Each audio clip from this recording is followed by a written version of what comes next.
and welcome. I've turned my mic up a little bit this time around, so hopefully it won't blast your ears out, but you'll be able to hear me over the game a little easier. I've got wired internet now. I'm completely dongled in, so hopefully there will be less problems. And I'm also taking a bit of a risk. I'm streaming at 1080 instead of 720p in the hopes that because of the boosted internet I can get away with it.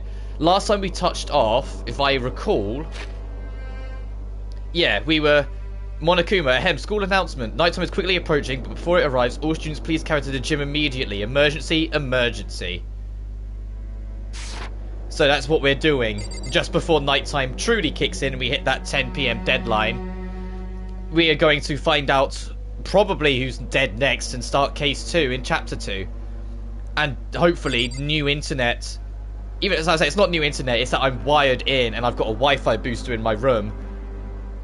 Hopefully it'll be more consistent and we won't dip as much. If it does dip, I'll lower it back to 720 and then just hope for the best. But all my tests I did yesterday were positive. So let's just crack straight on. Yes, let's begrudgingly leave the area. Hey, Kyoko. Oh, Kyoko, did you hear the announcement just now? Yeah. I don't want to go, but we don't have any other choice, right?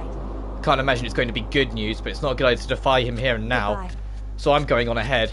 Really can't do anything except what Monokuma tells me. I can already see Mondo, but as I say, is there anyone else around here that's going to be on the path, or is it just... No, everyone's already kind of there. Okay.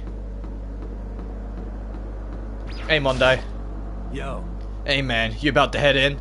Yeah, has everyone gone on ahead? Looks that way. I don't like it, but nothing good's going to come from ignoring that goddamn bear. Mondo, are you sure you're okay? You kind of went all out in that sauna. What?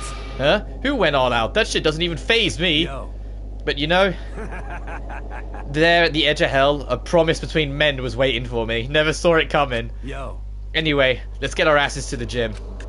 Something unique must happen between the two of them. Alright, let's go. The music's so haunting. It's like, this is not going to be good, is it?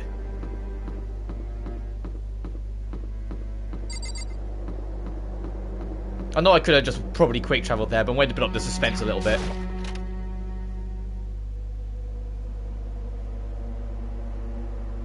Oh, hey, Hifumi.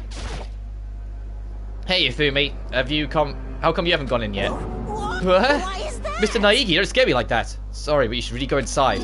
No, don't go. You can't go. That's what my ghost friend is telling me. I don't feel good about it either, but we can't just ignore this. Damn, that's true too. I guess we have no choice. I have to go too. Alright, who's dead next? Alright, everyone's here.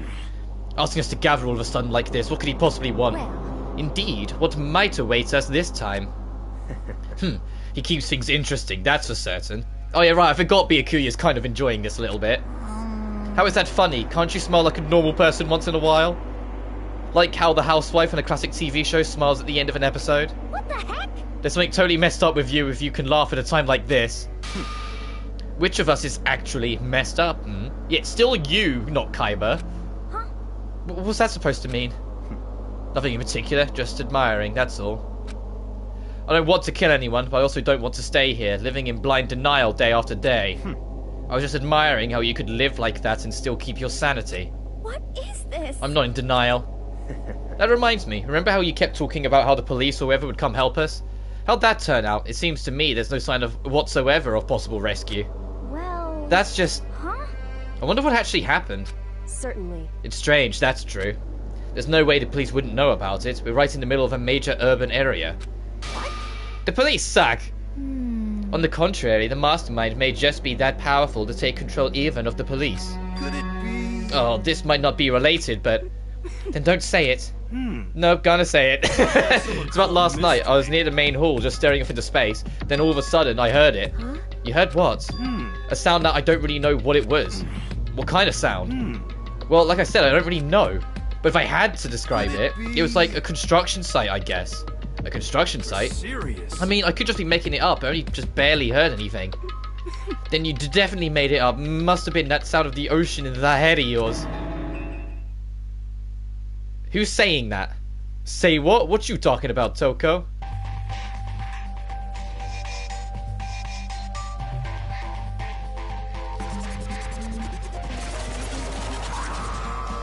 Yes, hello. I was expecting it to be someone else with the fact it played that scene. He's arrived. What Hero heard wasn't the sound of construction, but it could have been an explosion. Huh? Or maybe a machine gun. Ooh, that kind of sounded like construction in a way. What are you talking about? Ah, beyond this point, my mouth is zipped, my lips are sealed, I am fully puckered. It's a secret little secret. He's trying to hide something. And? Fine, let's move on to what you can tell us. Why did you call us all here? Say what? You don't beat around the old bush, do you? Ready for me to get to the point, huh? Before that, you mind if I vent a little? I'm low on energy these days. My stitching's even losing all its shine and luster. I'm thinking it's probably because of this whole boring old everyday life. I'm looking for something with a little more stimulation, something rife with danger and intrigue. Yep. Listen, can I just be frank? Today. The next Blackened hasn't shown up yet, and I'm getting bored. Hey. So I've decided to come up with a new way to motivate you. Oh, great. Motivate? Is this another set of videos or something? Are you going to show us some demented thing to try and drive us all to murder? Drive you to murder? What a mean thing to say. Just awful. I don't know what you've got planned, but we're not going to kill each other anymore. No matter what you do, I swear to God we won't. That's very big talk. Do your very best to back it up, okay? Now then, with your permission, let us begin. So, this time it's embracing memories and secrets. As long as you're alive, it's a given that there's things you don't want other people to know about you. So I did a little investigating on my own, and I dug up some of your darkest secrets. Oh. And those embarrassing memories and secrets are all contained in the envelopes I have right here. I'm going to hand them out now, so take a second to take a peek. As Monokuma spoke, he tossed the envelopes at our feet. I quickly snatched the envelope with my name written on it. I nervously pulled out what was written inside, and my entire body suddenly went rigid. Makoto... until he was in 5th grade. What? How? How did you find out about this? They started talking at once. You have 24 hours. If someone doesn't become blackened by then, all your deepest, darkest, most embarrassingest secrets will be exposed to the world. Maybe I'll roll by a crowded intersection in a van, strapped with loudspeakers, and spill the beans. Oh, wouldn't that be so embarrassing? So that's what you meant by motivate? You know what I'd do to challenge it? I know it's easier said than done. I would read mine out loud. I would eliminate the threats by making it that everyone knows anyway. Yep, you got it. They're all pretty unpleasant, trust me. None of you want me to reveal that stuff, right? It's definitely something I'd rather people not know, but we'd never kill over something like that. Well, what'd you say? He's right. Your plan is doomed to fail. No one's gonna murder someone for that kind of thing. This is Oh no. Is it because, for better or worse, your memory is still a way to connect to the outside world? I have stuff I wouldn't want anyone to know, no matter what, so I assumed you'd all be the same. Which is why I put so much effort into preparing this next motive. Man, you're saying you really won't kill each other and stuff like that? Oh, that just sucks. Well, what can you do? Alright, then in 24 hours I'll expose all your secrets just to make myself feel a little better. Okay. So sad, so suppressed, fare not well. With an almost convincing look of depressed dejection on his face, Monokuma receded into the gym's depths. so. I don't know what to expect at first, but maybe we dodged a bullet on this one. I mean, yeah, having those secrets revealed is going to be totally embarrassing, but that's seriously not enough to give someone a reason to kill, right? Listen to me. Good news, everyone, I have a brilliant idea. Hear me? Why don't we all just confess the secrets in those envelopes right here and now? Without a doubt. If we do that, any and all motive for murder will vanish. It's pretty smart, right? Yes, I agree with you, Taka. Quiet down and listen. Okay, so my embarrassing thing is, I don't want to hear your stupid story. What? Besides, I don't want to talk about it. I don't care what anyone says. I don't want to talk about mine. As for me, Neither do I. Not because it is unpleasant, but because it is impossible. Oh? Well, it's just human nature to want to hear it when you say it's impossible. Come on, it'll be good for you. Absolutely not. Come on. It's okay, just a little bit. Come on, come on, come on. You'll get killed. honestly. As I said. Here we go. Hey! I said I don't want to talk about it, you human bag of blood. Say what? I agree with them. There's no need to discuss it. What do you think, Chihiro? I'm sorry, I don't really want to talk about it right now. But I also don't want to leave things the way they are, so maybe I can talk about it later? After I try my best to become strong, then I can tell everyone. So, I know if you don't want to talk, you don't have to. I'm not super excited to talk about it either. That's true. If everyone's that much against it, even if my bro's the one that suggested it, I gotta say no. Well, that's okay then. Either way, it's just a few secrets. I'm sure nobody's about to kill anybody over it. I hope you're right. It's a secret so bad you'd kill someone to keep it. Nobody's got something like that, right? Okay, I'll stop with all the secret talk, but each of us has 24 hours to get ready. Having our secrets exposed isn't going to be fun, but it's not like we're going to die because of it. So, you know, don't do anything hasty. The way you keep repeating it kind of makes me worry even more. Okay, sorry, I know it's tough, but... Is it now 10?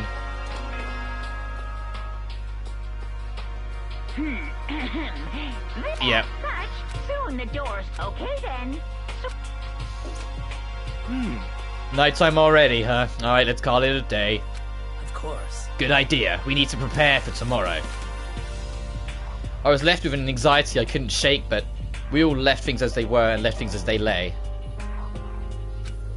One by one, we headed back to our rooms. Secrets or memories you don't want anyone to know about. A way to connect to the outside world. Honestly, all that crap Monokuma was spouting didn't have any effect on me. There's no way anyone would kill over stuff like that. At least that's what I thought. But maybe I was just being optimistic. Which is probably why, without too much of a struggle... Jeez, I'm more tired than usual. Super tired today. Someone's gonna die tonight. I fell asleep. But what I didn't know is that even then, a tragedy was taking place.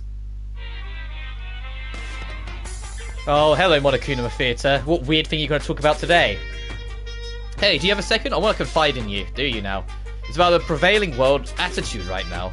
The difference between passive and active, I mean. For example, it's the difference between, like, oops, I killed him, and yeah, that's right, I killed him. Amazingly, there are tons of people who don't understand the difference. Can you believe it? But there's a huge difference between oops and that's right. You know what I'm saying, right? Anyone can kill someone in the heat of a moment, but surprisingly few can do it with calculated intent. To make that choice, to put it into action, it's way harder than just letting your emotions lead you. It's all about preparation, resolve. So maybe you're wondering, what's the point I'm trying to make? Well, I'm not totally sure myself. Maybe you should try reading between the lines. Morning. Good morning. Good morning! Oh, it's you! Ah! Nice reaction. I'm glad I see you didn't disappoint. What are you doing here? Yep. I went to spice things up, so instead of a school announcement, I decided to wake you up in person. What the hell for? Because it's fun. And as long as I'm here, I figured I'd let you hear it right from the bear's mouth. Hear what? Are you sure you should be acting this laid back? I mean, even though something happened to one of your buddy classmates? What? Say what? Ooh, your face is all blue, like someone's on the verge of death. What's happened? What are you talking about? That's for me to know and you to find out. Good luck! Something happened to someone. Was it? No, it can't be. There's no way someone would. But what if? No, what ifs are pointless, especially now when... The dining hall. We need to get to the dining hall. Who isn't here? Oh, a lot of people. Oh, Makoto. Are you okay? Hey. Did Monokuma talk to you too? Hiro, Hina, Sakura, and... Byakuya. You're the only ones here? Where's everyone else? Either they're already off trying to verify what Monokuma said, or they've fallen victim to the something that Monokuma mentioned. The something? Perhaps. It can be. Has it happened again? Murder. After hearing what Monokuma had to say, the worst possibility forced its way into my mind. It took everything I had to drive that thought away. So something really did happen. Does that mean someone did it because of what happened yesterday? Huh? It can't be. That stuff's just a bunch of old memories. Just old memories? Don't be so sure about that. Clearly someone felt it was more important than that. To judge someone else's values based on your own outlook, do you realize how dangerous that is? What the heck? Why didn't you say something yesterday? Naturally. Did you already forget? This isn't a co-op game, it's every man for himself. What good does it do me to go out of my way to help you? Just the worst. Stop saying that already. There's something wrong with him, for serious. Did he get brainwashed or something? Wait. That's not important. What matters right now is that we find out what happened. That's fine. She's right. Let's all split up and begin looking. The game is afoot. Alright, time to go body hunting. I already know I'm gonna be the one that finds it first. And then they're all gonna go, hey, it's kind of weird that you found it again. Maybe you did it. Ignoring the fact that I was proven innocent, so it should be a reset. Let's just leave and see where other people are and go from there. So I have a hunch it will actually be the library. I think with how often the library's been brought up, that's where the body's going to end up. Either that, because it was only mentioned once, the warehouse. But anyway, let's go look around and see people to talk to and see what people find. So, I knocked on all the doors, but nobody answered. Did they all go to see what happened? Oh, then what about the second floor of the school? That's the one place that's all new to us, but it seems like the natural place for... Yeah, hint, hint, it's in the library. I'm gonna go hang around people first. Where is Sakura? I'm sure... Is she in her room? No, she's in the trash room. Okay, got it. And where am I?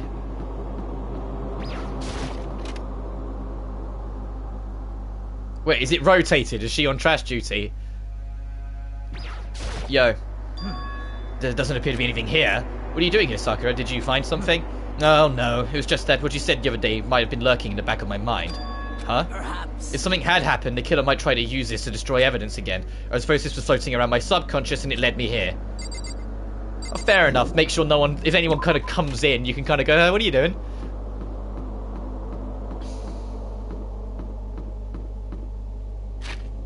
Where are people?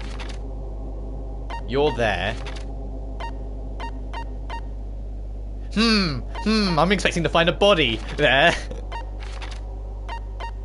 Oh god, there's very few people around, so you don't know where everyone else is. Oh, that's it's very good at adding tension. We don't know who's dead yet.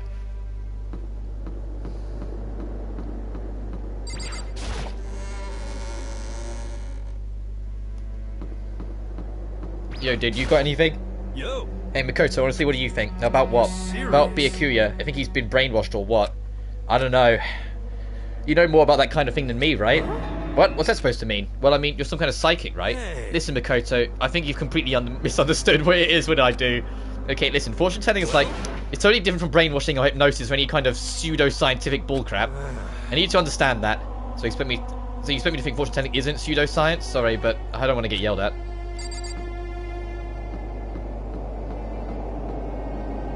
Later. I was like, no, we're definitely going to go into bad times ahead very imminently.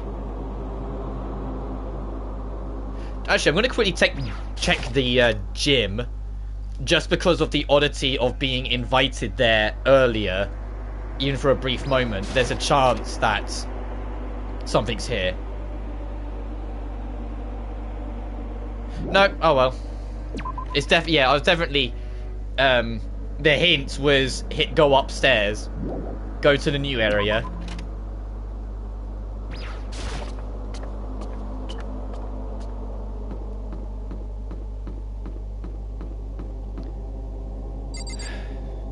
Alright, let's see what we find.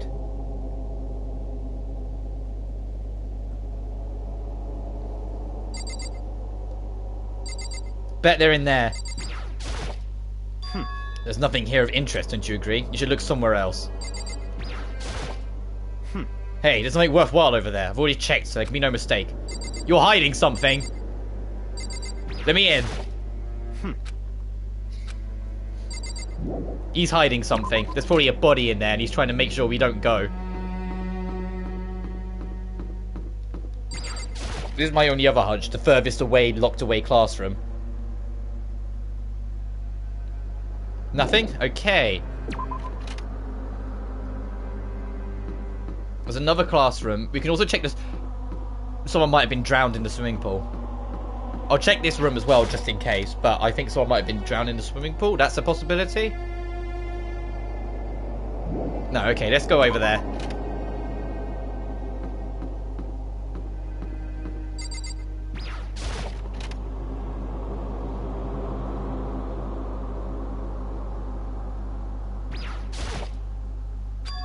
Door's open, but it aren't supposed to be locked.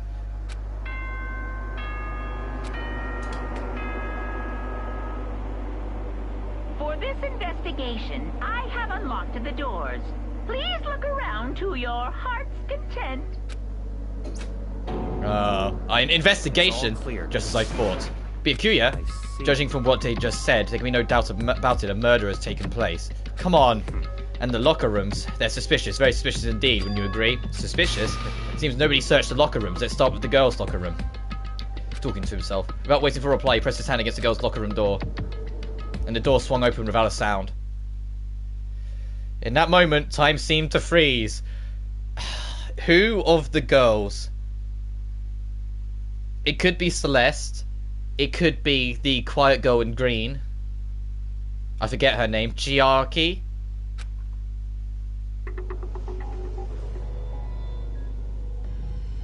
Oh god, yeah, okay. What?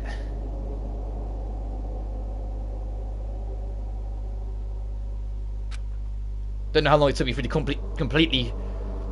I don't know how long it took me to fully comprehend the reality of what I was looking at. But as soon as I did... a wild, almost primeval scream escaped from my mouth.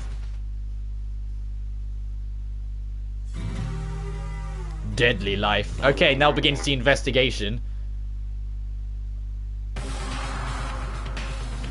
I tried to suppress my screaming, but it was useless. It surged out at me like water from a spring gushing out of the ground. Byakuya, on the other hand... Very most unusual, don't you think? Totally calm, almost as he was watching it all unfold in front of a TV screen.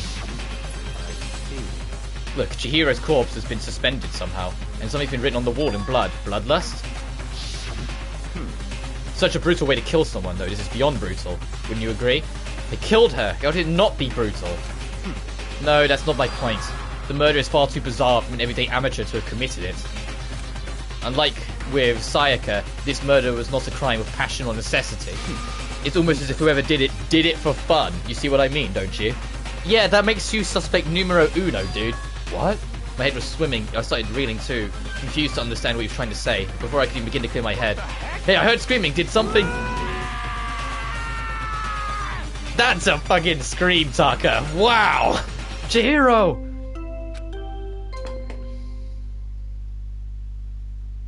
A body has been discovered after a certain amount of time, which you may use however you like. Class trial. The class trial will begin. What the hell was that? That's right, you were unconscious during Sayaka's, so you don't even know about it. What you just heard was the body discovery announcement. Apparently, when 3 or more people discover a body, an announcement plays to let everyone know. I imagine it's so that the search for the culprit can proceed fairly or for everyone involved. Proceed fairly?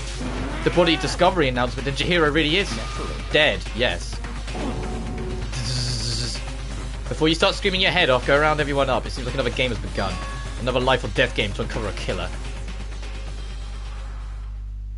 Taka bolted out the locker room. As everyone made their way to the scene, as if no time passed at all. It was like my sense of time had just taken wing and flown away. When I finally came back to myself, I saw everyone had the same look of confusion, fear, and anger. We all just stood there, gathered around Chihiro's body. Damn. Damn. I couldn't keep her safe. Fuck yeah. So there's another victim. Which means we are now in the same position once again. Fuck, man. What the fuck is this? It's a dream, it's a dream, it's all just a dream. In fact, I haven't been born yet. I don't have any memory of him being alive. Shut up. Oh.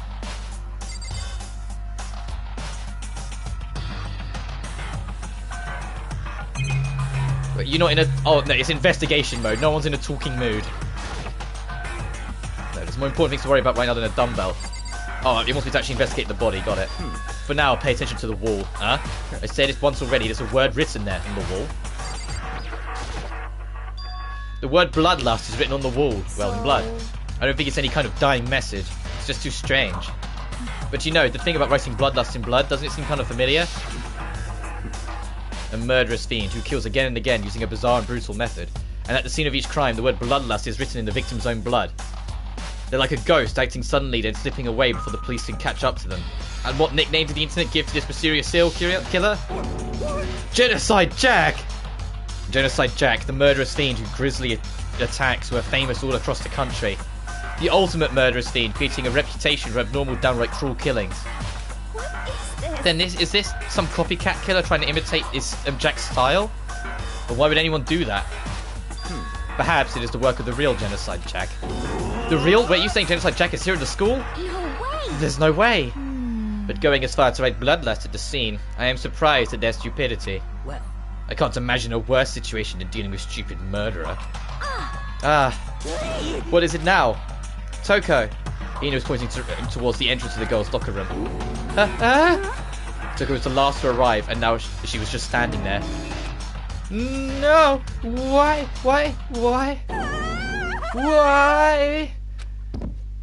Gadunk. She fainted. That did not sound good. Toko? rushed over to the collapsed Toko and started trying to shake her awake. Toko, you alright? Come on, wake up. Oh. Oh, that's right. I just remember what she said about how she faints anytime she sees blood. Oh. So she is hemophobic. I imagine she does not watch too many horror films then. Thanks to the comment. It's in a violation of the rules, right? I mean, technically she passed out somewhere besides her room. No, I think she'll be okay. The regulations prohibit sleeping, like, on purpose. So since she didn't faint on purpose, it doesn't count. Gotcha. Just a second. Toko, can you hear me? Hey, you gotta wake up. She heard her. Toko suddenly shot awake. As if she literally jumped up to where she was laying. It was such a strange reaction, like a total loss for words. She leapt straight up into the air, changing her stance as she did. No time flat, she was just standing. Ignoring the physical contortions she had to go through, her motions were totally haphazard. Huh? What? Sorry about that, I was just shocked, you know. It happens, right? Was I the only one? Toko? Are you okay? I'm fine. I'm fine. Whoa, is that a dead body? Hey, you dead. What the heck? She must have hit her head real hard when she fainted. The word is a front and a back, a top inning and a bottom, the Z and truth and a web of lies. Well, It's quite concerning. I mean, she sounds completely different. No, everything's fine. At least the stutter's all gone. That's a good thing, right? Yeah. I see. It's clear to me that everything is not fine. Your eyes seem strangely vacant. It might be best we take her back to her room for the time being. I don't mind taking her, but can someone help me? If you help, I don't. Shut up. Taka, could you help me? Totally ignored me. Very well. You take care of the girl, and the rest of us can begin the investigation right away. Can I assume nobody has a problem leaving Sakura and Mondo on guard duty again? Hold on a second. Rushing into an investigation? The mastermind isn't behind that. After what happened last time, you realise that.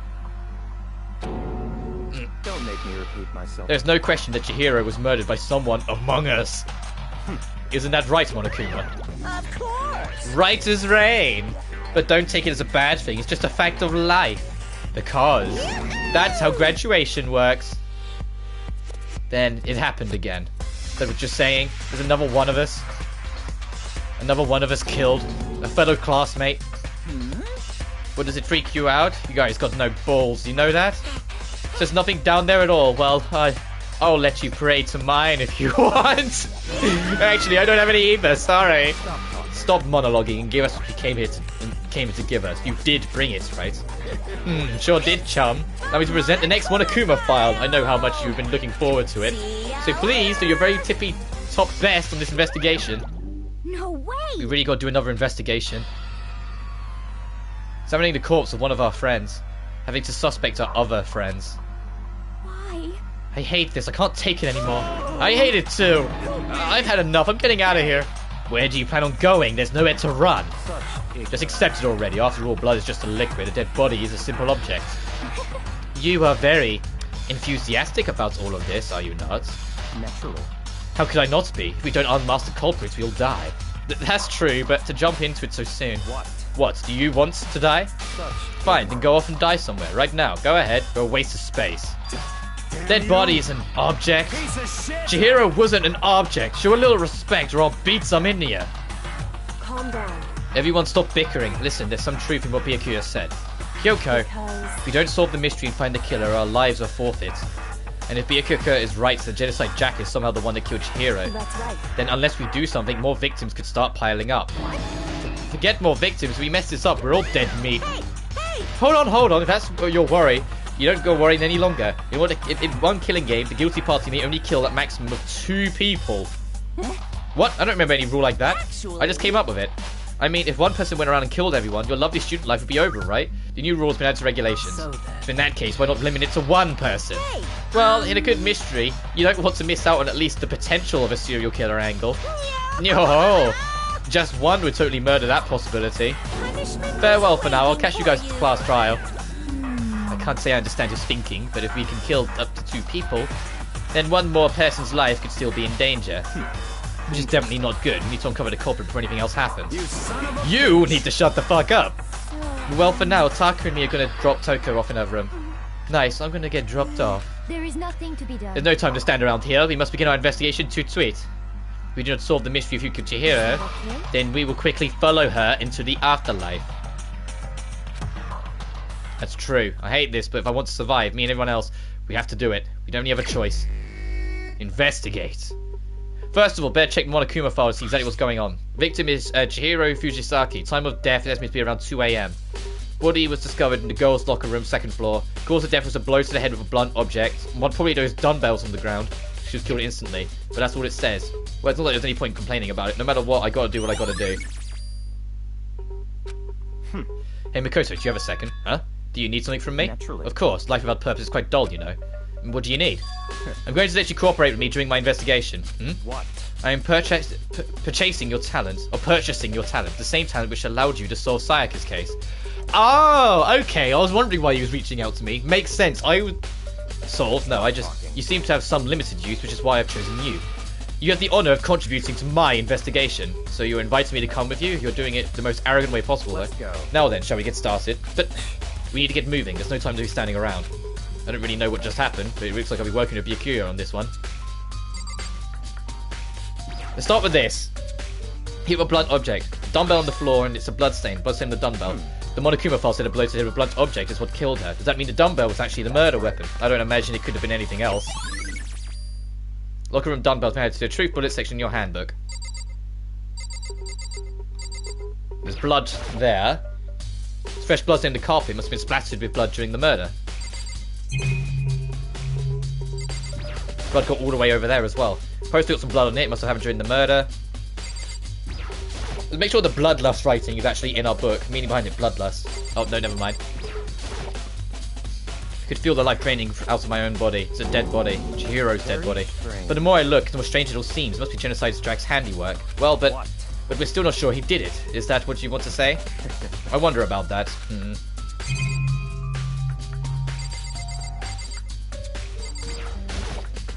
Of course, the camera would have seen the whole thing.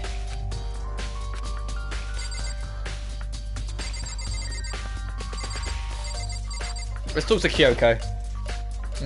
She took her time examining Chihiro's corpse. She poked and prodded, going over every inch of the lifeless body. You're a very strange woman, you know, being able to touch a dead body with absolutely no trouble. Oh, so even Byakuya has his limits. She seems to be concentrating pretty hard. It's like she can't even hear us. She's really going to show up in the next trial and be like, oh, here's this random piece of evidence that I didn't tell you about. I use this locker room all the time. Now it's become the site of Chihiro's death. But why was she killed in the locker room? Actually, if you think about it, she could have been killed somewhere else and carried here. She was very light, that is true. It wouldn't be hard for someone to carry her, but still. I think she came here on her own, by choice. What makes you say that? She's been talking a lot lately about how she wanted to get stronger. So you're saying she came here to exercise, but according to the Monokuma file, apparently she was killed around 2 in the morning. Would she really been exercising that late? Hina or myself are usually in the locker room during the day. She probably would have wanted to avoid it then. Avoiding it? Although we invited her to join us more than once, she never showed up, so I can only assume she was trying to avoid us. And instead, she came to exercise in the middle of the night. Perhaps, but it's difficult for me to imagine she would have come alone. She did want to start exercising, but she specifically mentioned she couldn't do it by herself. She needed support from others. So you're saying that she could have come here in the middle of the night to train in secret, but that she would have also come with someone else. That's a possibility, I think. Okay, so there's a chance that she came with the killer then. Dude has a real complex about being weak. You heard Chihiro talk about it, right? Oh, I need to get stronger. Yeah, I do remember she said it more than once. Sure did, which I guess explains the trip down here. But does she really need to get stronger that badly? You already mentioned it, but she was a girl after all. Most girls aren't that strong. I don't know, man. Haven't really thought about that stuff. What's a Chihiro's complex? I can't help wondering what it might be. Now I believe it's time for us to move on. Already? New clues will magically appear standing around here. We need to check every aspect of the case. That's true, but if you're satisfied, let's hurry up and proceed. So pushy, I get caught with the wrong person all the time. I would have gone to the swimming pool to see if there was anything that had been washed in. So this is our next location. This place is related to the investigation. Figure it out to yourself. It's no fun if you don't, right?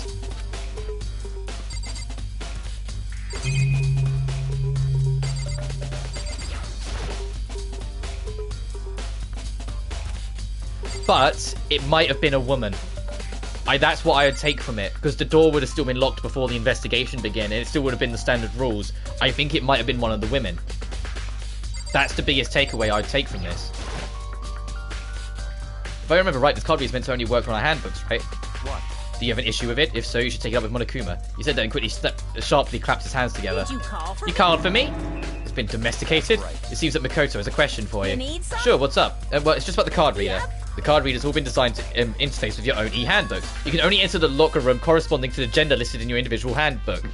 And it's impossible for 2 people in a row to go through while the door is unlocked, correct? If that was some kind of erect terrorism in the prowl, the ceiling-mounted Gatling gun would initiate a Swiss cheese slaughter. And the school regulations prohibit anyone from lending someone else their handbook, correct? Of course. Correctly correct. So then, that means only girls can go to the girls' locker room and only boys can go to the boys. In other words, Chihiro's body being found in the girls' locker room means, hey Makoto, I can see right through you.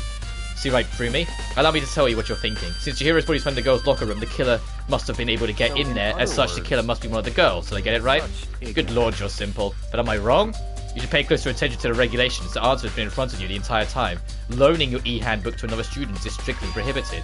Only the act of loaning a handbook is prohibited. Borrowing someone else's is perfectly fine. I would expect nothing less from the prodigal son of the noble Tagami family. So you managed to sniff out the loophole in the regulations. Knowing you, I bet you created this on purpose, didn't you? To add a little more excitement to things.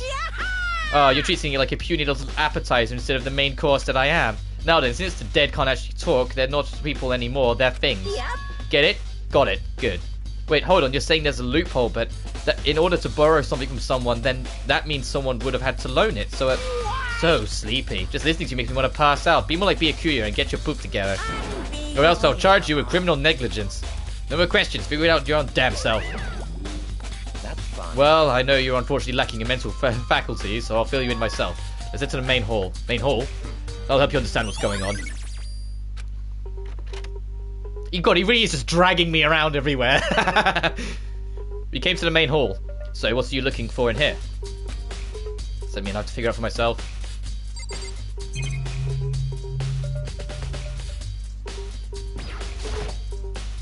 It's a mailbox. Could there be something inside? An e-handbook. No, wait, there's 3 of them. But what are they all doing here? So you finally found them. They're the e-books of the dead.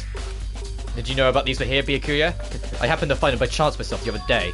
It seems that there's a system in place where handbooks of dead students get delivered to this mailbox. So then these handbooks belong to Junko, Leon, and Sayaka. You can go ahead and confirm it yourself. Me turned them on one of the handbooks when I did. Don't be Fine, of course it'd be Sayaka! It's the one he picked. You're right, this is Sayaka's handbook.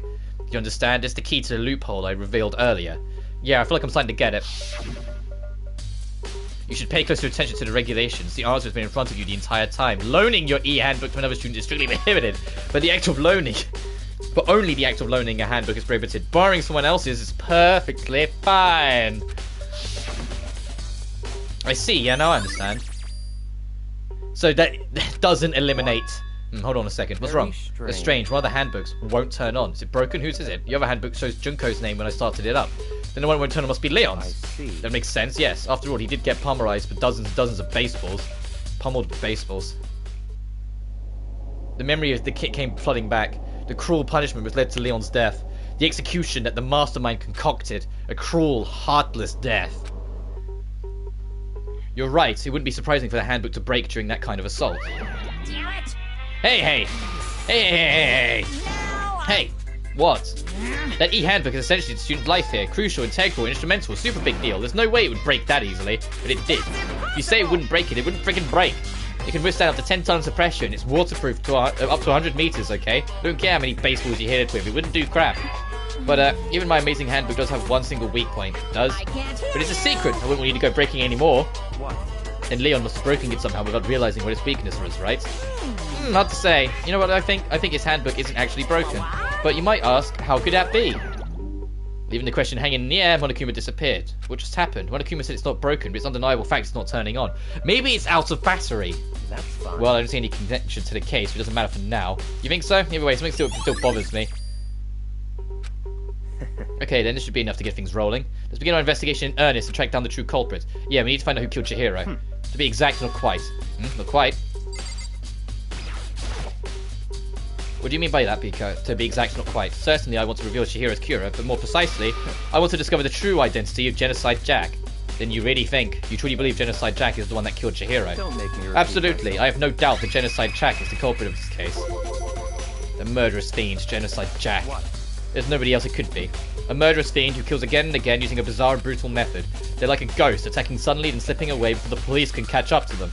And what nickname did the internet give to this mysterious serial killer? Genocide Jack. They say he killed thousands of people, but that's got to be an urban legend. Still, could one of us really be a demented psychotic killer like that? You're not wrong to wonder. But words mean little right now. I have something that will prove it. Can I show it to you? What do you mean by that? Oh. Don't make me... I have a basis to believe that, I assure you. Then really proof? There's somewhere I'd like to take you. This will provide all the evidence you need. Evidence that Genocide Jack is the one that killed Chihiro. Hey, you two. Big trouble, we need your help. I don't have time. We're busy, leave us alone. But it's an emergency. Come on, please, you gotta help me. It's a serious emergency, please, you gotta help me. Just calm down. It's okay, but it's emergency. Emergency, what happened? Something's wrong with Toko, she's acting super strange. Well, I mean, she was acting pretty strange earlier. What should we do, Byakuya? Since it's Toko, I must admit I'm intrigued. Suppose we could take a second to see what's going on with her. Are you sure? Don't make me repeat myself. I didn't expect that, but I thought she'd say no, and that'd be the end of it. Okay, come on, hurry. Wait for us, Hina. Looks like she heads to the dorms. Toko's room, most likely. You're right.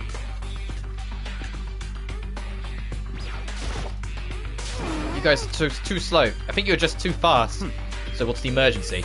Well, after what happened in the girls' locker room, we took Toko to her room and could lay her down. After a while, she came back to check on her, you know, see how she was doing. But when we did, it was weird. She refused to come out. She kept saying all this weird stuff. Weird stuff? That's fine. We should try talking to her ourselves. Yeah, good idea. Okay, so we'll give it a shot. So, the door swung open, slowly and silently. Holy crap. An aura of negativity flowed out from behind the door, forcing a gasp out of me. What? Oh, nothing. It's just that Hina was really worried about you, holding yourself up in your room. Leave me alone. Yeah, sure thing. But could you open up just for a second? Won't allow it. Huh? Won't let Genocide Jack have control. And just like that, she slammed the door in my face. What was that? She's been acting like this the whole time when I rang a little while ago. Oh, drive out to kill her. Drive out the murderous fiend. Doesn't make any sense, right? I was afraid to leave her in there alone, so I tried to bust down her door, but it felt like something was holding it shut on the other side. I couldn't even budge it. Toko was scared enough to even bar her door. Does she think the same thing as Byakuya? Does she think the serial killer Genocide Jack really murdered Chihiro? Is that why Toko's so scared? Whatever it is, I'm really worried about her. There isn't anyone who might be able to persuade her.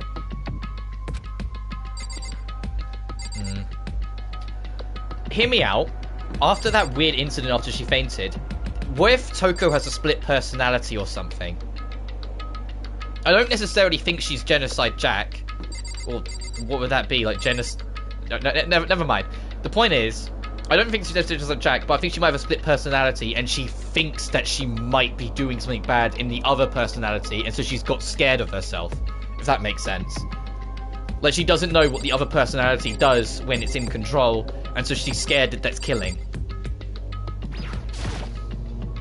Hey, Byakuya, you think you could ask her? Come out of the room, I mean. That's fine. Sure, whatever. No, you're gonna talk to her, Byakuya? Well, I guess you can be nice when you want to. Byakuya's in front of the door, making the sound, press the doorbell. A few moments. What do you want? Leave me alone, you're all so annoying. Bacula! It's Byakuya. It's Byakuya. I'm sorry, I couldn't keep our promise. But don't worry, never again. I won't let Genocide Jack have control ever again. Yeah, I think she has a split personality and she's terrified that the other personality might have been the killer. Even Byakuya can pull it off. There's something else we can do. Let's go back to the investigation. Hold on. Hey, Byakuya, what was Toko talking about just now? Something about a promise. What? Oh, I have no idea. Another one of her delusions, I'm sure. But I say I don't know, which means I don't know. Let's just let Hina take care of her. Oh yeah, I can stay here and keep an eye on her. Let's go. Then let's go. Without waiting for a reply, Byakuya sped away. Byakuya, I had to catch up. I tried to talk to him several times as we walked, but he didn't even look back, let alone say anything. He just kept on walking towards his destination. Finally, his feet brought him to a stop in front of a certain room. The library? Come now, let's go in.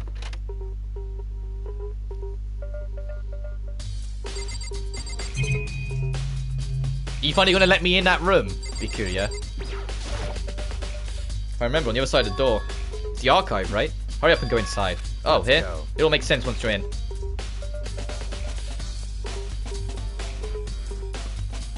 Whoa, so many books and files. So much dust, So, too. in other I would words- say there's enough value to this place to endure the dust.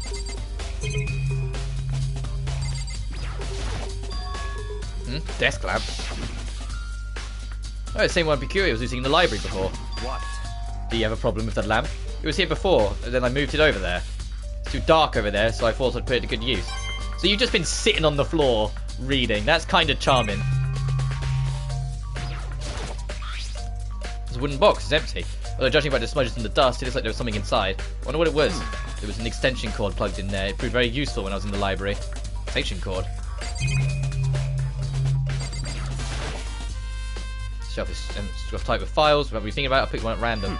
Oh, you have a sharp eye to deselect that file. That's right. That's reported the presidential assassination. The original was kept at the National Library. It won't be declassified for another 30 years. Are you sure you want to look at it now? There's no telling what his crosshairs you might wind up on for peeking at it. Without making a sound, I'll return the file to the shelf. So many files stuffed into the shelf. What are all these That's things? enough. Those documents are dangerous. Dangerous? They detail on people who control the world from behind the scenes. Dangerous truth for a commoner. You mean like members of a diet or something? No, I mean the ones with the real power, the secret, the Patriots, controlling everything from the shadows. Now, you each disappeared for it. Take a look. There are many very interesting people in there. You're just kidding, right? Am I? I'll let it go. Wait, there's something. Oh, no, it's just the camera.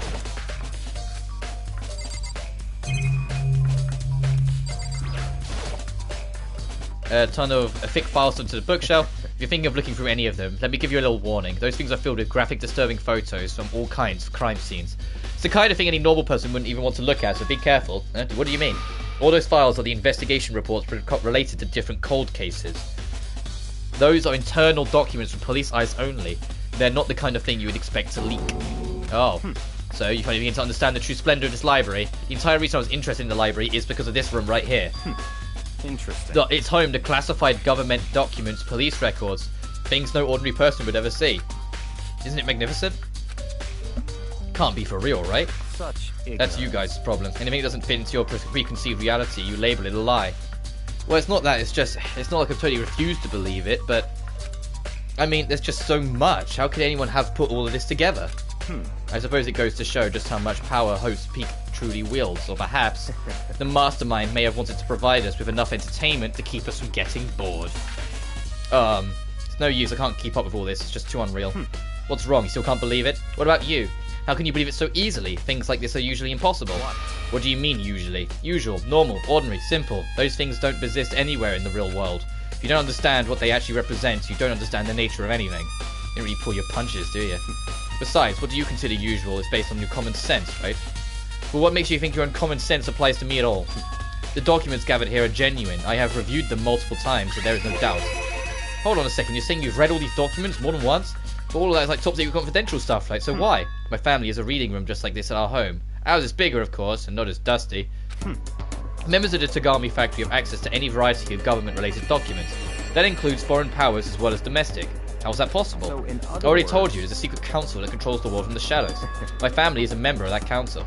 And I have within me the bloodline that will allow me to one day bend the world to my will. But to become a ruler, I must know all levels of this world backwards and forwards. So whenever I have time, I like to review whatever documents and materials that interest me. Which is why I can proclaim without a doubt that the materials gathered here are the real thing. It's beyond believing or not believing. Peculiar is actually starting to scare me more than the actual mastermind. And what will always interest me the most were the cold case police investigation reports. Reading those through those reports have always been a hobby of mine ever since I was little. It's excellent mental exercise. I've solved more than a few of those cases just by reviewing the reports. And among all of those reports, one of my recent favourites is the Genocide Jack case. As he talked, Peculiar grabbed a specific file from the shelf. That's right. This is a complete case file. Every single report surrounding Genocide Jack cases have been compiled in here. Because there are so many, allow me to quickly summarise the main points. To begin, there are two notable characteristics in every Genocide Jack murder. The first characteristic is that every crime scene, the word bloodlust is written on the victim's own blood. And the second is when the victims are murdered, their bodies are suspended in a certain way. The bloodlust is written in blood and the victim's body is suspended. It's exactly the same as what happened to Chihiro. Save your surprise, the best part is yet to come. For the second characteristic, there is where the victims are suspended, The only ones who knew about the particular fact were members of the police or other higher-ups.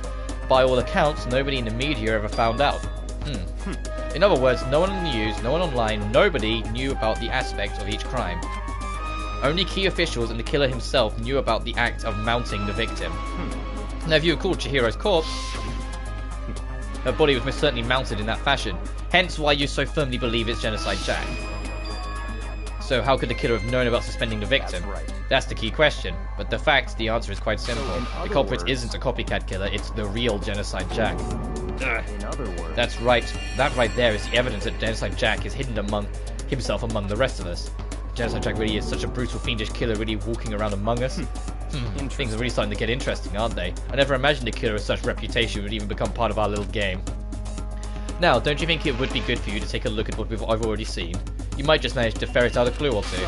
If you get down on your knees and beg, I might even show you myself.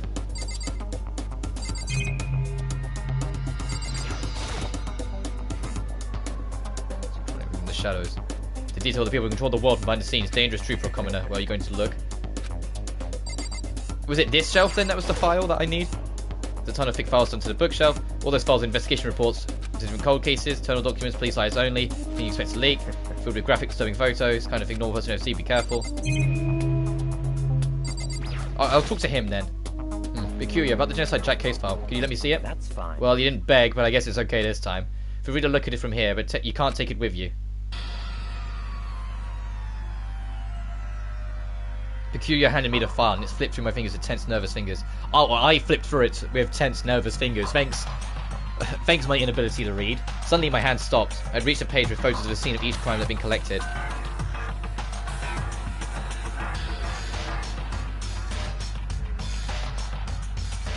She wasn't strung up with scissors though.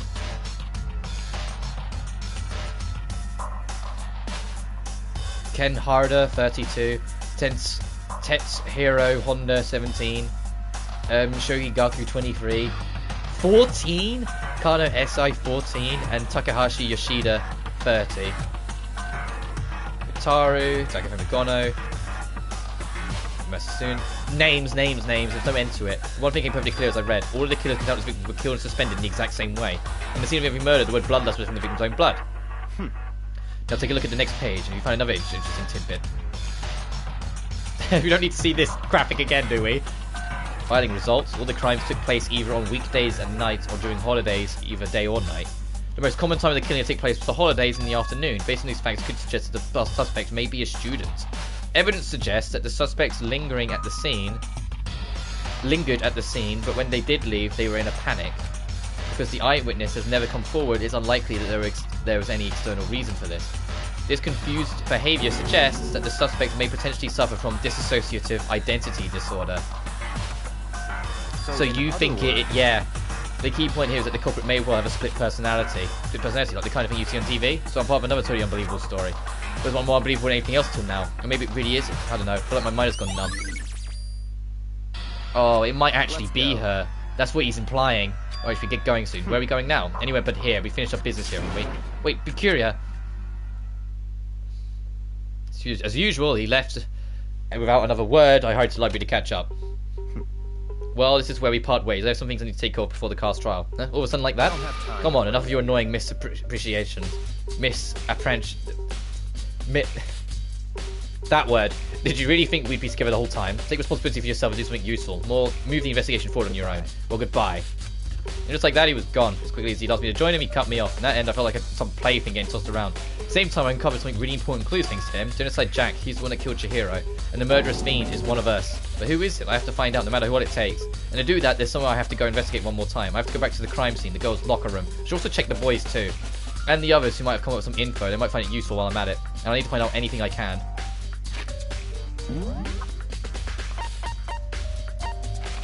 Let's see where people are first of all. Yeah, okay, I need to investigate these spaces, and there's people there. Talk to everyone, which is why it's all the investigation marks. I can hear dogs barking.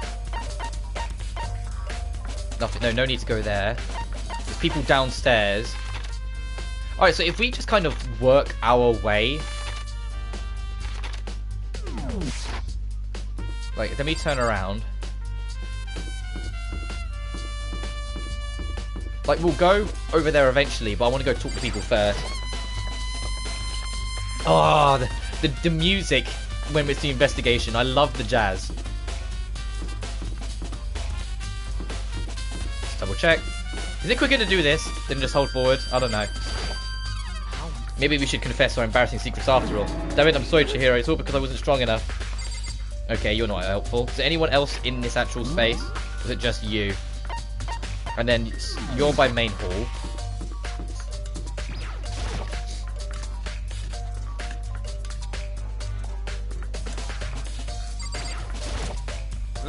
Oh, hey Makoto, what's up? I don't anything myself, that's for sure. Definitely have to look inside the mailbox.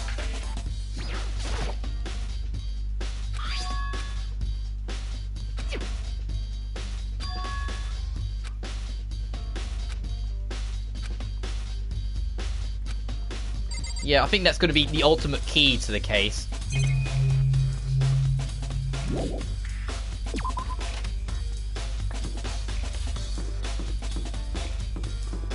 So I'm not talking so much because I'm literally just buzzing to the music. It's good. It's a good soundtrack. This game as a whole has a really fun soundtrack.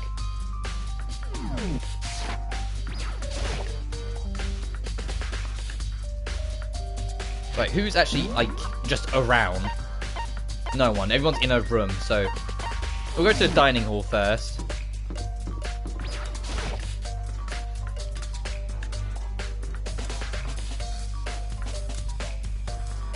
Yo. Oh, Hina, how's Toko doing? Same as before, she won't come out. She keeps on mumbling something about genocide Jack, so I just left her there. Left her? My head was all swimmy and I was getting pretty hungry. Yeah. Oh, but don't worry, I'm gonna head back as soon as I'm done eating. Toko's not exactly pleasant, but I'm still worried about her. Speaking of which, what are you eating? A donut, of course. Of course. There's two things I'm sure God created, outer space and donuts. Really? Look at the little, like, cat mouth she's got. I bet Chihiro would have liked to eat more donuts. Maybe that was her one big regret. Oh, I should have spent more time with her. Come to think of it, who did she spend time with? Yeah, she was a little bit strange. She didn't really hang out with the other girls much. It was like she was trying to keep her distance from us. Actually, Sakura said something similar. She said that even though you and her invited Chihiro to exercise with you, she always refused. Yeah, totally. Yeah, that's true. It wasn't just us either. It was that she stayed away from all the girls. She was just shy. I don't know. She talked to the boys all the time. It was kind of weird to be shy around your own sex. Totally fun with the opposite. Oh, wait, maybe she was used to guys spoiling her. The law says you can't judge a book by its cover, right? You think so? Never really saw her that kind of girl. So I can use the fact that her account matches Sakura's, so there's an alibi or story, but I can also use the fact that she lingers around boys more often. So maybe it was one of the boys borrowing a girl's handbook that did it. I'm still going to put Toko to one place that she's a potential question mark, but for now, that is helpful information. And there's no one in the kitchen. I'm guessing that's all we can get from you, so let's leave and go catch up with Celeste.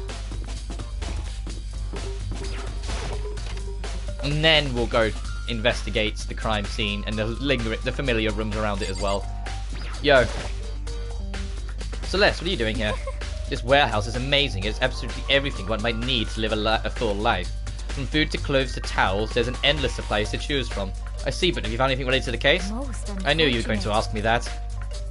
I thought talking about the warehouse itself might misdirect you, but it seems it was pointless. And you did find something. Very well, I will tell you, and only you. Actually. Last night, I saw her here. Chihiro was in the warehouse. Really? Indeed. That was right before nighttime. What are you doing out this late?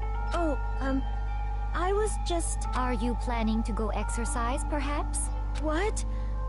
How did you know? Because I can see a blue track jacket sticking out of that duffel bag you're carrying. Oh, you're right. Thanks. Well, I'd better get going. I'm kind of in a hurry. She stuffed the jacket into her bag in a hurry. It was almost as if she was trying to hide it. And just like that, she was gone. Yes, indeed. I assumed she was merely stocking up to go exercise in the morning, but it would appear she ignored the nighttime rule and headed directly to the girls' locker room. If she hadn't broken our rule, none of this would have ever happened. You get what you deserve, I suppose. So apparently, she went to the girls' locker room late at night in order to exercise without anyone knowing. But the strange thing is, there was no trace of a track jacket or duffel bag, so Celeste said she saw Chihiro carrying, which would mean the killer would have gotten rid of it somehow. Celeste's account. There's a lot more accounts to have to worry about this time. Alright, now we need to try and find that bag.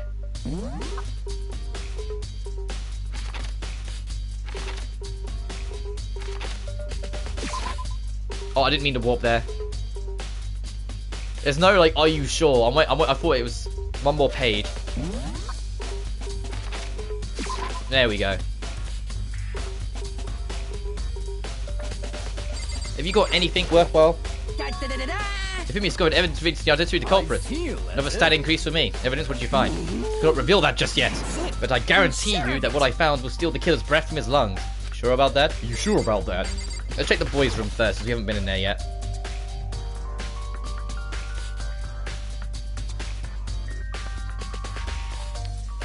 Hang on. The poster's been changed. Poster. Popular boy band Tornado. Somewhere it didn't quite fit the boys' locker room. The posters have been swapped. And I also want to go in here to see if anything's been, like, thrown in the swimming pool.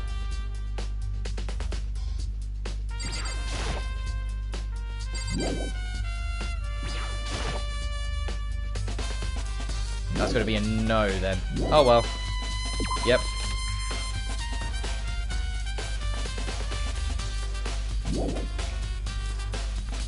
Oh, okay.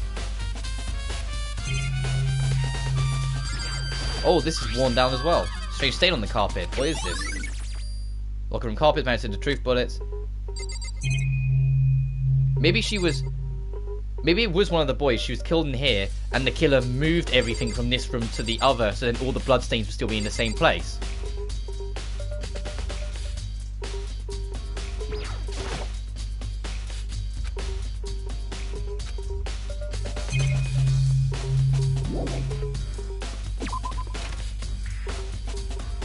Let's go to the other one and see.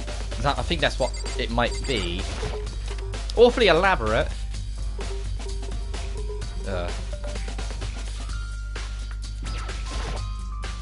It's the bloodstained poster, the most noteworthy part, but the big-breasted swimsuit model is pretty noticeable too. The girl's locker room doesn't seem to have any kind of place you'd find something like this. Oh, but wait, that reminds me, the poster in the other locker room was, that's right, something strange about this. The boys' locker room, there's a poster of a popular boy band. In the girls' room, there's a poster of a big-breasted swimsuit model. Could the posters have been switched? But if they were, what and why? What reason would anyone have? Maybe I should talk to someone who knows a little bit more about locker rooms. I knew I was onto something. Is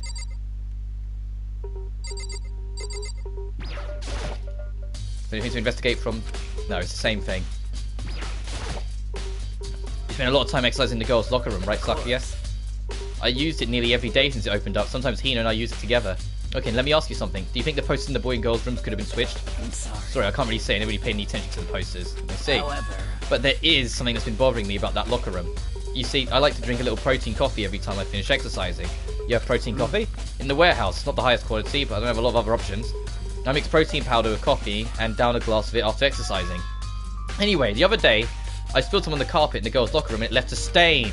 Stain? I don't see any stain on the carpet now. Exactly, I noticed it earlier. The stain has disappeared. I can only assume someone came along and cleaned it up. But still, isn't it unusually clean, as if there was never a stain there to begin with? Yeah, because it matches. They have... Everything was moved from one room to the other. She was killed in the boys' room. Nothing new on that. Because, yeah, this is a stain on the carpet. I think I'm getting the idea. Hey, Kyoko, have you made any progress on your investigation? Generally speaking. However, but I have to get going. I have something unrelated to take care of. Besides the investigation, what is it? Something you need to worry about. Just concentrate on the murder. But so then, before I go, let me give you one piece of advice. You should examine Chihiro's body one more time thoroughly. Also, her handbook is missing. You might want to determine its whereabouts. goodbye. That's it. I'll be praying for your success. Let's take another look at the body then. And Chihiro's handbook is missing. Definitely worth worrying about. Alright, let's find out what we find out. Thoroughly, but I do have my limits. Well, I better give it a shot anyway. Let's see. Chihiro's hands are bound with what looks like some kind of rope. The rope was used to prop her up with some kind of crucifix position. The rope was a plug. The extension cable was taken from the Bikuya Byakuya? Wait, does that mean it's in open at all? But the more I think about it, that's not what concerns me. Chihiro's fatal injury was a blow to the head, which means someone struck on the head in order to kill her. That's right, there's an issue of her being suspended and the fatal blow. At first, I didn't see any reason to think much of it of either of them. I was looking again through the genocide file, something's not right. It's because they've pinned with scissors and she's pinned with rope. There's one more thing likely to tie all the mysteries together. Is the true nature of the rope that was used to suspend Chihiro, and to figure out what that's. There's a certain place I need to revisit to look over again, because it might help to look at the case file one more time. Dude, it's a real complex of being weak. Oh, it's just this again.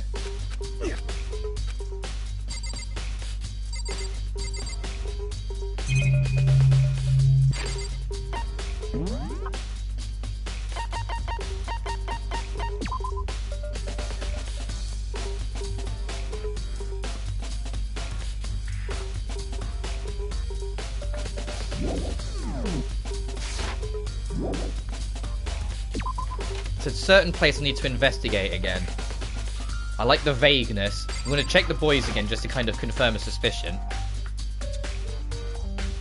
And then I want to go visit Toko. I want to go visit the archive. But come on. She said, oh, there was a stain and now...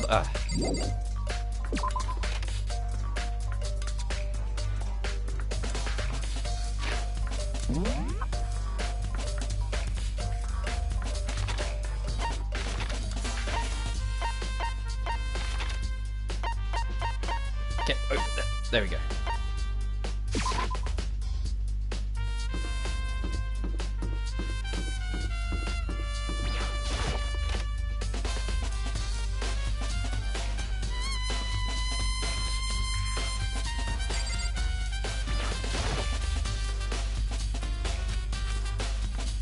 Okay, so I'm kind of reading and piecing it together. The Mastermind's motive. We can't figure out what they would have put to imprison us all here. Would that be enough to get us out of here? Or... I didn't mean to click on that. I went to... The lamp. No, the lamp won't turn on. Oh, I see. It's not plugged in. The lamp's cord is not long enough to reach the outlet from here. But also my store, it's definitely on. And it was definitely right here. Oh, that's right. Byakuya was using an extension cord. The extension cord has been taken to be used as a murder weapon. I wonder if... Library desk comes when I see your truth bullet section of your handbook.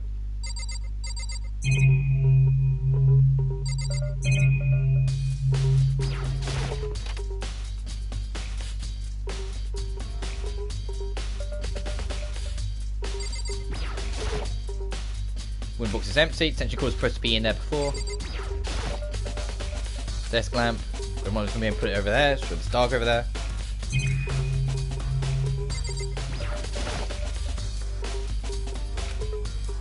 It was around here somewhere. No, it's gone. Someone take it out of the archive? The only one who would do something like that is, I mean, anyone but Byakuya.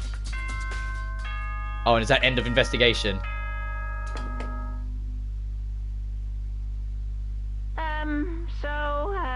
Yeah. I'm getting tired of waiting. Shall we just plunge right in? It's the moment you've all been waiting trial. for.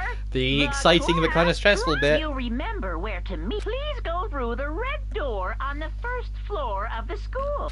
Will do. See you soon. Begin the class trial, or? No, it's about to begin. The red door is right through here.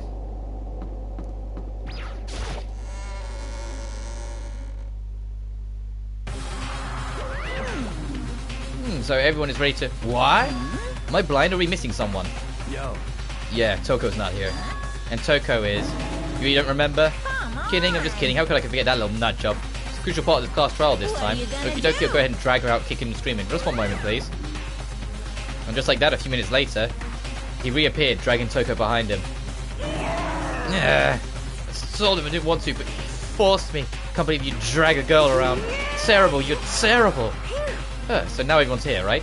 Okay then, hustle into the elevator and let's get the show on the road. We'll see you guys down there. Let's go. So let's get going. The more time we find out, it's time to find out who killed Chihiro. She was so gentle, so calm and meek. Nobody had any problem with her. Someone made the choice to kill a girl like that. And the murderer is one of us. Someone standing right here. You ready? We're doing this. Didn't mean to click on you again. We'll uncover the villain who performed such heinous acts on a weaker individual. I don't know why the killer did what they did, but I'm sure it'll work itself out. Justice always prevails, right, bro? Hey, Kyoko, are you gonna help me out and like spoon-feed the investigation to me again? Fujisaki, I must admit, for being 3D, she was quite remarkable. Of course, the idea of 3D makes me cringe. Hey, come Fucking on. Toko, man. What's got her so worked up? Didn't mean to click on you again. Yeah, you have to be so precise when there's so many people. Okay, she's in a world of her own. There's something odd about Toko's behaviour. I do not think mere shock is enough to explain it. I guess it wasn't much help on this one. I gave you plenty to work with. Show us how far your logic can take you. Alright. We have no choice right now, we have to do this. Yes. I gave a small nod in reply. With one last deep breath, I walked towards the elevator on shaky legs. With each step forward, I could feel my heart starting to race faster and faster. As soon as everyone was on, the elevator began to descend. I couldn't get a handle on my emotions, couldn't stop speculating.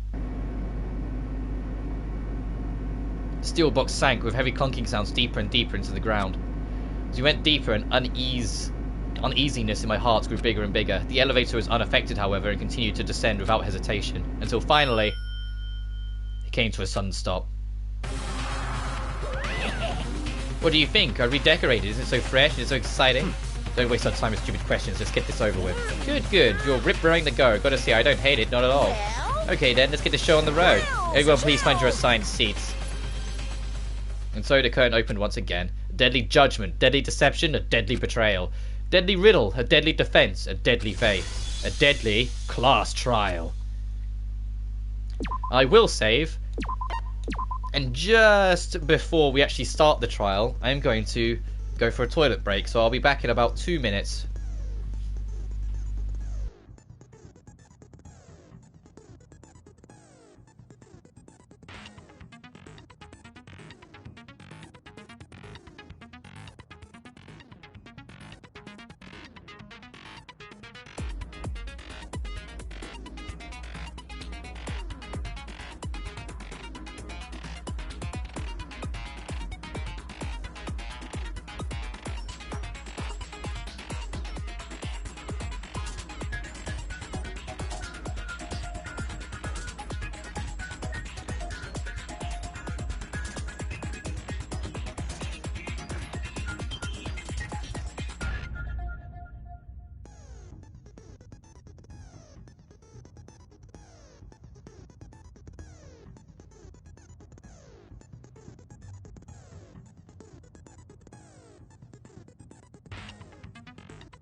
Alright, I'm back. Firstly, we did pick up a new skill during that. The focus gauge decreases more slowly during concentration and fever time, effective during non-stop debate, hangman's gambit, and the bullet time battle. God, these are quite costly, these abilities, I'm noticing. I've still got that we got from the deceased.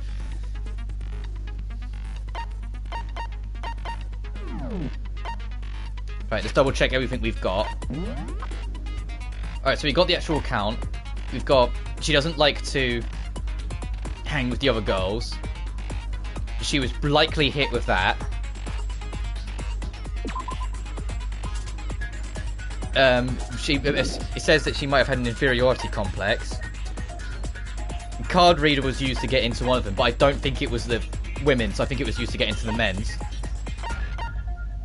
The only one that wasn't used was Leon's, the only boys, and I think that's how access was got into the boys' room. And the one that was broken in quotation links to Genocide Jack. Her account of that she gets on with boys more than girls. The carpets were swapped. Posters were swapped. Chihiro's handbook has gone missing. And was probably used by the killer to move her into the girl's room. The dead body was tied up with cords. Yeah, the spring stain. The cord was what was used to kill her, and Celeste's account is that she was getting ready to the gym just before. Okay, let's give it our best. I didn't do terribly last time. Explanation of the class trial. So, your votes will determine the results. If you can figure out who done it, then only they will receive punishment. But if you pick the wrong one, then I'll punish everyone besides the blackened, and the one that deceived everyone else will graduate. Okay, then. So, first off, let's talk about the murder weapon! First, we have to make clear what was used to deliver the fatal blow. Make your argument. Locker room dumbbell. Chihiro's fatal injury. It appears it was a head wound. According to the Monokuma file, the killer used a blunt instrument. But what kind of blunt instrument could it have been? What? You think you have some proof that contradicts what I said? I would have thought that would have been it. So, yeah, it was the dumbbell. It was one in the circle. According to the Monokuma file, what kind of blunt? I bet it was an iron pipe. Oh, right, that's what you're supposed to challenge. Fuck, I missed it. Chihiro's, it appears it was... According to the Monokuma file, what kind of blunt? I bet it was an iron pipe. Gotcha. No, it's wrong. God, the music. Can we agree that the object that dealt the fatal blow was the dumbbell? Found at the scene of the crime? It was covered in blood.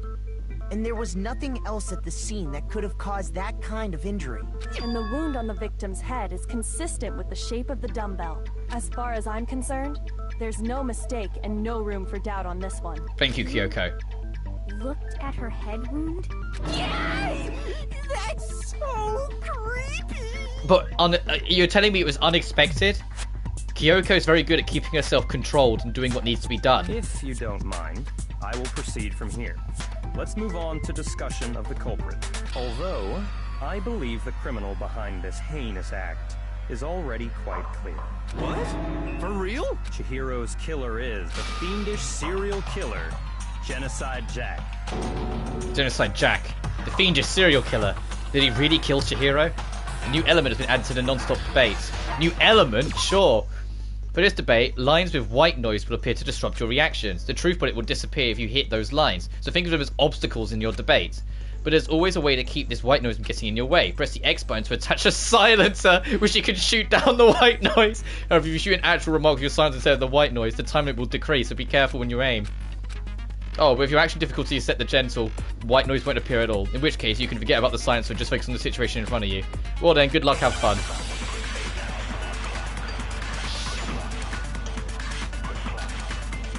Genocide Jack case file. The culprit is Genocide Jack, I'm sure. Case closed. far as I'm concerned. But that's impossible! Why? What makes it impossible? Well, I mean, come on! There's just no proof for it. Hey, so, speaking of genocide, I don't know who that is! The culprit is Case closed. Why? Well, I mean, come on! There's just no proof for it. Got ya. No, it's wrong. Well, there is. It's the case file.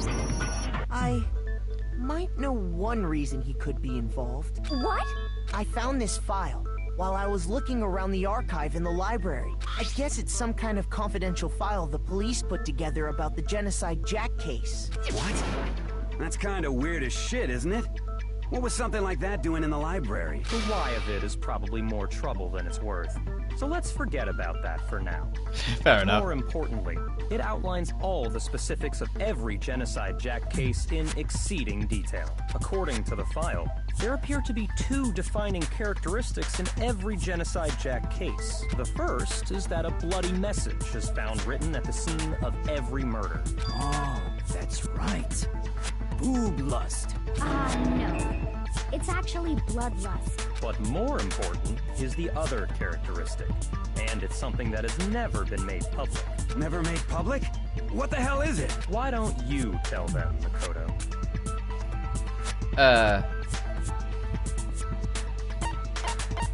How the victim was positioned.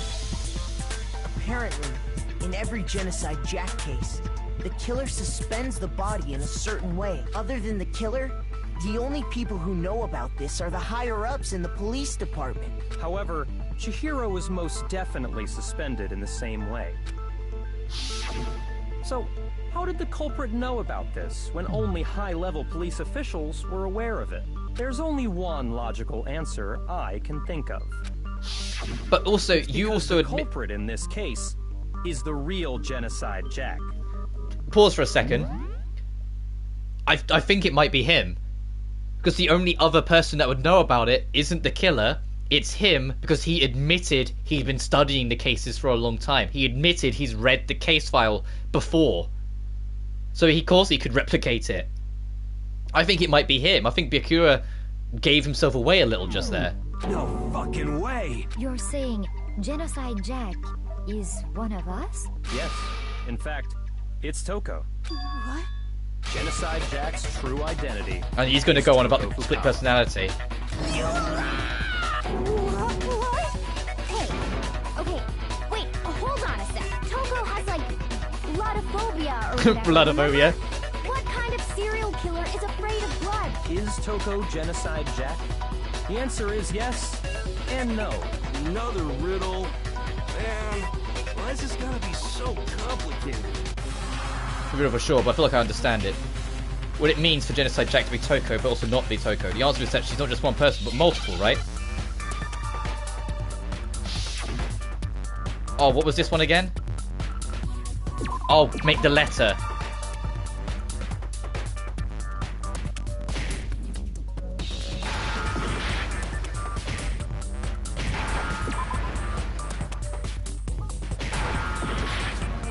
No. I don't know what the word is. That's not... I don't know what the word is.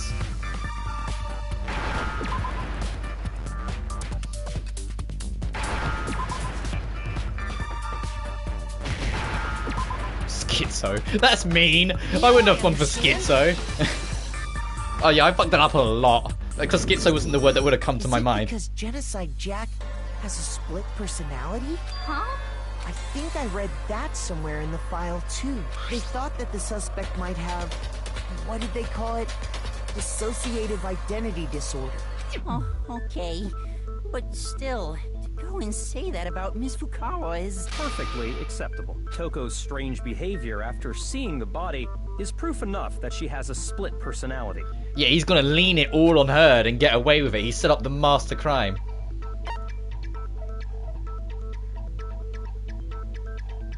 I got it! Her behavior changed. I was like, am I overreading this? How she started acting totally different than usual, right? That's right.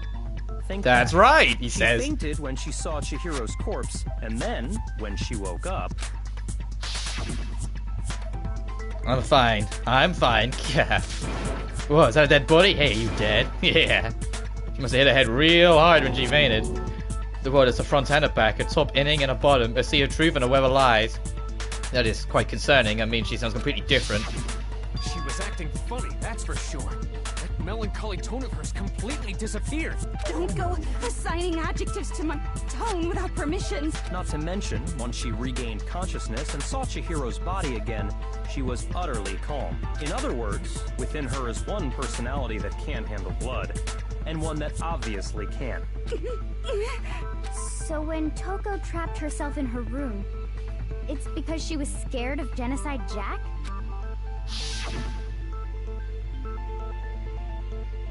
I won't let Genocide Jack have control. I'll drive out the killer, to drive out the murderous fiend. The reason she locked herself in her room wasn't to keep other people from getting in. It was to keep her other personality from getting out. What? Toko was afraid. Afraid of the murderous fiend inside of her. Of killing even more people. How? Yeah. How can you know all this? I do believe you misunderstood her. What she's trying to say isn't, how can you know all this? No. What she wants to know is, how could you tell them? Huh? Last night, just before Monokuma gave his motive speech, Toko and I had a strange conversation. Oh, this is the promise talk thing from earlier. She told me a most interesting story. She said a murderous fiend lived within her, and she was afraid it could appear and attack at any time. And that trepidation is what's caused her to have such a bleak attitude. Isn't that right, Toko? This is all a lie. Right, Toko? You said you wouldn't tell anyone. Oh. What? You promised. I can't believe you lied. You have only yourself to blame. You came to me with your tragic little story. I didn't Because ask you to... because she got feelings for him. I had a feeling that was going to be her undoing. She got feelings for him, and so he easily exploited that. This is the real world, not some romantic fantasy fairy tale.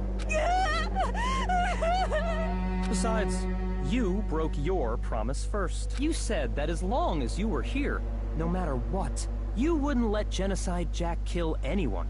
And I think that's still true. I think you did it, Byakuya. But in spite of that promise... I'm sorry, I couldn't keep our promise. But don't worry, never again. I won't let Genocide Jack have control ever again. You said if I kept my promise, you would go out with me. That's the only reason I promised. How many times do I have to tell you? I never said that, but you weren't able to do it. You just couldn't resist that rush you got from killing, could you? I tried. I swear I tried to control it. But your efforts were useless. What a disappointment. I hate you. Well, the opening act is nearly finished. All that's left is to hear from the person in question directly. The person you don't mean. Bring her out. Toko's body suddenly lunged backwards. A huge thud echoes across the courtroom, but in the next second... Well, hello there. Is it me you were hoping to see? Is that Chie's voice actress? I can't remember her name. What the... Yeah, I wouldn't want to be standing next to her. You figured it out, huh? Well, whatever. What are you gonna do? I'm the ultimate murderous fiend, Genocide Jack! Or better yet, let's go with Genocide Jill! What the fuck is this? What happened to you? Not Toko. That's a loser name. And what happened is a textbook split personality. So what if one of them happens to be a serial killer? We should turn a blind eye to one's fault.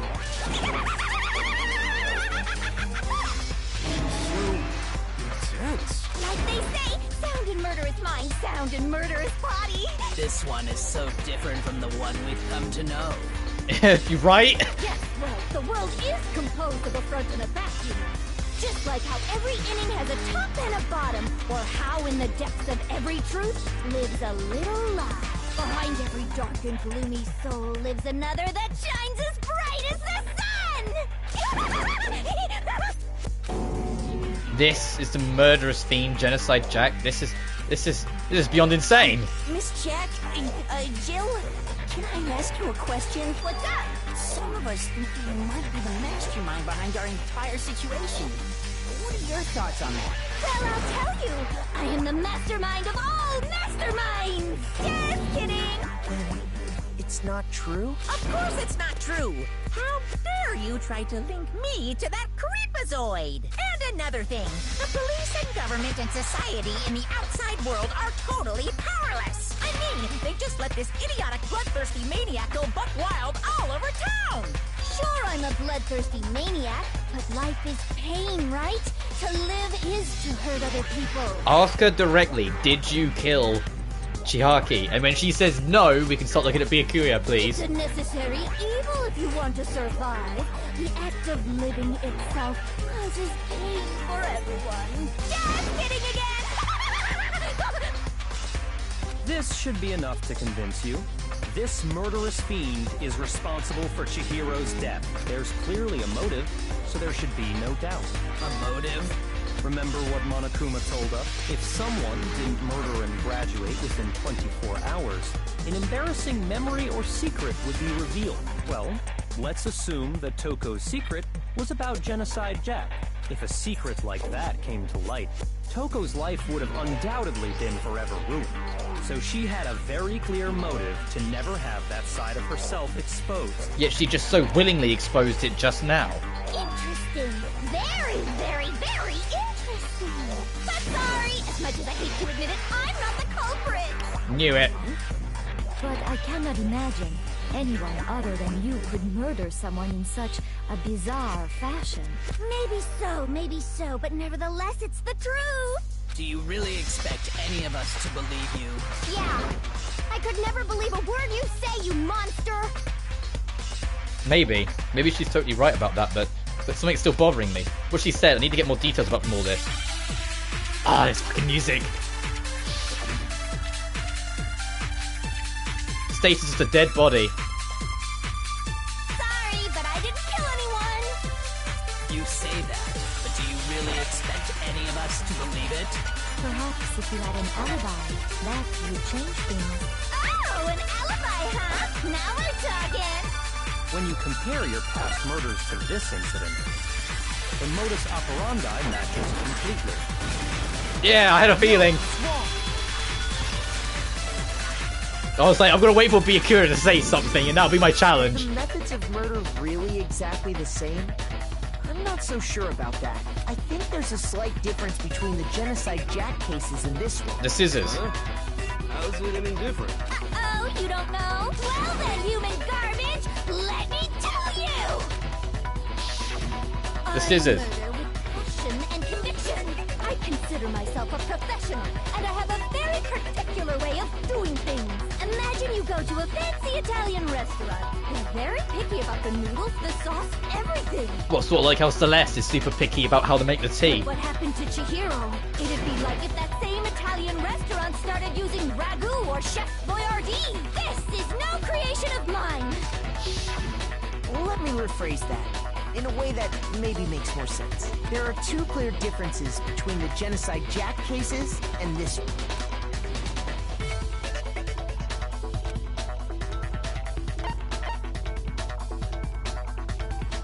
I got it! Yeah.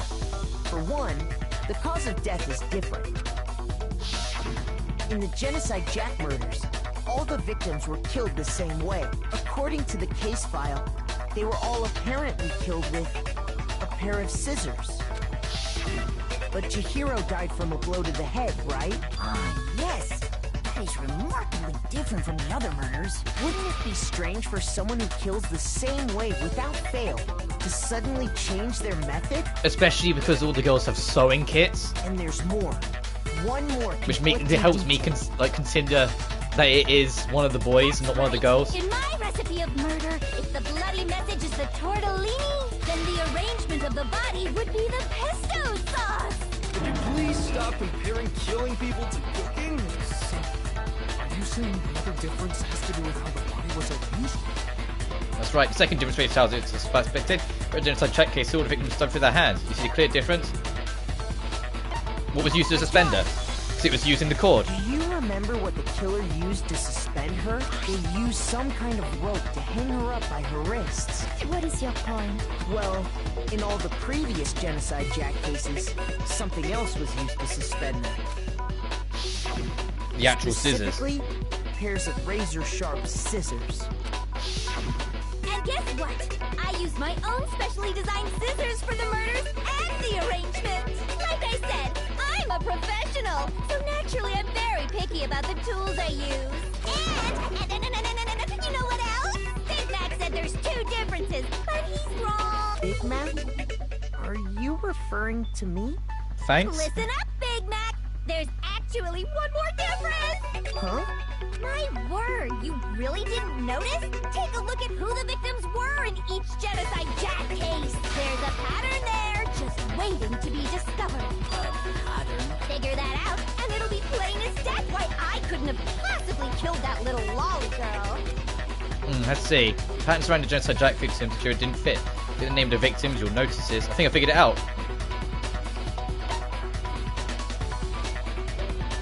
Were they all boys? Oh, I can't remember. I got it! Ew, okay. Because Chihiro was a girl? Bingo! Bullseye! Right on the money! What are you talking about? In all the genocide jack cases, all the victims had something in common. I had to really think then. Yeah, Ken. That's why it was so specific on mentioning the names.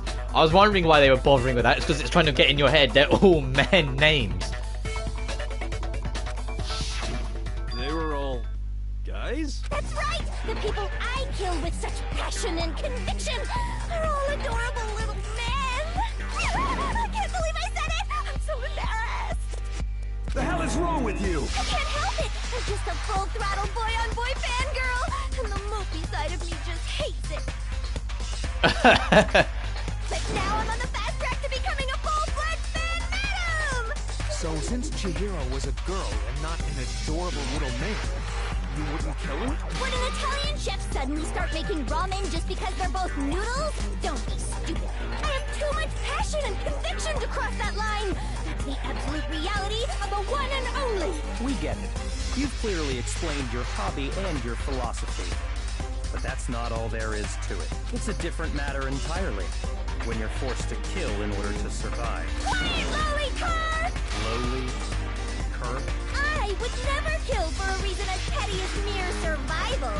And if by some fluke I did kill to survive, why would I bother with the message and arrangement? It'd make me the obvious suspect!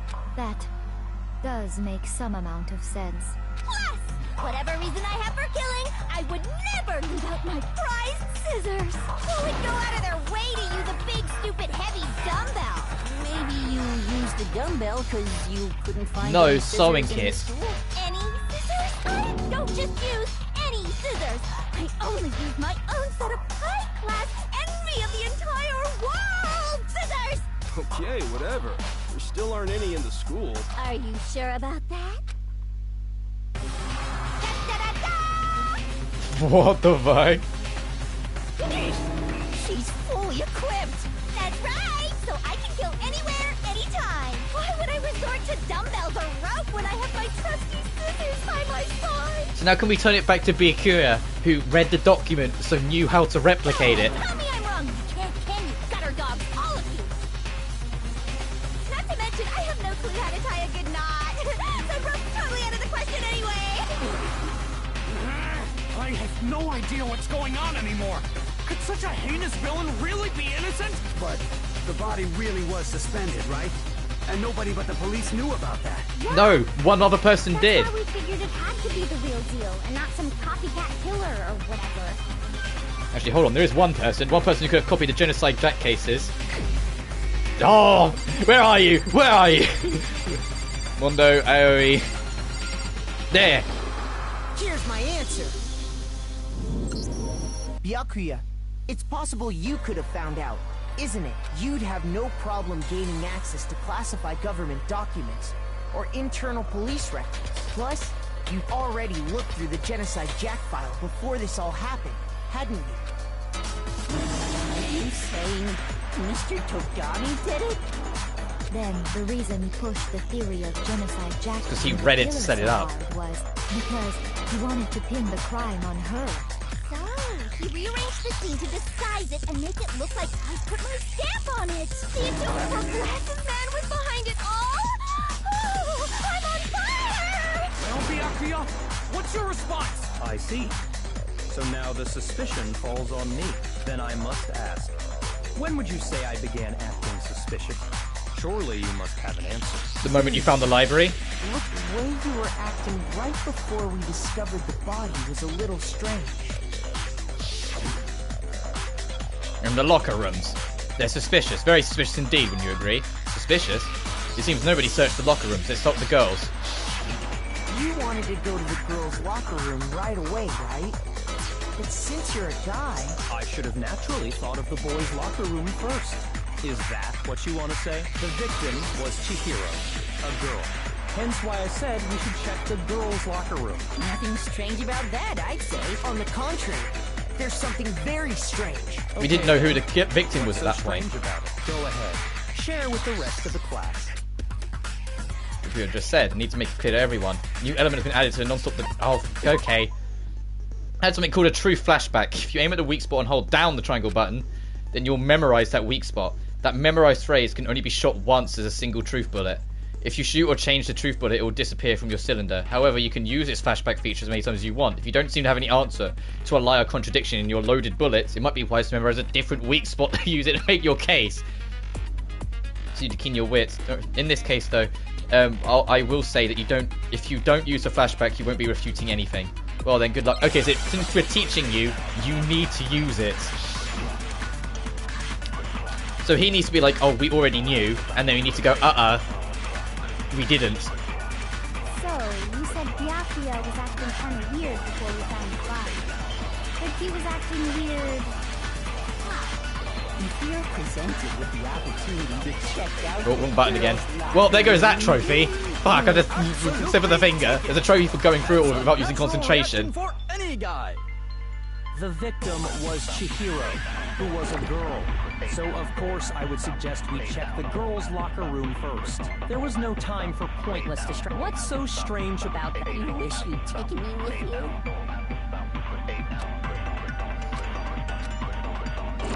So, you said Byakuya was acting kind of weird before Damn we it. found the body.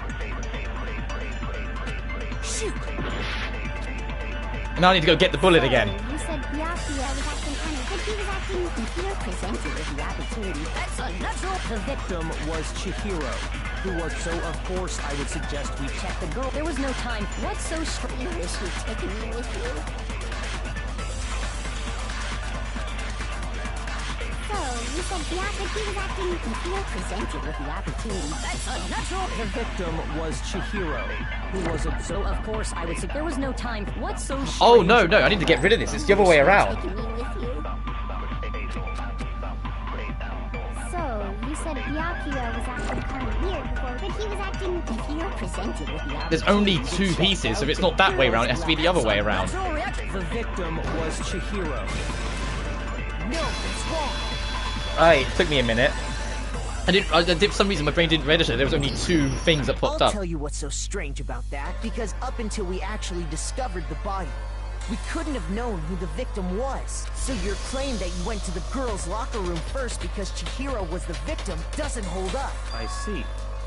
That's a good answer, I must admit. Interesting. Very interesting indeed. But your reasoning is still too weak. Huh? What's wrong? Is that it? Surely you've got more than that. Go ahead. Show us. Like he doesn't even care. He's got him cornered. He's saying like he has nothing to do with him. What's the matter? You're not finished already, are you? There must be more to it. There is. I think there is more to it. Think about Thank it. you, Kyoko, here to spoon feed it a little bit. We just talked about the differences between this case and past Genocide Jack incidents. The proof you're looking for is hidden in there. Oh? Proof that I'm the culprit, you mean? Between the cases and the other Genocide Jack murders, the evidence that proves Byakuya is responsible is hidden in there. What could it be? Oh god. Library desk lamp. Is that what I need though? What? The difference between the cases? You want me to explain it again? When I want to kill, I use my very own special scissors. And I use those same scissors to arrange the bodies. But Chihiro was suspended here. It was some kind of rope. That's right! It absolutely was! Then there must be something. Hey, Byakuya, where'd you get it? I've never seen that rope before in my life. What was that? Do you think you mistake lurking at what I said? Okay, you don't need to use it that time. But it is the lamp. When I want to kill, and I use those same But Chihiro, it was some kind of... That's right! Then there must be something. Hey, Byakuya. I've never seen that rope before in my life. Yes. No, it's wrong!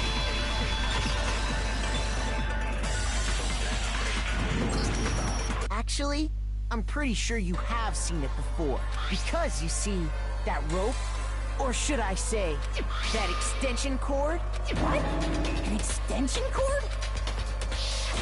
Byakuya, you've used the extension cord in the library more than once, haven't you? And the same extension cord that was in the library all this time went missing after the murder. And there's no way someone who uses that extension cord as much as you do wouldn't discover that fact. And Byakuya must be the one who took the extension cord. I can't imagine any other possibility. That's really what you think? Then your conclusion is something like this? I killed Chihiro in the girls' locker room, then No, hung her up you and killed her wrote in the bloody boys message. and then swapped everything. I intentionally made it look like Genocide Jack was behind it. Is that about right? Doing it again. He's already calm, looking totally unconcerned. As if he's not even involved. Wait, not even involved? Wrong? I asked you if you think that's what happened. Hell yes, that's what happened. So that's it, right? Byakuya's the killer. I don't disagree with not disagreeing. He kept calling this a game, right? So he'd be totally willing to do something like this to win. Sorry, but could we hold on just a second? I think we need to talk about this a little more. Sure. Do we really need to? We've already decided who did it. I know, but still, there's something that's still bothering me. Is that right? And what, pray tell, is still bothering you? I killed her in the girls' locker room, then disguised my crime. Specifically, I dressed it What up are to you make doing? it look like it was the work of a homicidal psychopath. What about all that bothers you?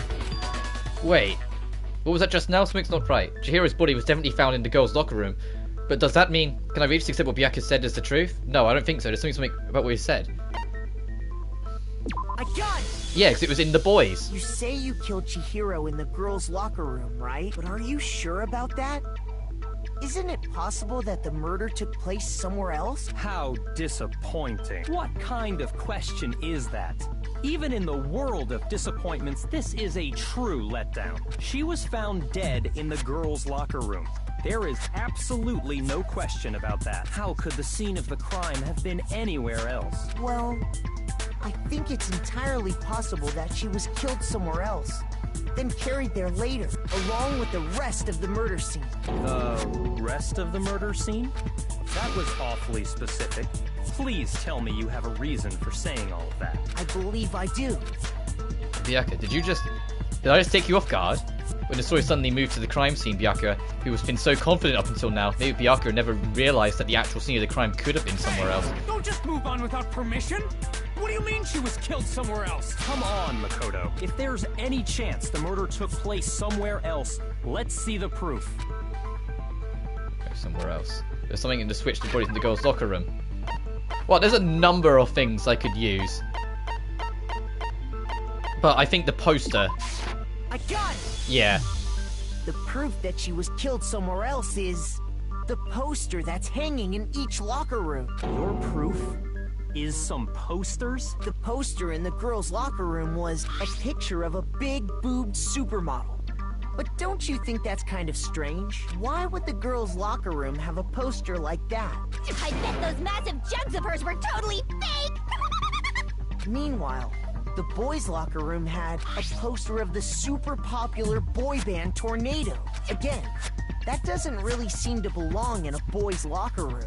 So you're saying that maybe the posters were switched? And there's one other thing I noticed about the locker rooms. You know what I'm talking about, right, Sakura? You're referring to my protein coffee, aren't you? Protein coffee? While I was in the girls' locker room earlier, I spilled some protein coffee on the carpet, but I noticed that after the murder, the stain had been totally scrubbed away. Except it hasn't. It was moved.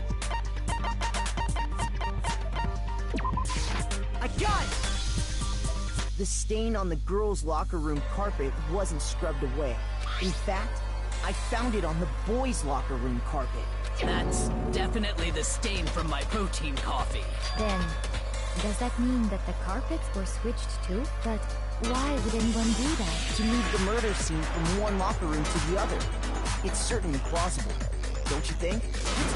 In other words, in order to completely swap the scene of the crime, the blood-stained poster and carpet were moved along with the dead body. By doing this, the killer was able to change the entire room where the murder took place. And they did it by taking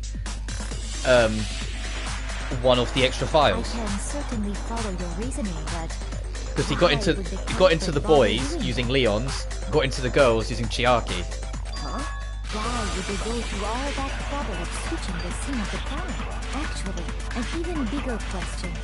If the murder did take place in the boys' locker room, then how did Chihiro get in the boys' locker room in the first place? Because she took Leon's. To get into the locker rooms, you have to swipe your e-handbook across the card reader device, but Chihiro's handbook should have only allowed her access to the girls' locker room. She had no way to get into the boys' locker room to begin with. No, she did have a way, and I can tell you what it was. I highly doubt that. Shut up! I'm telling you, I know how she could have done it. Is he right? Because Jiro really got into the boys' locker room? Yes!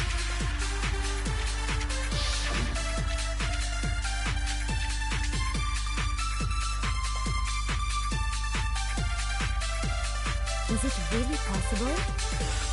Could Chihiro really have gotten into the boys' locker room somehow? Ah, I got it! She must have hacked her e-handbook. No. She was the ultimate programmer, after all. I'm sure that would have been no problem for her. No, I don't think that's it.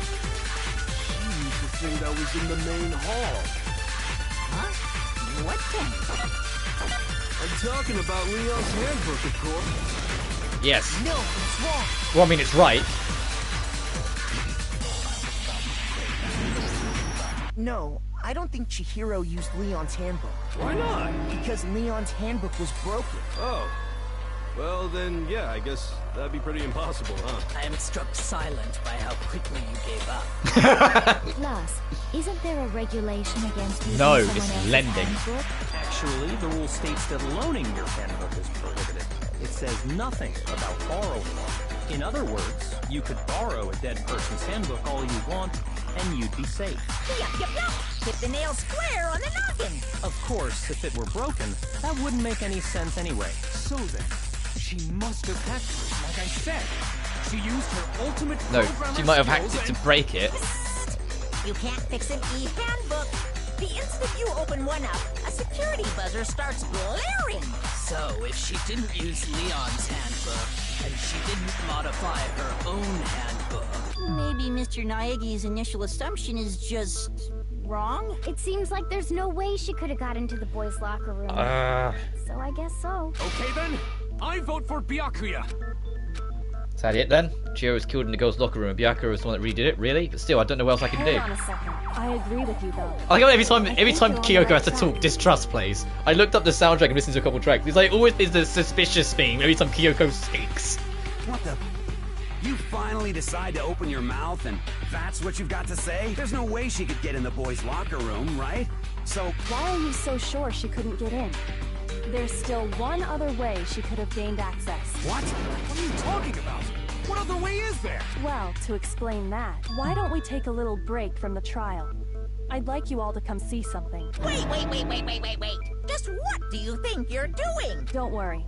This'll make the whole trial more exciting. I'm sure that thought must please you. Huh? It'll make things more exciting?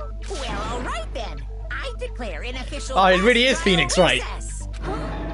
For real? Now then, that you want to show us? It better not be boring or I'll be very unhappy. Oh, I have no doubt it'll meet your lofty expectations. So, shall we go? Where are we going? What's happening? Class trials put on hold. You headed off to Kyoko in the lead. Which way it took us was...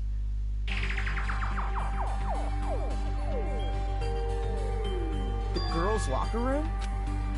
We've already searched this place top to bottom. What are you trying to pull, Missy? I'd like you to examine the victim's body one more time.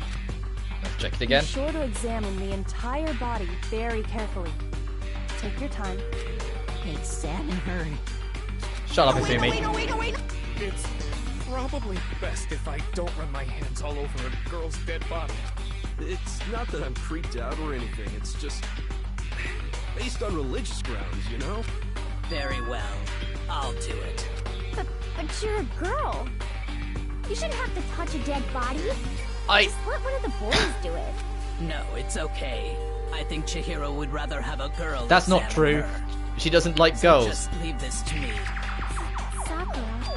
What is this? Some kind of secret girl-on-girl action? Is that what you two are about? That's not it at all.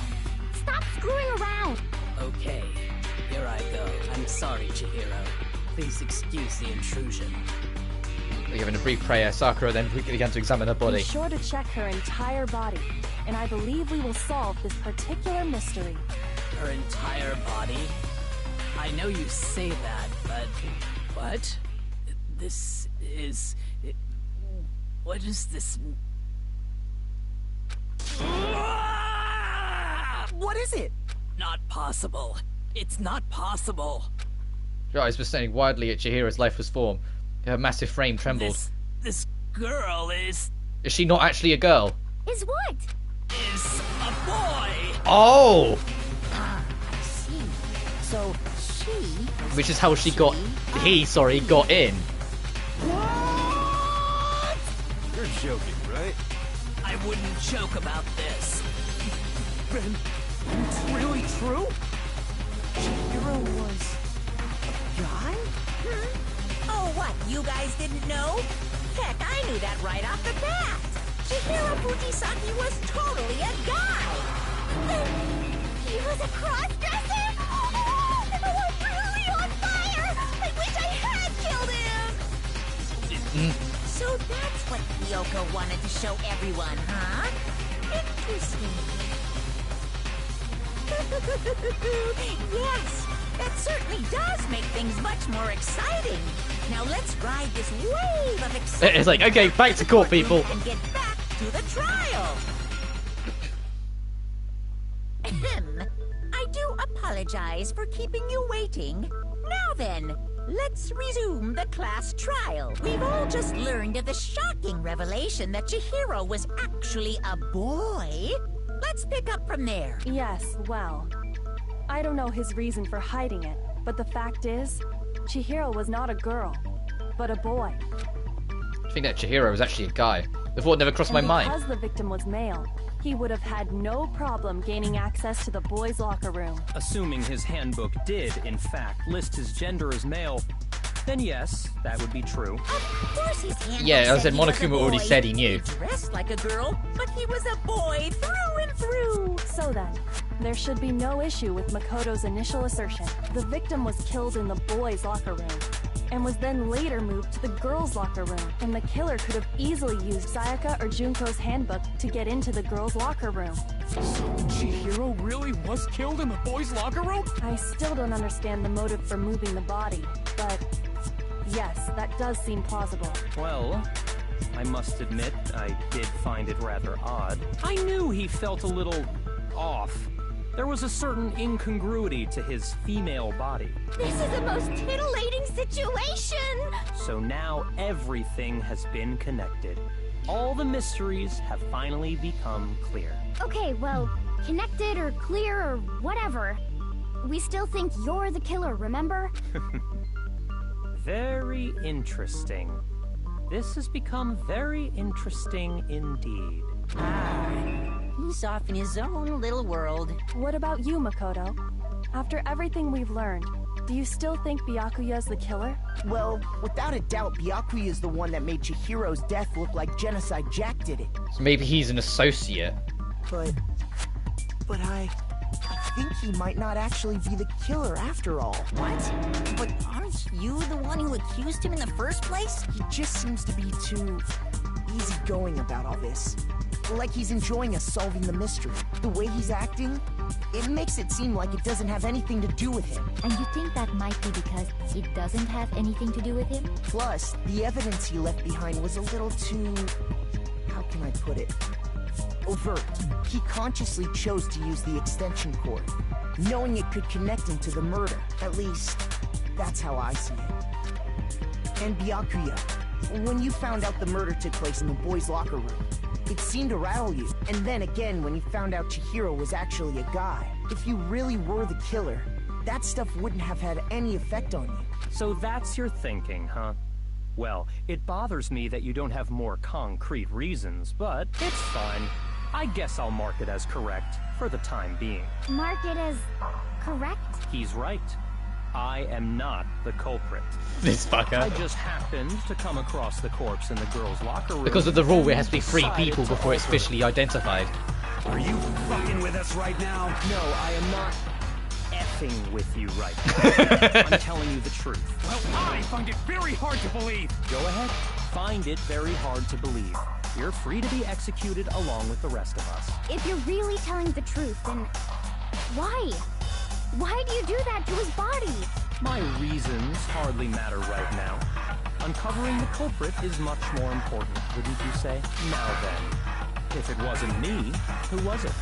Well, I don't think I can say for sure without talking about it a little more. We're seriously gonna keep going? We're all good, aren't we? I thought it was clear Byakuya did it. No, I'm with Makoto. If there's any doubt whatsoever, we need to explore every possibility. Thank you, Because Kyoko. if we're wrong, we all die here. That's true. Very well done. Thank you, I'm with Celeste. you too. Damn straight. Count me in. Yeah, you too. Yasuhiro. Do you not have a mind of your own? Of course I do. What am I, an ant or something? Anyway, let's discuss this all as a group one more time. We still have time to make our decision. That's very true. Our lives are all on the line. Excellent. Then shall we resume our game of hide and seek? But if Byakuya didn't do it, then who's the real killer? Who murdered Chihiro? There's one thing we can be sure we know about the killer. The killer was able to gain access to the real murder scene, which means the killer is a guy. Scream is impossible. You need a boy's handbook to get in. Since Leon's handbook is apparently broken, the killer would have to use their own. In other words, it had to have been a guy. But it's still not enough. We need to find some more clues.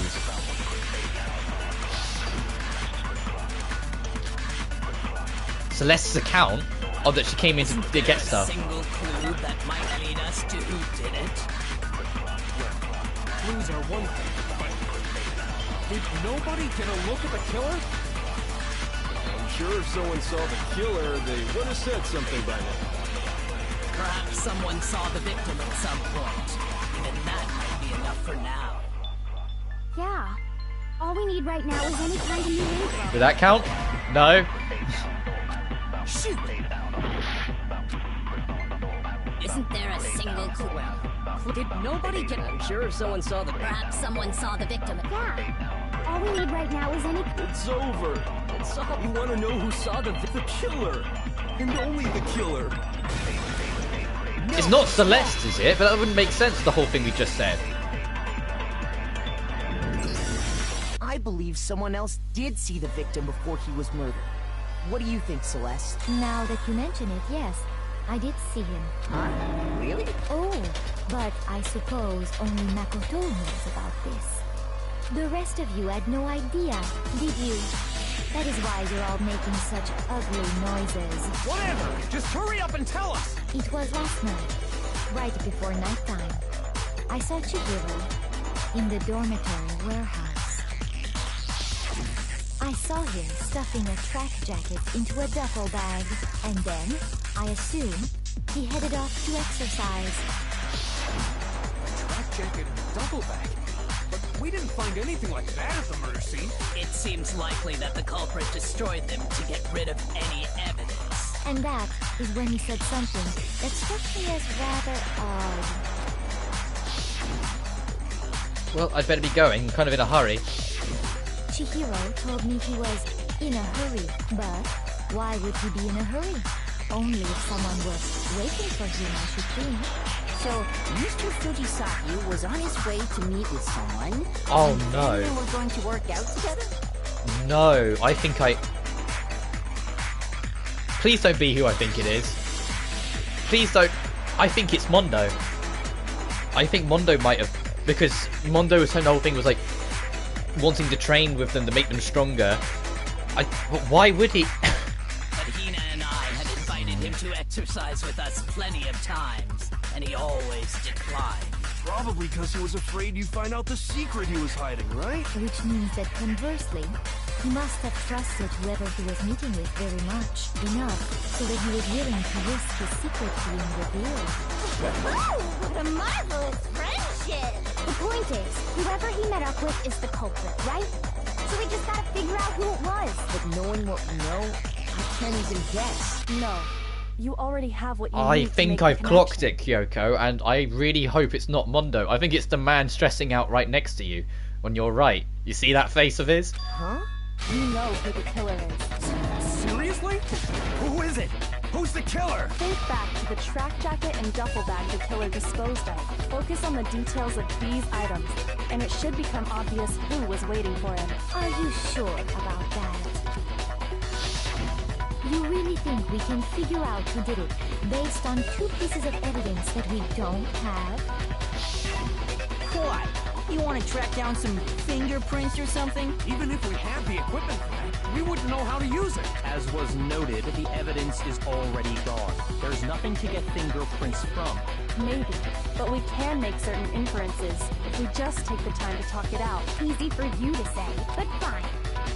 Celeste, did you notice anything special about the bag or jacket? The bag was just a normal duffel bag from the warehouse. All the bags in there are the same, so I can't imagine what would make that one special. Well, if I remember right, there was a decent variety of tracksuits to choose from. Do you think there might be some connection between the culprit and Chihiro's jacket? Perhaps. Let's explore that and talk a bit more about the jacket he took. Track jacket really holds some kind of clue about the killer. Somehow it's really hard to believe.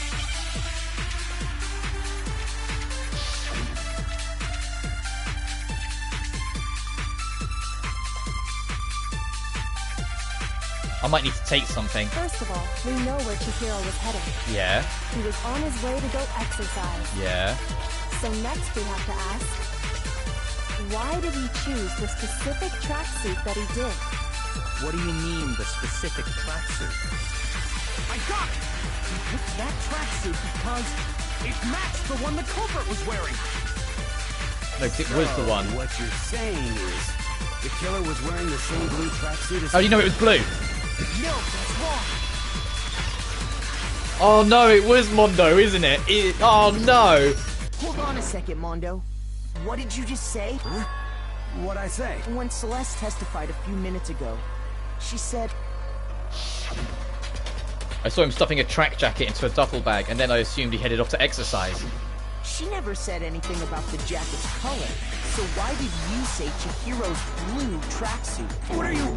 You just... Hey, Celeste, what color was Chihiro's tracksuit? As a matter of fact, it was blue. And before we began the Oh, please don't be... I like Mondo. Don't do that. Don't be Mondo. The only one I told about any of this was you. Then, Mondo, how did you know what color Chihiro's tracksuit was? Because I'm sure he saw the clothes at some point in the investigation. Oh, Targa, no. You're going to try and defend him because he's your bro. No, that can't be it. The bag and clothes were surely disposed of by the time we began our investigation. Then the only reason he could have known what color the tracksuit was is if he saw Cherry with it before he died. That's the only possibility. Are you talking about Chihiro? So, how about it? Did you see the tracksuit or didn't you? Just by chance. I just happened to see it last night. He walked past me, and he was carrying the tracksuit in his hands. No. That's not true, because it was in... Because according to the testimony, it was in a duffel bag. Celeste's testimony, And not only that, Celeste pointed it out.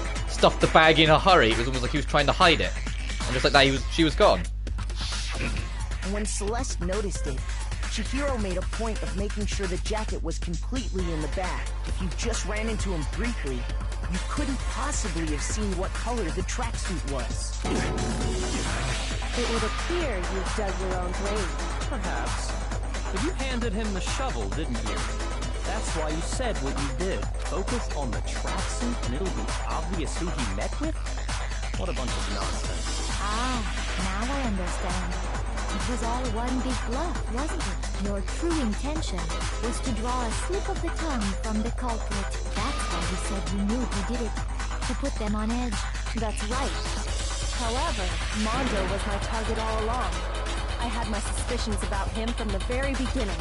But why? What made you so suspicious? That's a good question. Because I hate him. There was a certain turning point that tipped me off. Maybe you didn't notice it, Mondo, but you tend to refer to men and women differently. You only call guys dude. For girls, it's chick. And after he was killed, you happen to refer to him as dude. Oh, I didn't catch Once that. I picked up on that, it occurred to me that Mondo knew something we didn't. You didn't notice such a tiny detail? As if you're really that surprised, Kyoko's insane. You're positively frightful! No. I'm not the frightful one. Not nearly as frightful as someone capable of murdering a friend. Mondo, was it really you? Did you really kill Chihiro? I didn't kill anyone! You've been all over me, judging everything I say, putting words in my mouth. What gives you the right to treat me like a goddamn criminal? Yeah! He would never do something like Tucker. that. This is a false accusation! It's true. My reasoning on that is pretty shaky. That was fast. Well, this does present us with a problem. It seems we are all out of leads. My time has nearly come. That's what my little ghost friend is telling me. Oh yeah, that reminds me. Hifumi, weren't you telling me you found some evidence? Really? What kind of evidence? Actually, no. Now that I'm thinking about it here calmly, it might not be all that relevant. Jeez, does your confidence just get up and walk away? It's fine, man. Just tell us. If you really insist, then, here it is. Is that Chihaki's ebook? What do you have there? It happens to be an e-handbook. I found it laying on the ground, so I scooped it up. On the ground, right? That must belong to Chihiro's. It's the one that was missing. We know Chihiro's handbook was missing from the scene of the crime, right? For a fact. For a fact indeed. I was totally sure I'd found it. Then it must hold some clue about the culprit, right? Well, that's what I was hoping. But it's busted. Leon's that's busted in the thing isn't Leon's. I imagine the culprit broke it. But he can't to break get rid of them. any evidence after the murder. That's odd. I didn't think the handbooks were quite so fragile. You're right. They're not. They're totally waterproof and shock resistant. It would take an awful lot to break one. And yet, this one does appear to be broken. As is Leon's. Because they were swapped. Sitting useless in the main hall. For all your confidence, that is a remarkably high failure rate. Do you think there might be some kind of mystery in there somewhere? How, precisely, did the handbooks get broken?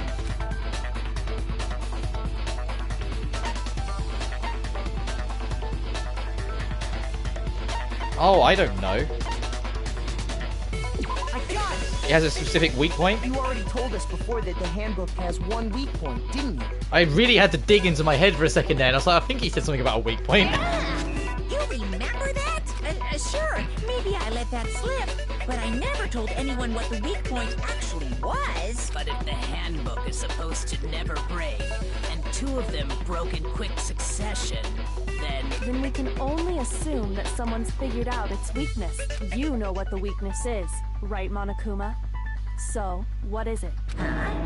You're asking me? I think it's a necessary piece of information if you want this to be a fair trial. But if I tell you, and someone else decides to copy it, that would be very not good. Just tell us already.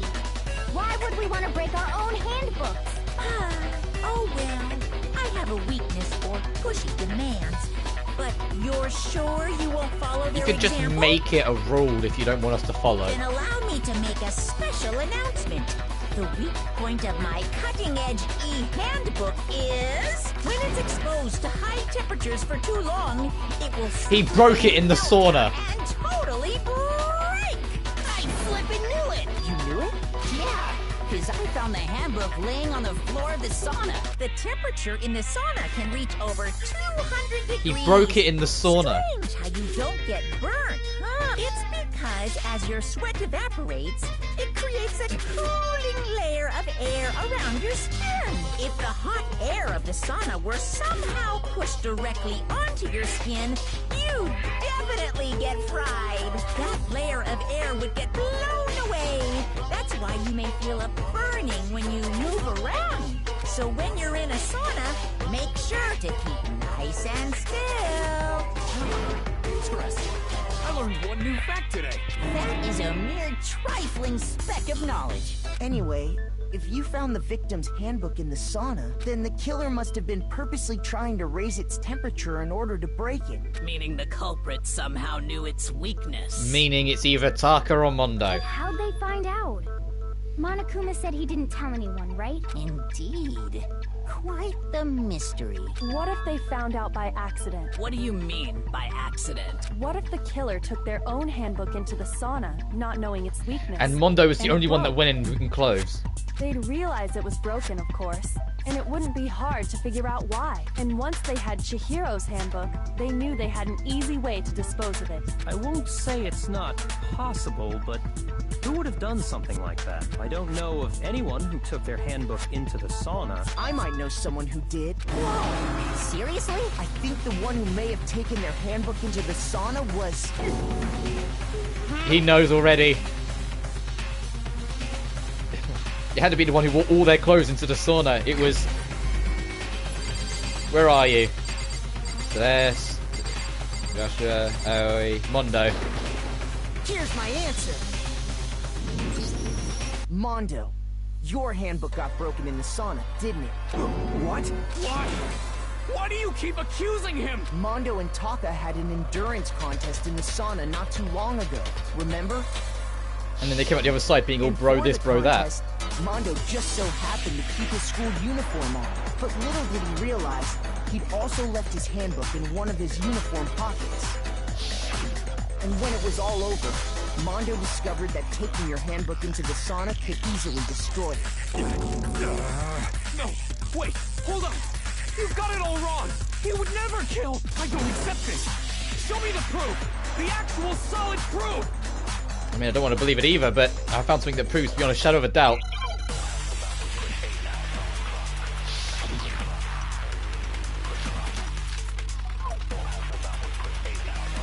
Oh, God.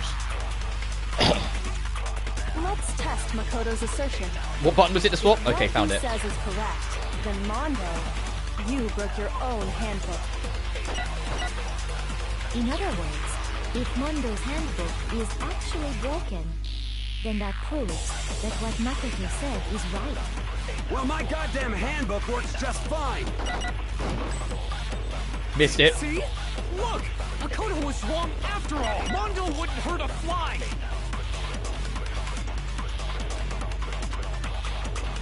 Let's test Makoto's assertion. If what he said, You broke your own handbook. In other words, if Mondo that proves Well, my goddamn handbook works just fine. Yeah. No, it's wrong.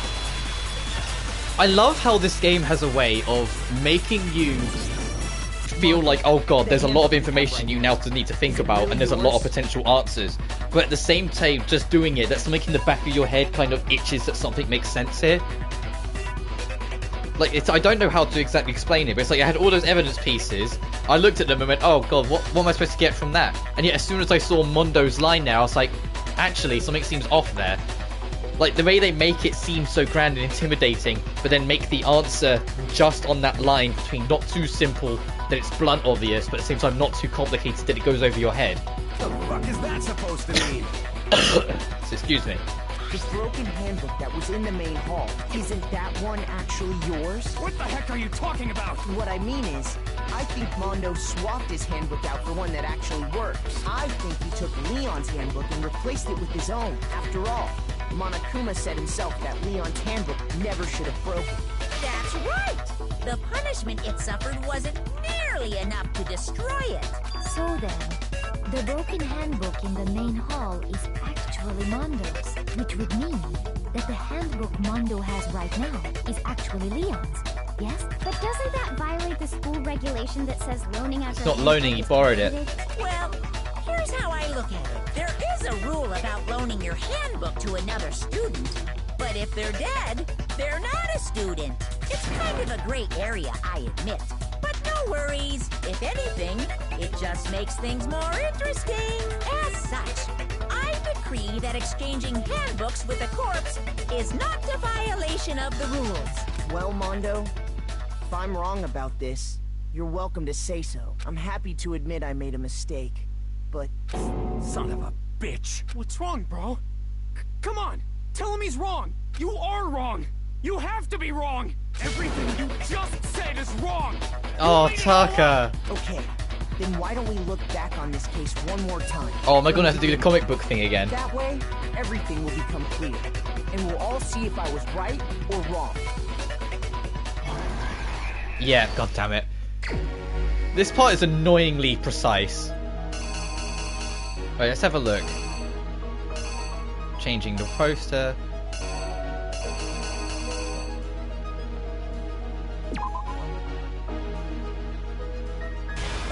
Is that right? That they was... Is there another one that references Celeste? No, that she saw the thing. She snagged it away and ran away.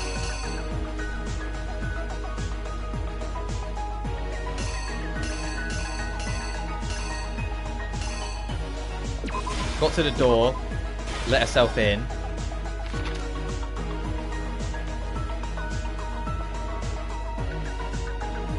Oh, I swiveled too far. Hey, he was already in.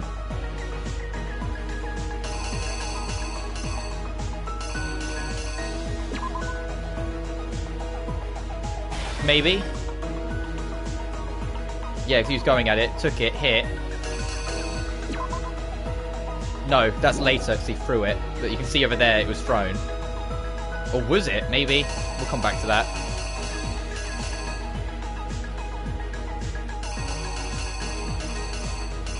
I'm going to put that there for now.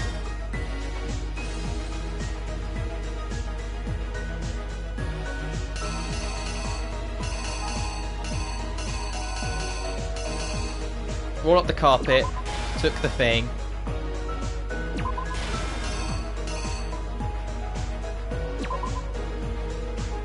That seems strange.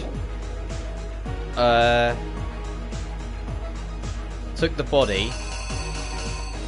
Put stuff up back on the other... No, he had to get himself in first, so it doesn't make sense. Approached the girl's door. Let himself in.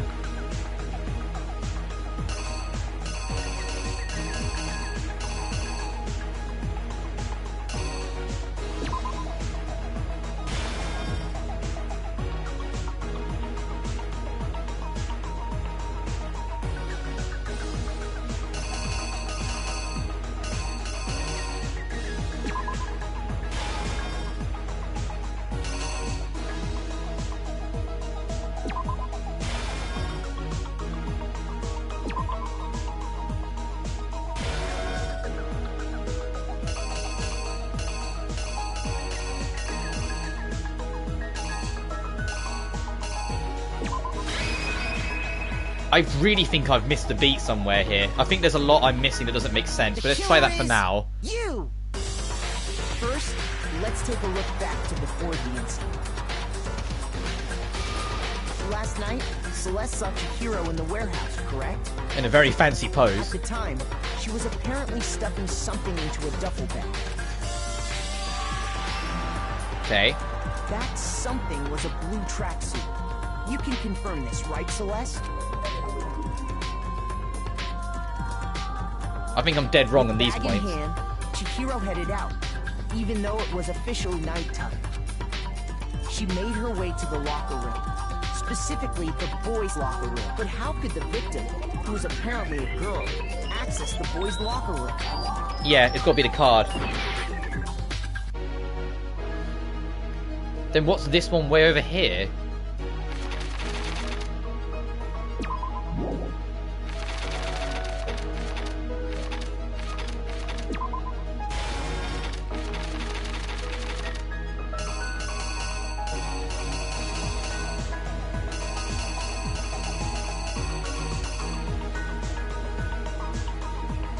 Unless, hang on. No, but these were right. I got as far as that one.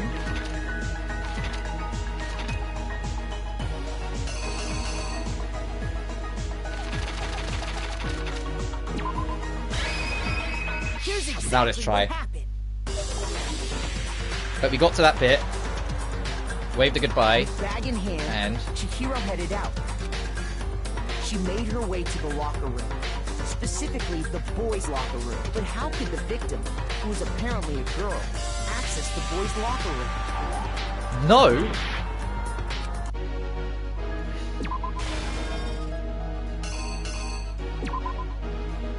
Clicked it, then went in. Here's exactly what happened.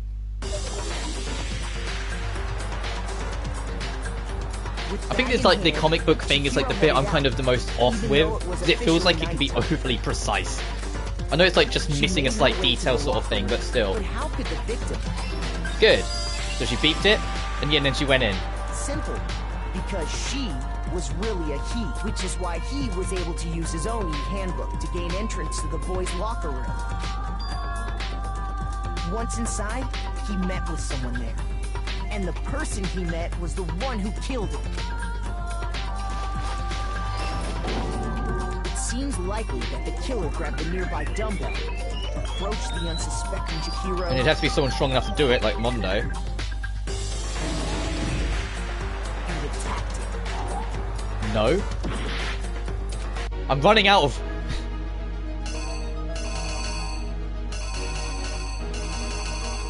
Oh, and splattered blood on the poster.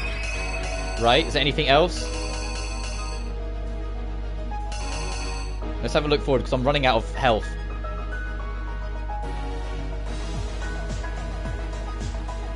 I took the poster, left, went to the girls. Got in.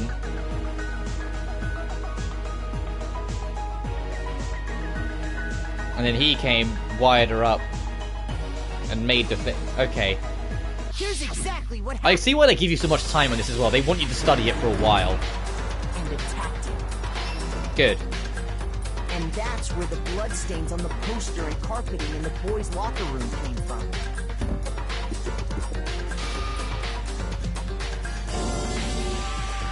It was likely in the heat of the moment.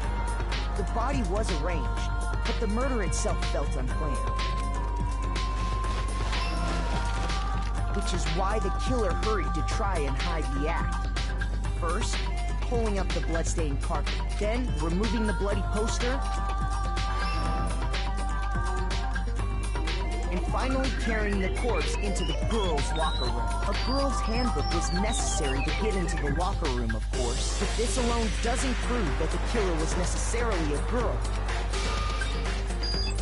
After all, Sayaka and Junko's handbooks had been placed in the main hall. Using one of those, a boy I don't know if this one's right. girls' locker room without much problem.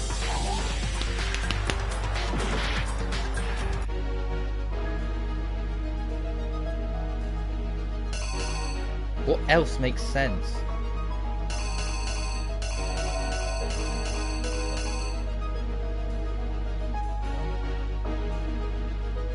Let's look ahead. What else makes sense? He came in a wide up. That one's definite, and then wrote the writing. Sauna and threw it in.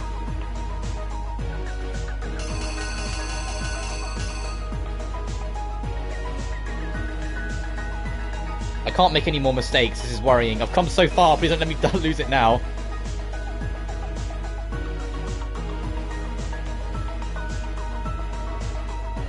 So he might have grabbed that. He might grab...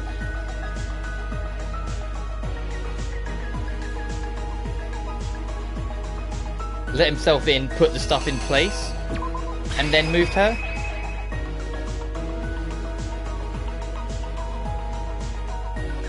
Here goes nothing. Exactly what happened. After all, using one of those.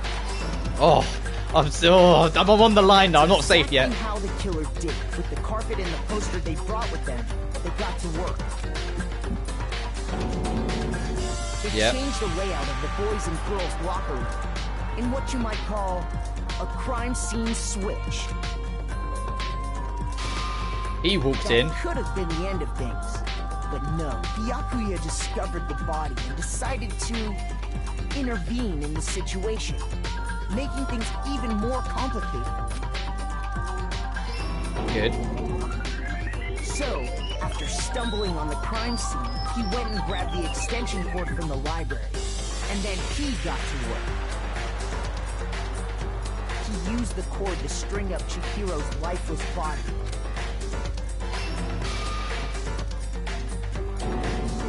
Then, using the victim's own blood, he left a grisly message there at the scene of the crime. He wanted to create the illusion that Genocide Jack was responsible. Yeah, because it's all a game to him. I don't think he really cares if he lives or dies. He just wants to see if people can enjoy and work on the game.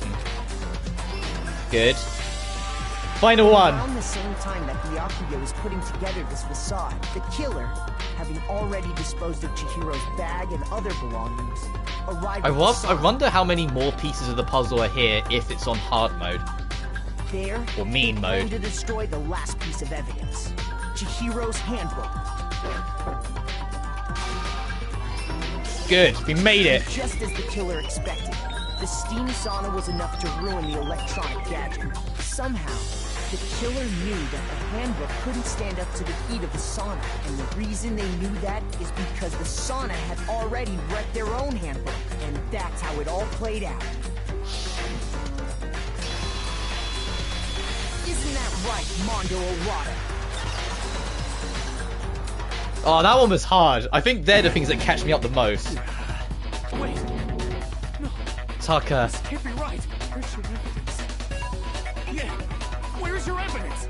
You need evidence. You need proof. Without any proof, you can't hit Tucker. Evidence that Mondo's the killer? They already revealed itself earlier in the trial. I'm going to explain something that Mondo's handbook is right now. Once I do that, everything will become clear. A new element has been added to... Oh, god damn it. Let's talk a little bit more about fever time and nega time. As in negative. During a bullet time battle, if you press the R1 button, fever time will activate and the tempo will be forced to its max. At this point, you can push the buttons at random and you won't miss. You can press X triangle, however you want to destroy the opponent's verbal assault. But this only lasts until your focus gauge runs out, and it's your best possible use of your time. Of course, it wouldn't be fair if you got access to the special time, right? So we will prepare something called negative time for your opponent to use. In the opponent activates negative time during a bullet time battle, your tempo marker will disappear, making it a bit tougher for you to hit the buttons in rhythm. If you were to activate fever time at this point, no, never mind. I'm sure nothing would happen. I don't know what I was worried about. Unsurprisingly, if you actually difficulty set the gentle, the opponent won't use negative time. Well then, good luck. I've got to convince him instead. Show me some evidence. You're wrong. I won't listen. I refute you. False. Show me some evidence. Gotta shut up and concentrate again. I won't listen. False. I refuse to vote. Show me some evidence. You're wrong. I won't listen. I refute you. False. Show me some evidence. I won't listen. False. Show me some evidence. This should prove it. I managed to keep up with the super fast tempo a little bit there, even though I couldn't see it. I didn't actually get to press fever time to find out what happens. So far is right. Mondo must have replaced his broken handbook with Leon's, in which case, we can just check each of our handbooks right now. Once we do that, we'll... We don't gotta do that. Huh? Yeah. Yeah, I did it. I killed him. And that's game. I probably didn't do as well on this one. I'd have made a lot of mistakes on that last bit. Let's have a look. I made a mistake, like, literally at the start. Yep. Did okay there, but technique was lacking. Made a couple mistakes. Perfect technique. What is technique? Is it just like getting the right answer first time around instead of letting it cycle?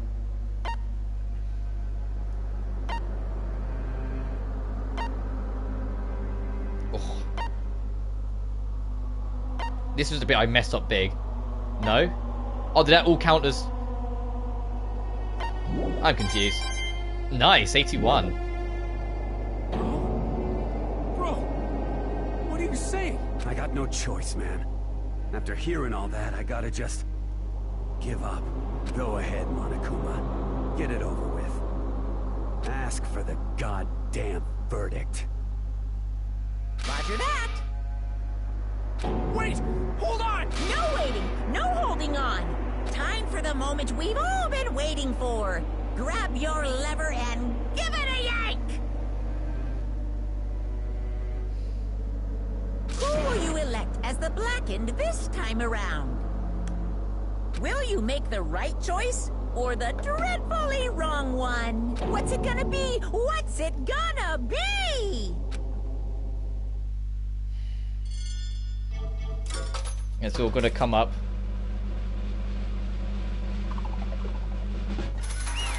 Yep.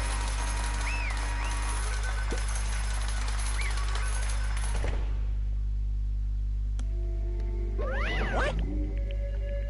Uh-oh, this time it looks like you got it right again. Yes, it is. The Blackened that also killed Chihiro for Fujisaki was Mondo Owada. In case you're wondering, the vote was not unanimous. Kiyotaka chose the wrong answer. You're getting very close to the danger zone, Mr. Ishimaru. You need to be more careful. I refuse to believe it. There's no way you'd kill someone. Sorry. Why are you apologizing? Why? Why?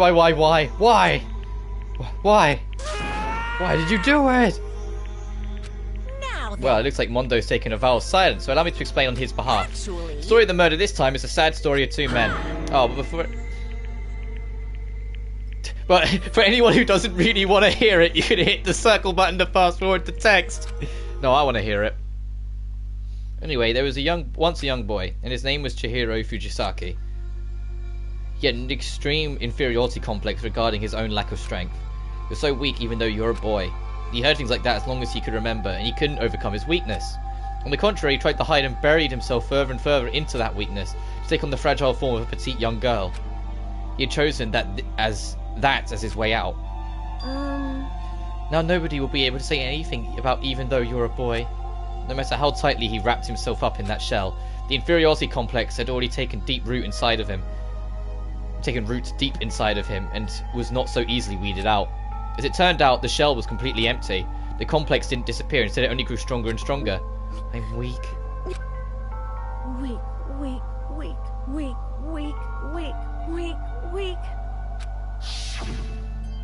Once the killing game had begun here at the school, he had no choice but to accept this fact. After all, this world is the survival of the fittest. If you're not strong, you don't survive. And then the lovely and hateful Monokuma announced the revealing of the embarrassing secrets, which of course included Chihiro's embarrassing secret, which I was more than willing to divulge. Even though he dressed like a girl, Chihiro is actually a boy. Hey, And that was something Chihiro couldn't let anyone find out, no matter the cost. If that was revealed, it would be the end. The hardened shell would crack, the armor would fall away. Without a doubt, those around him would torture him more than ever before. Everyone figured being thrust into such a dilemma must have sent him spiraling into despair. What? And yet... I'm sorry. I don't really want to talk about it right now. But I also don't want to leave things the way they are, so maybe I can talk about it later. After I try my best to become stronger, then I can tell everyone. Annoyingly, he used the threat of discovery to motivate himself to become stronger. That's right. Now's my chance. I want to change. I'm going to get stronger and accept who I am. Strong enough to be... When someone says, even though you're a boy, I'll be okay, I'll get better. With that thought in front of his mind, he resolved to take immediate action. And so... that day, he made the commitment to begin exercising. He was prepared to retrain his body and mind. But sadly, there would be the first and only chance he would get at all. Hey, When he decided to start exercising, he thought it would be good to ask for someone's help. But he wanted to tell that person his secret first, and then ask him to help him from there. And that person he went to? Yeah, that's right. It was me. Yup, sure was. The biker gang fella had been painfully clear about how important his manly promises were, so Chihiro probably figured that even if he was confided in Mondo, his honor would make him keep the secret. Plus, Mr. Macho Mondo was the very symbol of a strong man that Chihiro had always aspired to. Maybe talking to Mondo about it will help give me some courage. He went and asked Mondo to help him become strong. That was his aspiration. And he thought that only with Mondo's support would he ever be able to come close to that. Correct. So then that must be why Mondo did what he did, to keep the promise he made to Chihiro. He did what he did? You mean that's why Mondo carried Chihiro from the boys' locker room to the girls'? Indeed. Yes, that's exactly what I mean. Wasn't that to cover up what he'd done? Certainly. That could have been part of it, but I don't think it was the main reason. The real purpose was to keep the promise between men he made to Chihiro. But how does moving the body keep a secret? Because if everyone knew he'd been killed in the boys' locker room, then everyone would have argued about how she got into the boys' locker room, right? Once that started up, at least a few of us would have immediately begun to suspect his identity, so he tried to protect Chihiro's secret by putting him in the girls' locker room and stealing his handbook, see? Then Mondo did all that to keep the promise he'd made to Chihiro, who he'd also killed? Why would he do that? The more I hear you talk, the more I don't understand. I mean, you guys trusted each other, right? So why? Why did you? Because no matter what I did, I didn't want anyone to know. I knew it. So that's what triggered it after all. The possibility of having your embarrassing memory and secrets exposed.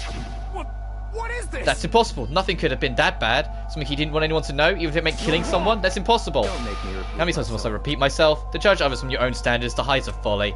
Even if you can't comprehend it, he obviously can. There's all there is to it. Well, while we're on the subject, why don't I tell you? The embarrassing memory, the secret that he didn't want anyone to know? Hey, You know what Mondo did? He killed his own brother.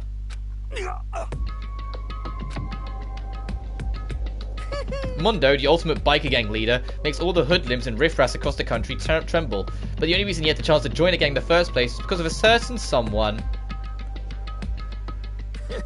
Mondo's other brother's name was Daya Owada. Mondo had nothing but respect for him. It was because of Daya that Mondo even got on a motorcycle.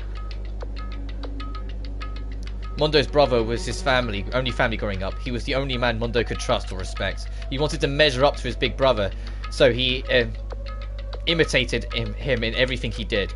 Mondo was the epitome. I'm never good at saying it's epitome. Epitome. That's the word. That's what I was looking for. Thanks, dyslexia. Really saved me there. Of his starry-eyed kid brother. Meanwhile, the charismatic older brother had put together a loyal motorcycle gang, and before anyone knew it, he had grown into the biggest biker gang in the country. Daya, the older brother, number one of the gang, and his number two, his younger brother Mondo. In the beginning, everything was peachy and gravy. But when Mondo started to think about how he would have to take over the gang for his brother someday, his brother's greatness, his reputation began to gnaw at Mondo's soul. The kid's gonna take over for Daya, huh? Daya created this gang with his bare hand. Mondo's just along for the ride. Can someone like that really be our leader? All that'll do is make the gang look bad. Almost every day, Mondo heard the gossip and whispers of the other members of the gang. Which is why... I gotta get stronger. Stronger than Daya. Once, just one time. No matter what, I gotta win. Fuck with me. I don't care what it takes. I gotta come out on top. And on the night of the Amazing Brothers retirement ceremony, Mondo challenged him to a street race. But during the race, tragedy struck. The kid brother pushed ahead with reckless abandon, eager for victory, and dashed into oncoming traffic. But suddenly... Oh, he didn't kill his brother. His brother died saving him.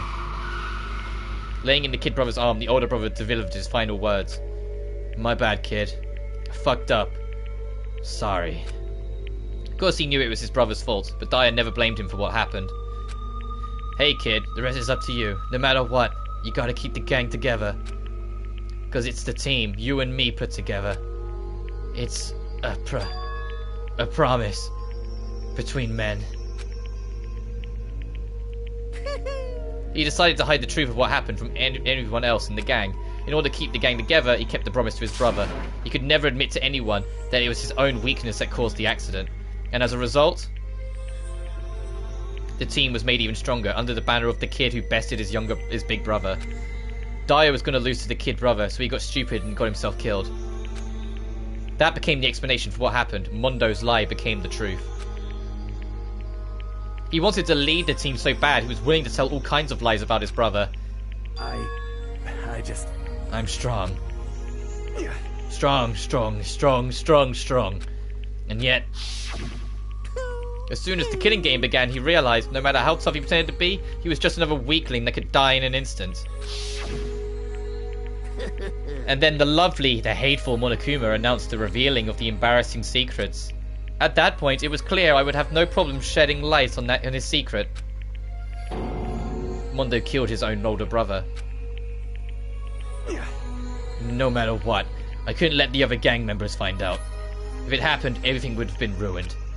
Everything me and my brother had worked to create would have been destroyed. His death, all the guilt I'd been carrying around, it would have been for nothing.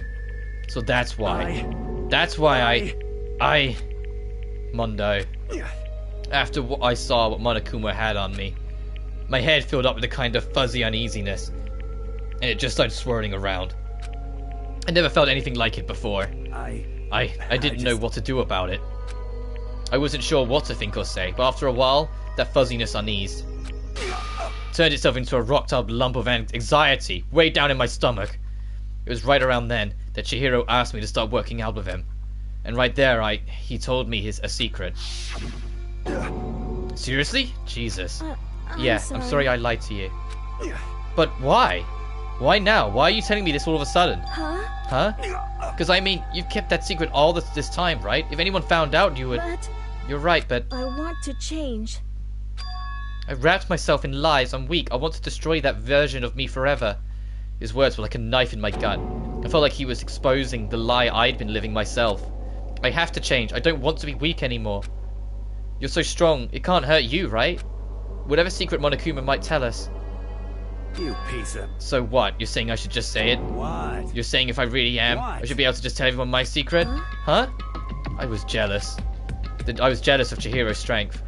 He had the strength to face his own weakness, to try and overcome it. It was the kind of strength I'd never had.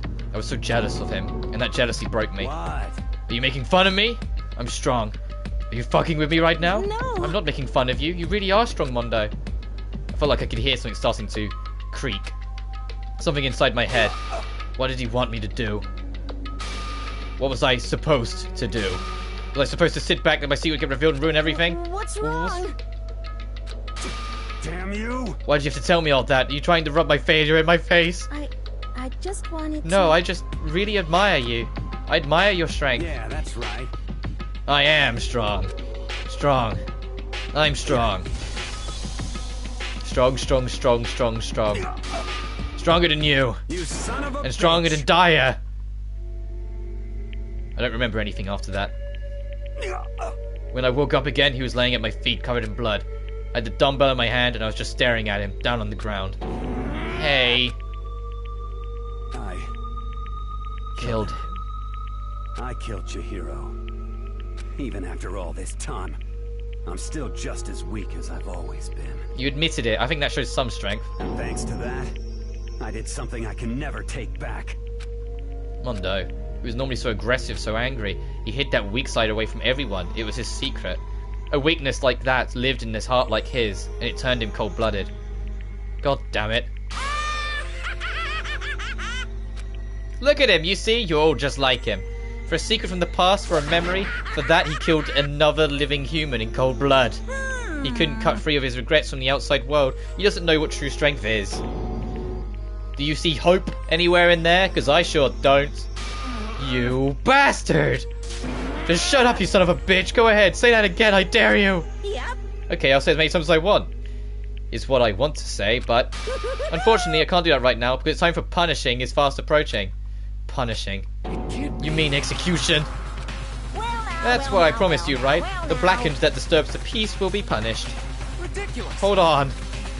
Now then, I've prepared a very special punishment for Mondo Owada, the ultimate biker gang leader. Wait. Let's give it everything we've got. It's punishment time. I said wait. Sorry, man. Oh. I couldn't keep the promise we made. From one man to another.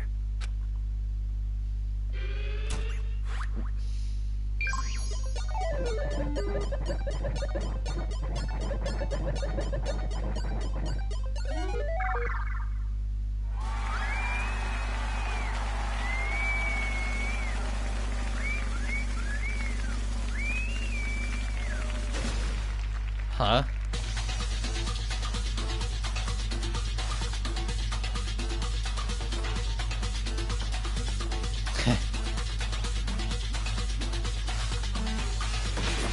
Oh no.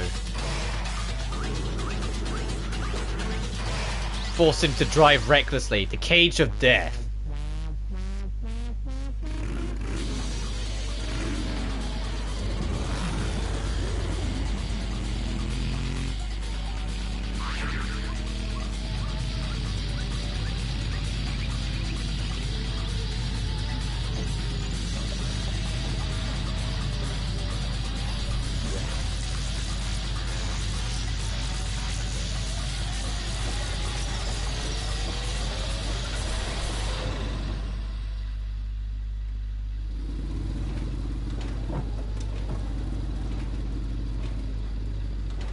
Did it fry him then? Like electrocuted him as he span?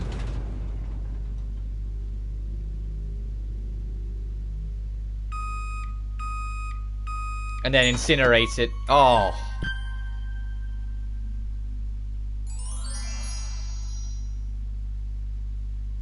They fried him like the sauna and to fit. That's evil. Certainly more evil than the one they did on Leon.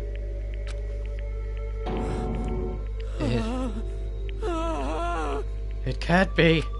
My brother. Another murder, another execution. I want to feel again. Everyone's lives are taken so lightly here. Feels like I might be going mad. Maybe I'll just let it happen.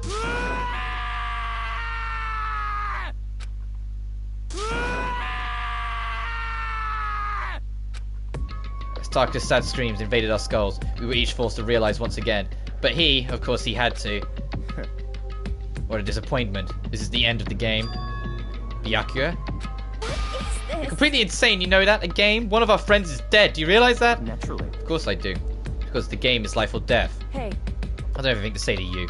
I don't have a response except However, that I just don't understand why. Why did you go out of your way to disguise Mondo's crime? What? Why? Isn't it obvious? Because it made things more interesting. His voice was calm, emotionless, like a voice of death. It chilled me to the bone. Last night, when the murder took place, I was in the library as usual. Honestly. So you ignored the nighttime rule too. That rule never mattered to me. I don't recall agreeing to it. There is nothing to be Well, done. I don't particularly care. Please continue. The night grew late and I decided to return to my room, when I stumbled upon him. I spotted Mondo coming out of the girls' locker room. After he'd gone, I looked inside and saw the corpse. What, you mean you actually witnessed the murder? He was such a fool. He didn't have the slightest idea that I'd seen him. Well... So you're saying you knew who the culprit was from the very beginning? That's right. Indeed. But if that had been the end of it, how boring would that have been? I mean, what a waste of time to answer reveal right at the beginning. Which is why I decided to lend a little helping hand. I thought it would liven things up. You did it all to liven things up? I see. So after hearing about Genocide Jack from Toko, you decided to use that to create the fake murder scene. But damn, man, if we hadn't figured out who'd really have done it, you would have been dead too, right? Well, obviously, I would have revealed the truth before it reached that point. Of course. Byakuya turned and looked me in the eye. I could feel his sharp eyes piercing into me. Thanks to a certain remarkable someone, it never did, and I was able to perform an interesting experiment. Once I do decide to become blackened, I now know who I'll have to watch out for. He's gonna fucking come for me. What? Correct. So that was your reason. Are you satisfied? Indeed. Yes, done listening to your story. Moving on. There's something I'd like to ask Monokuma. What's this? Oh, I'm up next? You like to perform these elaborate executions each time, correct? My question is why? Do you like them? Do you know, this punishment, this despair, it's not just for you. All the punishment, all the despair is my gift to mankind itself. What? You're over-exaggerating. I'm not over-exaggerating. These punishments are meant to transform all hope into despair. What do you mean? Mean? Mean? Mean. Mean, mean, mean, mean, mean, mean, mean, mean, mean. Good grief, I don't understand why you have to pick apart every stupid little thing. Whatever, it doesn't matter. In the end, I'm going to stand alone as the victor, and then everything will be revealed to me. Oh, the noble son of a noble family. Truly, you understand me. I think this is the start of a terrifying friendship. That's enough. Shut up. I would never stoop to the level of a childish criminal like you. Just let me say this. After I have achieved complete victory, you're up next. I'm going to find you and kill you. Understand? In the name of my family. In the name of the Tagami family, for which victory is a foregone conclusion. You're getting Ooh, so cool. It's like you're the main character of a video game or something. No trash mob for you. I swear, whatever it takes, I will kill you. Temper, temper. Sounds like someone needs a nap.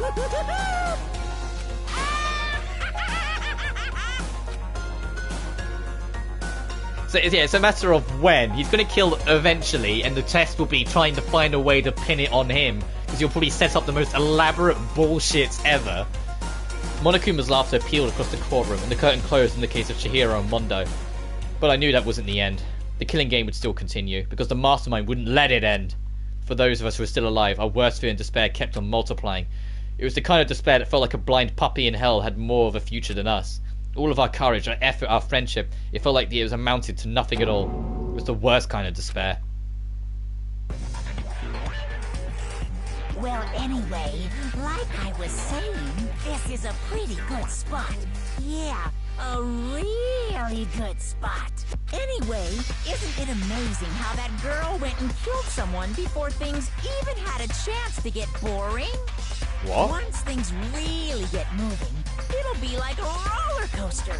There won't be any stopping it. Fear and despair charge forward at a speed nothing can hope to match. But I must admit, I'm disappointed. I went to all the pain and effort of making you part of the group, and you couldn't play your part. You do remember you were supposed to make the first move, right? Well, no biggie. Nothing we can do about it now. So just do He's talking about case one. He's talking about, he's saying it was a good thing that Safia made that first move. So who is he talking to? After all, that's what everyone wants to see.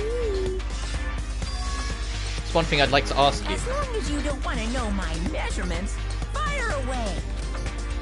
Who is it? The 16th high school student, I mean. I knew it! I said it was really suspicious that there was just a random 16th seat. My. You really took me by surprise there. I know I said you could ask anything, but super denied, ultra denied, demonic denied. Because you see, that's my ace in the hole. And nobody'd be dumb enough to reveal that, right? No matter how close they were to their friends. So someone knows it.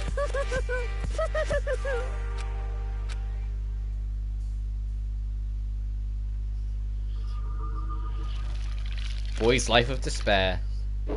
The end. 10 left. To be continued. Dun-dun-dun-dun. You got the crazy diamond.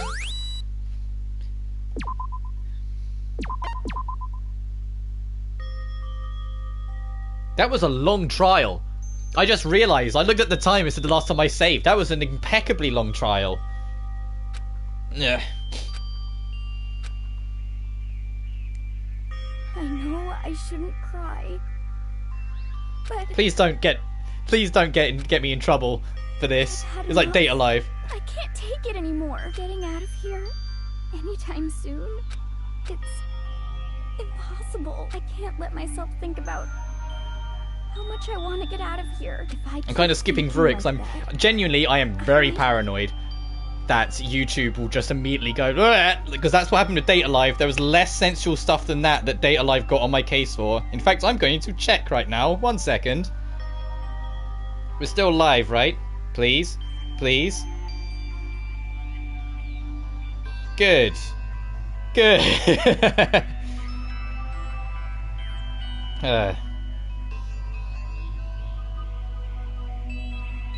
Anyway. Donuts. I need to eat some donuts. That'll cheer me up. Glazed donuts, twisty donuts, jelly donuts, cream-filled donut holes. I don't know what that is. Malasadas? Okay. God of Donuts, I'm praying for a wonderful encounter. I'm sorry. Please forgive me for the breaking the nighttime rule. But night now, for me, donuts are absolutely necessary.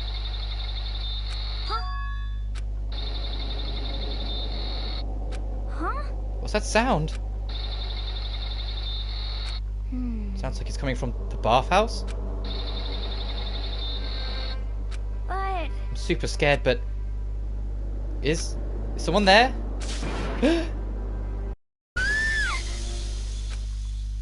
What? The next generation legend, stand tall, galactic hero. The morning after the conclusion of the second class trial. Everyone met up in the dining hall, just like always. Now only 10. And I expected it's not like any other day. That's what I expected, but today's count kind of sucks, huh? Toko and Byakuya still refuse to show up. There's only 8 of us in here. And I haven't seen Miss Ashina anywhere, 7. She said her stomach was hurting, so she's taking it easy in her room for today. Oh. It's rather unusual for her. Normally she is so full of energy. Which is exactly what makes me worry. So then... So it's just the 7 of us then. It looks that way. How about that? It's times like this where the committee chairman needs to get things going with a bang. He's probably still too mortified. Impossible. Or not. Taka hasn't said a word since anything has happened yesterday. Look at his face. Showed he hasn't slept a wink last night. Must be because of Mondo. The two of them became so close, and then he finds out Mondo killed Chihiro. And then having to watch Mondo get punished and nothing he could do about it. I can't even imagine what it must have done to him. Well... So I mean, what's going to happen now? We haven't found any way out, and we have no idea if help's ever going to come. Now I'm all depressed just thinking about it. We simply have to make the best of things, do our best to get along and live here together in peace. Forget about the outside world and accept this new life. There's the only hope we have now. Want to live here forever? Well... Here we have every convenience. We have food, clothes, have every need is seen to. Why are you dissatisfied?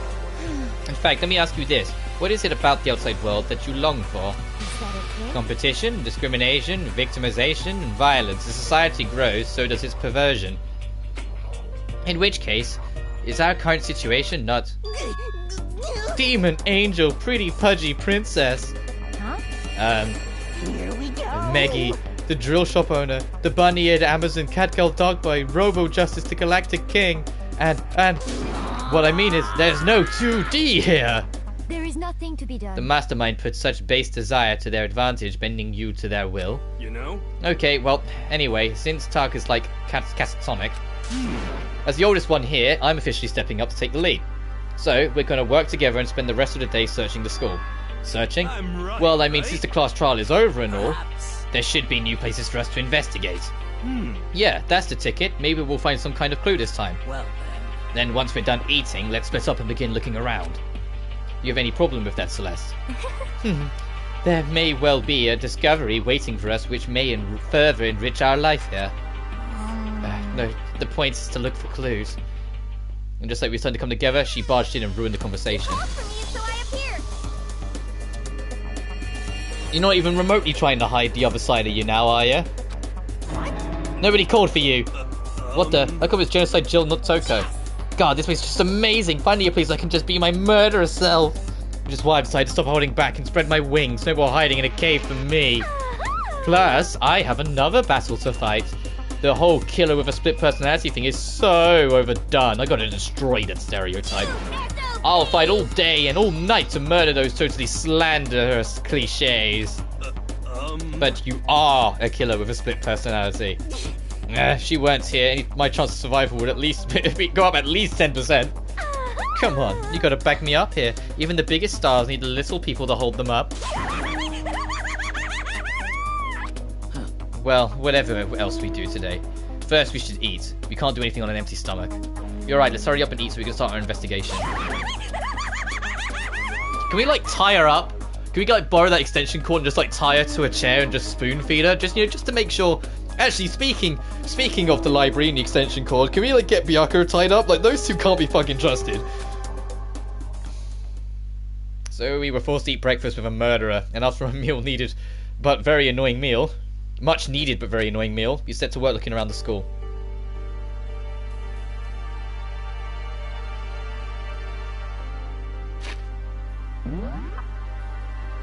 Wait, is it the school, or do you think this is opened up?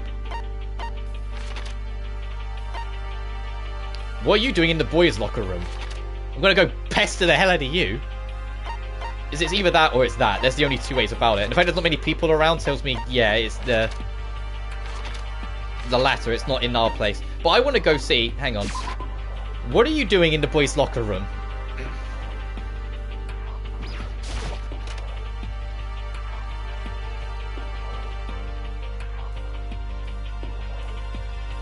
What's on your mind? What are you doing here, Byakuya? Is it obvious I'm reading? Come on. I was hoping I wouldn't be bothered in a place like this. Sorry. Anyway, it looks like everything's been returned to normal here. The coffee stains on the carpet are gone and the bikini model poster is back. Just like what Sayaka Monokuma has done it. Wait, so he just went peace and quiet, was probably annoyed that people kept on going to the library. So he's like, I'm just going to sit here.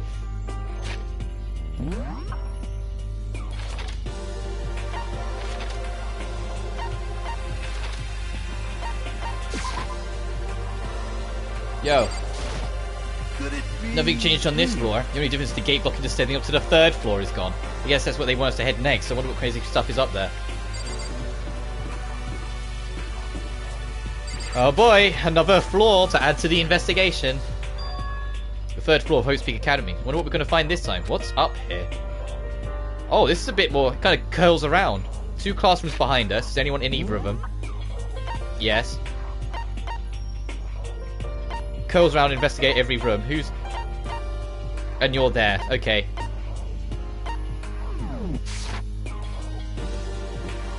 What is that at the bottom then? I wonder what that is.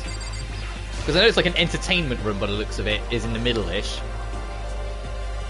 Getting tired. What's that rest of that say? Getting tired of this.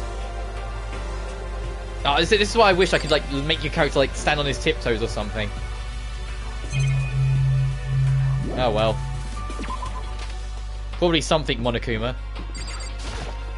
And Sakura is in here. Despair Squadron. So in the end... The windows up here are also barred with metal plates. Not surprising, I suppose. So escape still looks impossible, but I'd better check all the other metal plates just to be sure.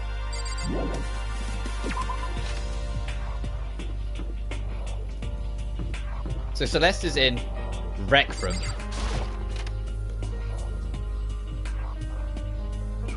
Oh, it really much is like an entertainment. So this is a recreation room, a place for students to come and relax.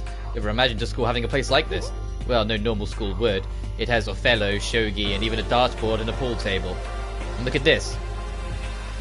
They have even provided us with a remarkable number of magazines. Isn't it wonderful? Those will certainly be helping keeping our boredom at bay. Listen up! Ring, ring, ring. Hello there. Allow me to expound. We've got fashion, motorcycles, martial arts, video games, baseball, science, all kind of magazines. Oh, but nothing dirty. This is a school after all. If you need a quick fix, check out the swimsuit mags. And you will be adding to our collection with new issues come out. Sorry, no can do. Even if I wanted to. Right now, magazines are kinda what? Whoops. Nothing, never mind. No. Anyway, that's it for the expoundation. Bye-bye. What he just said. I know, right? Bothers me too. Life here would be that much nicer if it could add something new. If we could add new... Let me say that again, because dyslexia. Life here would be that much nicer if he could add some new issues once in a while. How disappointing. Really? Something's going on in the outside world, that's for certain. Pool table is normal school equipment. Thanks to Monokuma, or did the school buy it? Table here, similar. Yeah, I was trying to examine the shogi board, if I'm honest. Oh, fellow, sorry. I'm really bad at a lot of things like that. Oh, a locker room hidden away in the side. Is this a coin? Speaking of, I need to spend them. When we're actually in like the next free time area, I'll go spend them and hang out with people. And then probably call it a wrap, because we're going on for a while. We're doing kind of magazines here on the shelf. They even have a bunch of monthly comics, but without getting any regular updates, what's the point? Even a dartboard. Monokuma put this here, which is always part of the school.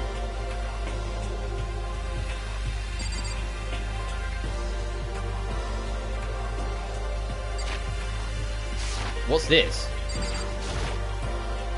Oh, that's just the door out. Oh, never mind. But then, yeah, that seemed like everything. Actually, I never talked to Celeste directly. Let me do that. See if she has anything new to add. Yo.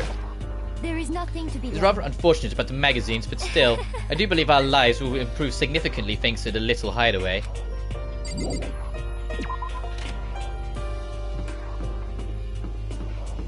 Oh, here you are. Hello, my dear. So the third floor opened up this time. After a brief investigation, it looks like there's a physics lab and an art room. I also found a huge machine of some kind in the physics lab. I wonder what it does. Button. It's really hard to break the habit. So this is art, and then the thing at the bottom is physics. Got it.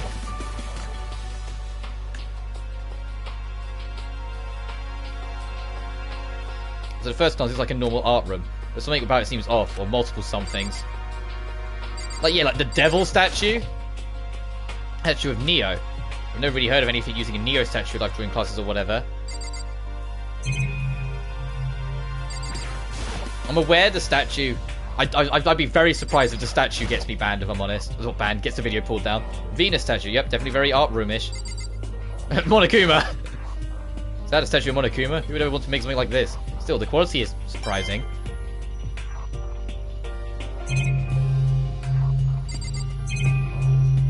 Oh, the art wall. I was like, what's it, like, circling? Line on the walls, re-art, it's like a bunch of crappy graffiti to me. Alright, let's talk to you. Well, looks like with all this equipment, it certainly scratches that artistic itch of mine. Art supplies, of course, but they also collected all kinds of sculpting tools. So, Fumi, do you like sculpting and figurines and stuff? Yes, well, normally I limit myself to 2D, but figurines are like borderline 2D, so it's okay. I don't know how borderline, but okay. I'm a fan of Sharambo, Pumpkinhead, and especially admire anything with Saburo Ronpongi makes. Shenbaru's ability to express the movement of muscles is exquisite, as seen in his Mama Cat series. Pumpkinhead is a little sculptor fairy, representing the century's greatest quality. Saburo Ronpongi, meanwhile, is known for his Mecha Museum series, which led to a worldwide tour. I don't think that's museum, I think that's Masumi. Truly, they can be regarded as the Elite Four. Alright, Pokemon. But one of the Elite is missing. Well, the Elite 3 just sounds stupid now, doesn't it? Besides, the empty seat rightly belongs to me. It begins. Today begins my reign as the legendary ruler of the next century. I see. Well, good luck with that. And what's back here?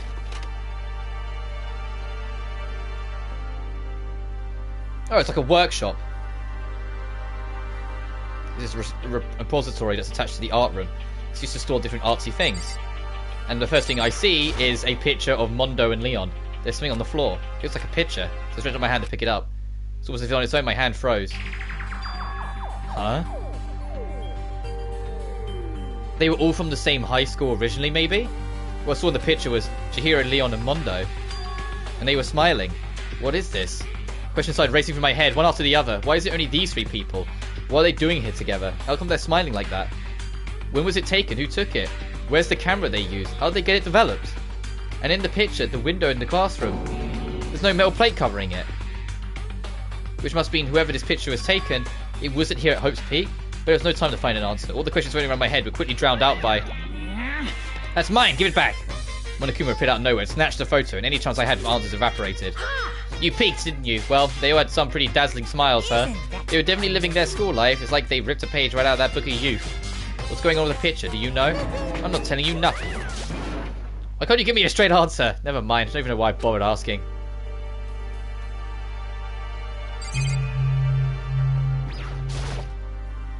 There are wooden mallets hanging on the wall if I had to guess.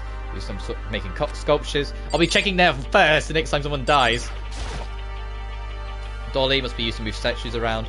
Could also move a body around rather easily. That's the game's making me think, like, how would a killer think? Yeah, let's leave this. And leave this as well, because we've only got one more room to look at. And there's also a 4th floor? How tall is this building? Look!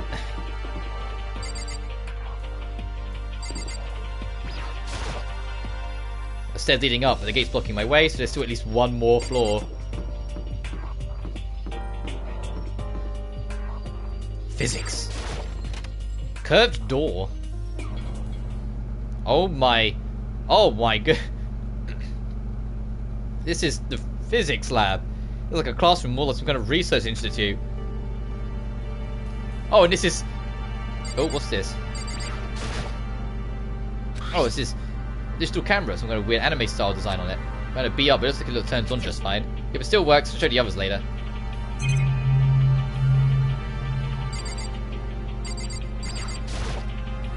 This machine obviously has some kind of purpose, but I don't really know anything about physics to begin with, so I wouldn't have a clue where to start with this. Hey Tucker, don't you think this place is just some kind of research institute? So no reaction. On top of this ridiculously big machine. Watch out! Watch out! What? What? You want to do some quantum leaping? Oh, aren't they rebooting Quantum Leap? Huh? It's a time machine. Pretty awesome, right? It was designed by a student right here at Hope's Peak. The ultimate physicist. Although they didn't go here anymore, they died during the tragedy. A time machine? Seriously, so I can go back in time? Okay, then let me get in there. I can go back to the past and I could... I'll start Mondo for sure! Oh, sorry, not possible. This particular time machine can only go back 1 minute. It comes in handy when you, like, leave your pizza bagels in the microwave 1 minute too long. 1 minute? You sound disappointed. But actually, I was lying about the whole thing anyway. There's no such thing as time machines. What? Honestly, it's just an air purifier. Air purifier? It can produce clean air no matter where you're at. The thing is, you could even live on Mars. But what with all the discombobulating gravity and deadly low temperatures, you probably don't want to live on Mars. Anyway, this machine is the reason you guys have all this delicious air. So don't go messing with it. You break it and it's your butt. That makes sense with how severely locked it is. I was starting to wonder about the air. And more than that. You go out of your way to say something you know will hurt someone who's already suffering. God damn you. Oh, I got a coin out of it.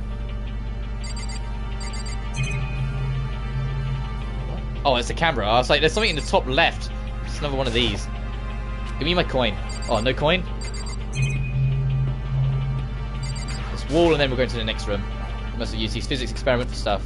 Materials, balls, these steel plates, magnets, and all kinds of stuff I don't even recognize.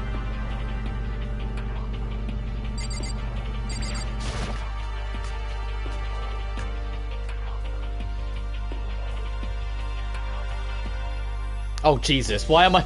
Don't be alone with her. Super disorganized. There's also a strange chemical smell in the air. Oh, this place is so relaxing, so calming. The smell of formaldehyde... I don't know what that is. It's almost unbearable. So tempting.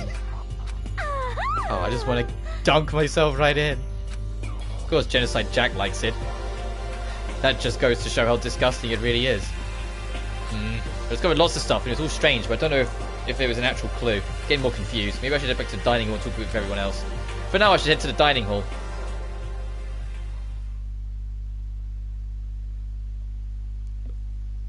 When I got back to the dining hall, the first thing I noticed was... Hina! I tried to talk to her, but my voice was immediately drowned out by the others who rushed into the dining hall. I thought she was sick or something. Everyone rushed past me and crowded around Hina. Being surrounded by everyone like that, Hina looked really uncomfortable. Are you feeling better already? Yeah, I ate a few donuts, and that really helped a lot. You do love those donuts. But wasn't it your stomach that was hurting? Well, my stomach ache kind of made me hungry, so, you know. I guess my memory's kind of fuzzy lately. They say that a goldfish will eat however much food you give it until it's about to burst. Miss Ashina's pretty much the same, it looks like. Hey, you of all people don't have any room to talk. Oof. Anyway, I was worried about you. Sorry. Aww. Besides that, you... Huh? Jeez, you're not... Your knuckles are huge! What the heck? Do you convince him to double up on milk production? Stay away from her, fiend. Anyway, first things first, we should talk about what you found, right, Taka? Right. Oh, Taka, I feel for you, man. I knew it was gonna hit him. The moment they kind of like, the moment I cottoned that it might have been Mondo during that case, it was the moment it kind of hit me in the back of my head of, oh no, Taka's not gonna do well. Oh, I just remembered. I saw Byakuya a little while ago. What? Where? Where was he? You're kind of scaring me. Where was he? He was in the locker room. He had a huge stack of books he just got from the library. So that's where he was hiding. Wouldn't let him get away from me. She just ran off. Well, at least this will be the easiest case to solve in the world if he shows up dead. We should not concern ourselves with her. Hey, Kyoko. Correct. There was a rather remarkable physics lab on the 3rd floor. In the middle of the room, there was a machine bigger than anything I'd ever seen before. Oh yeah, apparently it's an air purifier. Huh? What's something like that doing there? Is the device really that big? I really don't get it. So, I wasn't able to help much with the investigation, but I did make one discovery. It didn't happen to be donut-related discovery, did it? What does that even mean? Never mind, it's about the nurse's office. Remember? There's one on the 1st floor, right? I remember, but it's locked. Not anymore. Actually, not anymore. Did you find any protein in there? Or even vitamin supplies would be fine? I did look, but no dice. Just a bunch of headache medicine and over-the-counter stuff. I see. That's disappointing. It is disappointing. Like, the end of the world is already here. I'm not sure it's that disappointing.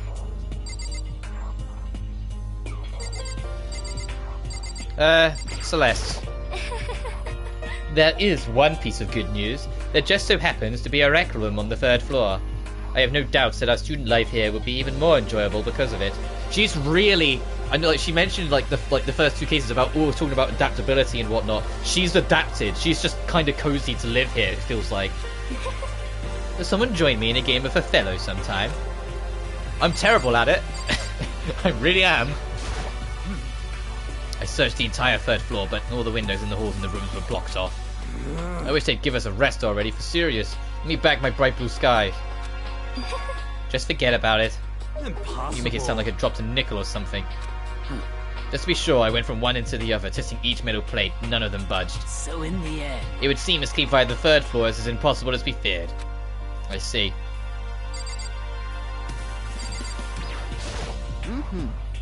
There was an art room on the 3rd floor and it had all kinds of gears. Yeah, now I'll be able to recreate all of my favourite anime characters. Do I want to press triangle? Do I want to? Do I want to? Do I really? Fine. Oh yeah, speaking of anime, that reminds me, I found something while I was looking around. Perhaps. Digital camera. That's what it seems like. Does it still work? Yeah, it seems fine. Well then, let's see it. What the heck? I think it's like a kid's toy. So you can store like 5 pictures, maybe just have a timer or anything. On top of that, its appearance seems questionable. It's like some kind of anime character. Strange.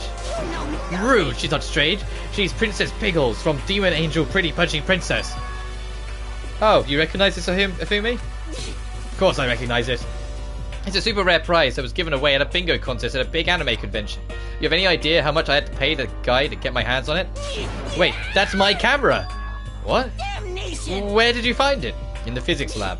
It's my most prized possession. I thought it was here with me. I lost it on the first day along with my phone. Let's see. Why would it have reappeared in the physics lab? However... But look at it. It's got all messed up. Like when someone steals a sticker from your collection, or you buy a second-hand shirt. Oh, it's like worn down on the corners and the top. Well, that's it. Which means it's probably been used. Huh? That's it. It's got mint condition. I don't need it anymore. You were just saying how much it meant to you. Then may I have it? I might be able to find some sort of use for it. If any of you two would like to borrow it, please feel free to ask. Well, I can't really imagine any of us are going to need to take any pictures or whatever. Yeah, true. Okay, I've heard what everyone else has to say. Now it's my turn. Can I tell you guys something? I found something that's kind of been bothering me. What? What is it?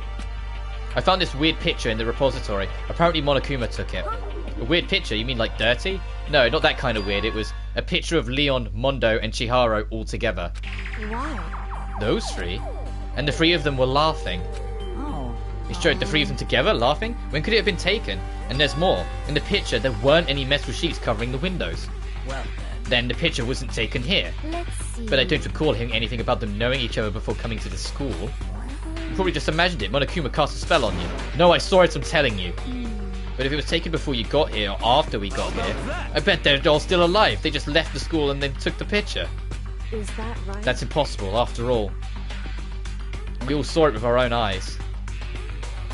They're all dead. Either murdered or executed. And they're not the only ones. Oh yeah, if we remembered about Junko, you seem to keep forgetting about her. You keep forgetting that she just kind of died without pause. Sayaka. Makoto still beat up about it without the hesitance. That wasn't an illusion. It was real, I'm sure of it. They all died. There's no way any of them are still alive. So we have to figure out when that picture was taken. Monokuma most likely forged it. Can't imagine any other possibility. Forged? Is that what there is to it? Stay focused, man. Don't let Monokuma's bullcrap sidetrack you. He's right, but more importantly, on another topic, there is something that I've been bothering me. I would like to discuss that. Sure, what's on your mind? There is something that's been bothering me. What's bothering you, Celeste? Actually... It's about Hina. Huh? About me? You said your stomach hurt, did you not? But I believe that was a lie. What really happened? Huh? Huh? It varies from person to person, but whenever someone lies, they tend to have a way of showing it. It's called a tell, something that you can't hide no matter how hard you try. Is that okay? Whenever Hina lies, the tip of her nose gets a little bit longer. Huh? Wait, for real? Actually, no. Huh? Oh. But your reaction now just confirmed it. You were lying. That's not fair. If you're going to lie, at least try to lie convincingly. Hina, be honest. Were you lying about your stomachache? Yes. I see. Why? Why would you lie about that? Are you feeling guilty about something? No, it's not that at all. It's just, I mean, I have a reason for it. A reason? Sorry. To be honest, I didn't have a stomachache. It's because even if I came and told you the truth, I thought you wouldn't believe me. The truth? I saw it. Saw what? A ghost. A ghost? You mean like that ghost? Hey. Is there more than one ghost?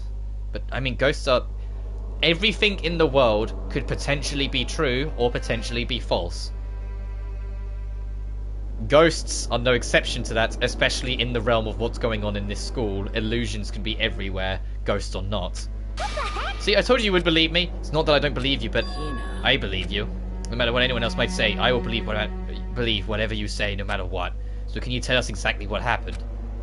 If you really mean that, Sakura, okay, I'll tell you. So, It happened last night. I was in my bed, but couldn't get to sleep. I just kept thinking about everything that happened up until now. I just ended up getting more upset. So I tried to cheer myself up. I thought I'd go get some donuts. Donuts again? And you ignored the rule regarding nighttime. I know, sorry, I feel really bad about that. Anyway, please continue. Well, I left my room and headed for the warehouse. But I started hearing a strange sound. That sounds more mechanical than spiritual. It sounds like a machine made a hologram to scare her. well... It was coming from the direction of the bathhouse, so I headed that way. The locker was halfway open, and I took a look inside. And I saw a human shape surrounded by a pale green light. There was no doubt who it was. It was Chihiro. Say what? No way, ghost? Honestly. It is simply not possible. You must be mistaken. Just in most cases of paranormal activity, it was born from your weakened mental state. Well Then all we have to do is go see for ourselves, right? Let's just go to the bathhouse and see what Hina saw. It's a waste of time, maybe, but there's no harm in it, right? If we don't find anything, that'll be the end of it. You're gonna try and see a ghost? Is that a really good idea? I might put a curse on you. You can wait here if you want. I don't want to be alone. Take me with you. I don't want to say out loud that I like Yasuhiro, because he will either be bad or die. But Yasuhiro's kind of fun. He makes me laugh a lot. Hey. What are we going to do? What are you going to do, Celeste? There is nothing to I suppose I have no choice. How about you, Mr. Ishimaru? Are you going to wait here? Oh. I guess that's a yes.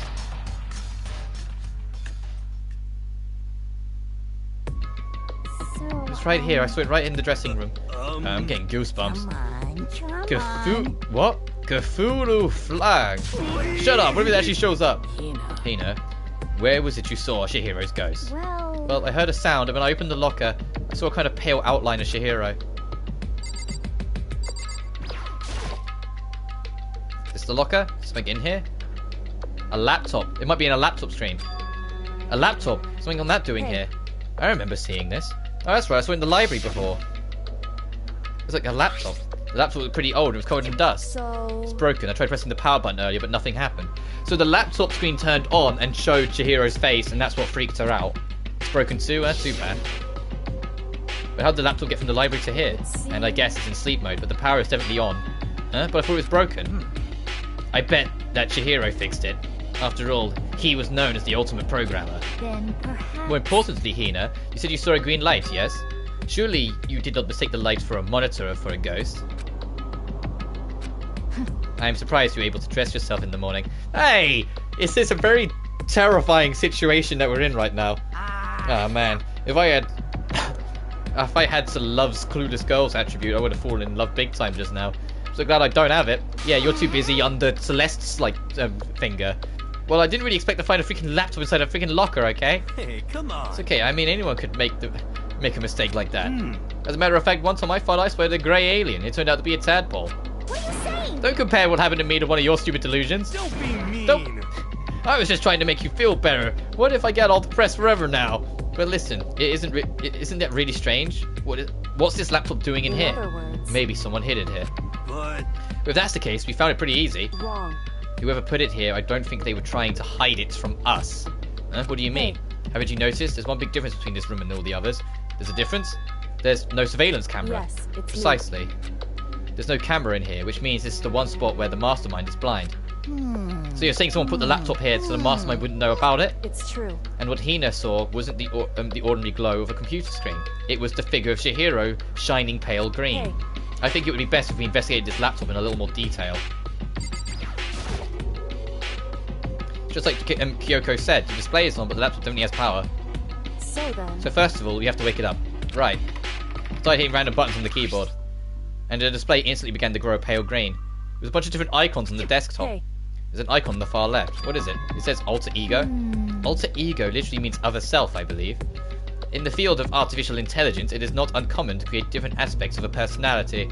You can consider it something like a pen name. Makoto. Could you let me see it, Makoto? With that, Kyoko moved between me and the computer. She moved the cursor over to the alter ego icon, and when she double-clicked it, the screen suddenly went dark, and then a voice spoke to us. Master, you're here. Chihiro's face appeared, taking up the entire display. It's a ghost! Buddha and sweet baby Jesus, save me! Calm down. Calm down, it's not a ghost. what? Then what is it? Anyway. I'm sure if we just talk to it, we'll find out. Kyoko began to type, hands blurring across the keyboard. What are you? And then? Hello, nice to meet you. I'm Chihiro Fujisaki. I always get so embarrassed introducing myself. That voice, the tone and everything. It's Chihiro. I knew it. Alter ego. I've heard about this kind of AI program, but I've never seen one for myself. AI program? It's how Chihiro earned the title of Ultimate Programmer. The AI lives in a computer, and by repeating different tasks, it gains knowledge and grows bit by bit. Apparently, Chihiro used a support vector machine and reinforcement learning to develop it. Eventually, he came up with a breakthrough in artificial intelligence design. Support vector machine, reinforced learning? It's true. To put it simply, it's a learning method for computers. If you want to know more, just Google it! In other words. But if the AI continues to grow, it will become more than just a piece of software to help people. Someday the AI like this might actually someday replace people. And that is why it's called Alter Ego. A fine choice then, I must say. So she found a way to loophole. So if she died, something of her, can continue on. If you were to raise your own AI that way, it would make perfect sense to refer to it as your alter ego. I see. A second perfect personality that can never forget or grow old. That's what Chihiro created. That's alter ego. Kyoko, how do you know so much about this? Are you okay with Anyway, this? so he fixed the broken laptop and put his own program on there. That is what this means, yes? Then he brought the machine to the dressing room where the mastermind would not be able to see it. But you know all this about Master and whatnot, yes? I believe I'm on fire. I thought you were only into 2D. This is the most excellent 2D possible. But he's a guy and also a computer program. I feel as if... Oh, that aspect is no problem. I mean... That's aspect? Anyway. Anyway, let's talk to him a little more. Kyoko typed away rhythmically. How much do you know about what's going on? Master only gave me a general idea, but I do know that things have become very grave. He found himself caught up in this without warning. Kyoko immediately shot out another question. Why are you here? Are you asking what Master had planned for me? Well, he wanted to analyze the massive number of files stored on this laptop. I believe the files are related to the school, but the protection on them is surprisingly strong. So it's taking me a little longer than I thought. But here's what Master must have been thinking. The fact that the files are protected so tightly means they must contain some important secret. For example, perhaps, the secret of this school. While I was busy struggling to make a sound, Kyoko pushed forward and asked her next question. How much longer until everything's unlocked? That's going to be a while. But I'm definitely gonna do it. So just you wait and leave it to me. So because of how long it will take, he designed Alter Ego to handle the workload. Smart. It also means that the work remains uninterrupted even after his death. Once again, Kyoko typed quickly. Keep it up, but be careful not to let the mastermind notice you. Don't worry, I've got a secret plan already, just in case. Actually, I can see what's going on using my built-in webcam, so if anyone suspicious shows up, I'll just scream for help really loud. It's a pretty basic plan, I have to say. Yes, indeed. That is fine during the day, but nighttime is a concern. Why? Are you okay Have you with forgotten? All our rooms are completely soundproof. Once we close our doors, he can scream as loud as he wants, you won't hear a thing. Okay, then how about once it's nighttime, we each take turns guarding the dressing room. However, That's a good chance the mastermind would notice us all going in and out of the dressing room like that. Then what can we do? so then, Once nighttime comes, I'll leave the door to my room open. You're putting your own life at risk. Then there's no way I can miss Alter Ego's yelling. But if you leave your door open at night, then it's true. there's a chance I'll become a victim myself. I know. Please don't. However, But I'm not as weak as you may think. I wouldn't go down without a fight, I assure you. There was an undeniable strength in her voice when she said that. She was totally confident she'd be okay. The confidence was somewhat similar to Byakura's tone, but at the same time different. Problem is, if you kill in self-defense, you're still going to die anyway, so you have to self-defend to a degree and then find the stopping point. Yeah, it had an entirely different feel for sure. Like someone who'd been dropped onto a battlefield versus someone who'd been born on a battlefield. I felt like it was a fundamental difference. I was pulled out of my thoughts by the voice suddenly emanating from the laptop. Would you mind if I asked a few questions? I haven't seen Master for a while. When you got here, I thought it was him, but is Master... For a split second, Kyoko seemed to not know what to do, but she recovered just as fast and quickly began typing. Her answer was clear, concise, and direct. Chihiro is dead. Mondo killed him. Okay then. I see. To be honest, I knew all along. I knew the chances that Master would survive the situation were very low, so I was prepared for this moment. Somehow I feel kind of sorry for her. I can't even imagine how it must feel to lose your other self. But a simple computer program, it does not have feelings. You sure about that? shall we go? Anyway, that's enough for today. If we linger here too long, the Mastermind will start to suspect something. And then Kyoko typed one last sentence. I'll come back later. Yes, please do. It's a promise, okay? Bye-bye. The AI seemed totally different from when we'd first arrived. He seemed upbeat. Just because he was following his programming, or could he have actually been worried about us? Could it be... What's wrong, hero? Nothing. I was just wondering if we might be able to get this laptop online. Then we could call for help from the outside. But it's just a dressing room. I don't think we can get online from here. Well, if we take it on from here and find someone that does have online access, that's way too dangerous. The Mastermind would find out in no time. Yeah, true. Indeed. There's no time for taking needless risks. For now, I'll monitor the progress of the file analysis. I'm confident we'll uncover some kind of clue once it's finished. It feels like a detour more than anything else, but I suppose it can't be helped. Of course. Well, for now, all we can do is wait for Alter Ego to finish his work. You know? So, we should get going? It's true. Indeed. Goodbye. We'll be back, I promise. Come on, Hifumi, let's go. Okay. And we all left the dressing room. As soon as we were out in the hall, Hina let out a joyful shout. Isn't it awesome? I ended up doing something totally awesome, right? As if he'd been waiting for his cue. Dun-dun-dun-dun! Hina has gained enough experience to level up. So, what was the awesome something? Monokuma. You guys will seem in remarkably good spirits. Did something happen? No, nothing in particular. Oh, keeping secrets? No fair. I demanded an exclusive interview. Denied. Denied. Super denied. Yeah, just because you demand something doesn't mean we have to do it. Do it? You mean like do it? Do it? Wait, what? What do you mean do it? Do it? Ew, gross. You said do it. What? You said it first. We were just talking about going to the bathhouse. We have not had a chance to relax in some time. Huh? But unfortunately, the bathhouse is not divided into men and women's sections. So we decided to do rock, paper, scissors to decide which group would go first. Hina won the match for us, and that is why we are all so pleased. Yeah, that's right. Speaking of which, okay boys, why don't you head on back to the dining hall or something? We're going to take a nice long bath. Ah, jeez. What are you going to do, right? We lost fair and square. Well, ladies, shall we go? Very good diversion. Celeste didn't hesitate coming up with a ruse, and Poker Face didn't even flinch. Well, it makes sense considering she's a gambler, and so she and the other girls headed back into the dressing room. Nuts and damn it, we totally lost another day without getting to take my very first bath here. Yeah, but tomorrow for sure. You gotta get that bath tomorrow. Okay, so if you'd head back to the dining hall now. Hold on! Something strange here. Very strange. Strange, what do you mean? Something strange is that it's the perfect chance for you to sneak a peek. Huh? You're absolutely right. I thought you were all about the 2D. All of you need to shut up, sit down, and listen to what I have to say. No, this does not come along very often. It is the ideal setting for a man's fantasy. Am I gonna have to, like, fucking skip through this because YouTube might shut it down and we're, like, 4 hours into this? We'll see. We'll see. I've forced to ask myself. Should I sing into the bathhouse like Monokuma said? I'm just going to quietly back to the dining hall. No, I can't do it. I can't treat girls like that. Let's just head back to the dining hall. What?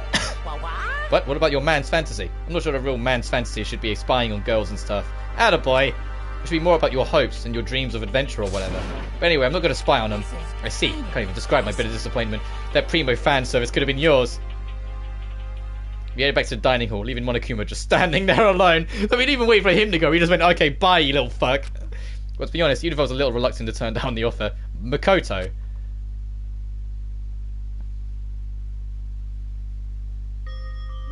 Fantasy? Fantasy? My fantasy? So I guess you did the real thing just like any other guy, huh? The only reason I care is because it's a good reference for creating figurines. A real, alive woman is useless to me, but make... Excuse me, let me have my water. No way. The girl said you said that we'd all be dead meat for sure. The girls had finished their baths and joined us in the dining hall. You got it. Ah, man, what a nice bath. This is fine. Getting a chance to stretch out and relax after all that time was a true pleasure. Indeed.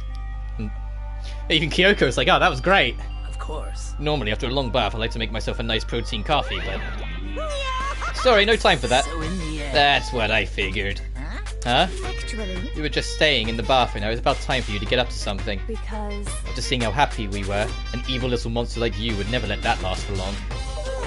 You're all so terrible to me. Good so cold and mean, even after I got presents for you all. Presents? Oh, I got your attention. Ooh. Let's head to the gym where your presents await. No questions, no dilly-dally, get a move on, and everything will become clear.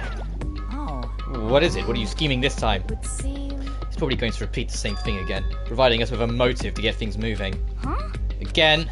I don't want to. I don't want to do this anymore. Me either, like I'm totally traumatized. However... It's okay, we have alter ego. I'm sure he'll find something that'll help us, so for now, we just have to endure it, come that way. Oh, I forgot about you two. With heavy feet, we made our way to the gym, but when we arrived, there was already someone waiting for us. What? So we kept waiting by the likes of you. Rest assured, if we had access to firearms, you'd all be dead. Byakuya, did you get here early? Did you forget how to walk? Is that why you're late? Simple right foot, left foot, right foot. The same as always, I see. Her, on the other hand. What the heck? Oh, she's back to her Debbie Downer self, huh? I heard what sounded like a sneeze and she was back to her old self. So you go from mania to depressive when she sneezes? Seems kind of late to add that into the mix. But everyone's making fun of me. Hope you'll win the lottery and get hit by a bus. So when you want to say something mean, then you can talk, huh? Well. Anyway, it looks like everyone's here. So then... Which means... Yep. So the stream's going to carry on until we get to the next free time. Then I'll wrap it up and we'll do case 3 proper from that point onwards. But everything that's been mentioned, from the alter ego, to the bathhouse shenanigans, to the genocide stuff, to the odd photo, to the camera, to the physics, all of that stuff's going to be involved in case 3, I'm willing to bet. It's like everyone's here, so then let's get started. What? Come on, out with it. What kind of motive have you prepared for us this time? However... Whatever your subject is to, we will not break. Yeah, that's right, we're not going to lose to you ever again. You don't have to get so defensive, calm down. I've decided to change things up a bit this time. Up till now, I've been using the whoosh of the north wind to get you all moving. But sometimes you've got to use the sun to light a fire under someone's butt. Without further ado, I give you this! $10 million! That means nothing! I've prepared this graduation present for whichever lucky student makes it out of here alive! That means something! What do you think?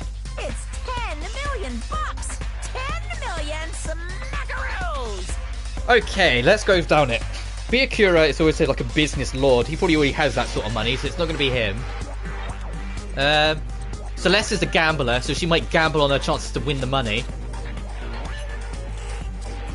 Our little genocide friend doesn't care. Why would she? She was only in it for murder. The clairvoyant is extremely wasteful of his money, but I don't... In the nicest possible way, I think he's too stupid. It's like totally wowie, wow, am I right? So that's the motive you prepared, is it? $10 million is not nearly enough. It's true. It comes to motives. Money certainly is the gold standard, so to speak. Whether it's a mystery novel or the real world. But there's no way we'd kill each other for money. Of course. She's right. You can't simply purchase a person's life. You can say 10 million or however much. I don't give a crap. For serious. Yeah, they're all right. Whether it's 10 million or any other amount of money. No, not even the money. From now on, no matter what you do, we won't kill our friends. Come on, stop trying to act tough. The most important thing to live is a pure and moral communal life. Monokuma disappeared, leaving his words on stage along with a massive sum of money. Something to worry about, right? Nobody would kill a friend for money, right? Have you so quickly forgotten the lesson from last time? You can't judge others by your own standard. Yeah, there might be someone here who's having money problems. $1 million for my gambling efforts. My life is... Fumi, what about you? I'm a super popular content creator. I don't have any problem making enough to buy my comics and DVDs. Then... Just stop. Pressing others about their personal finances is ugly. Ugly? Don't worry. Either way, whatever going to happen will happen without warning. It's the nature of the game. Is it now nighttime? And I'm going to immediately be going checking on Kyoko every night. This is a school announcement. It is now 10 p.m. As such, soon the doors to the Yep. Okay then. That time already, huh? Hey. Before we separate, let me remind you, starting tonight I'll be leaving my room door open to make sure nothing happens to Alter Ego. But just because my door is open, don't assume that will make me an easy target. Because... Or the predator may suddenly find itself the prey. Her voice was calm and composed, but it was clear she meant what she said. You know? Okay, let's everyone head back to our rooms. How about that? And don't think about the whole money thing, got it? Good, then let's break. How was that? Pretty good, right, Taka? I forgot he was here. Right. It's like, yeah, I did well, right, Taka? Yeah. And so I go back to my room, I crawled into bed. Money, there's no way it's going to get anyone to kill anyone here. I told myself that, but deep in my heart, I was still troubled. After all, I thought the same thing last time about having our secrets revealed, even if the reason for it seemed completely nonsensical and murder can still happen. That's the lesson we learned. But this time it's different, I'm sure of it. Because of the program Chihiro left behind, Alter Ego. We finally have a small hope to grasp onto. As long as we have that, then I'm sure.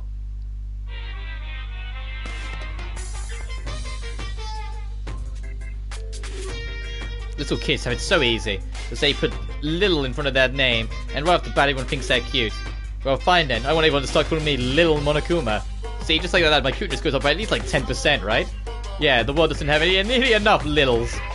More littles would lead to the salvation of the world. Just imagine, little arsonist, little war criminal, little destruction of the environment, little hit and run, little death tax, little Great Depression. The darkest subject can suddenly become brighter. Our dreams are expanding. Ding, ding.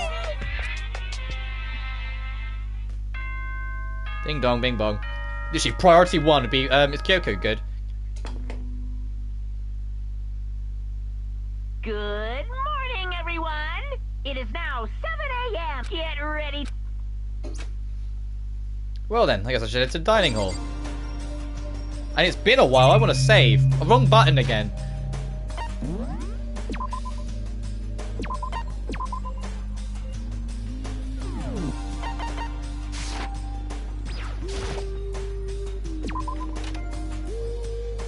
But this game is so addictive. I'm more constantly saying, yeah, I'll do a bit more, Listen, I'm going to the next free time space. Sakura, Hina, and Hifumi around. Good morning, Sakura. Oh, that's me talking. Good morning, Sakura. Did you just wake up? Yeah. Waking up for our breakfast meeting is fine, of course, but getting up a little earlier is better. You can exercise in your room till nighttime ends. A big meal after work of a sweat is divine. Hey, Makoto. Hey, morning, Makoto. Good morning. You're kind of sweaty. Have you been exercising? That's right. Yup, me and Sakura were doing our morning workout. Oh, but I didn't break our nighttime promise. I just ran around my room till it ended. Why don't you come with us next time? I don't think I can keep up with you and Sakura. Huh? Seriously? Okay, we can do something in the rec room. I'm not good at much, but I do know how to play Othello. Oh, you'll get along well with Celeste then. I'm not very good at that either, though. I don't like to think when I'm playing so. Where was... Oh no, her room's like super close to it. Kyoko. Everyone's meeting him in the dining hall. I should head there myself. Never mind.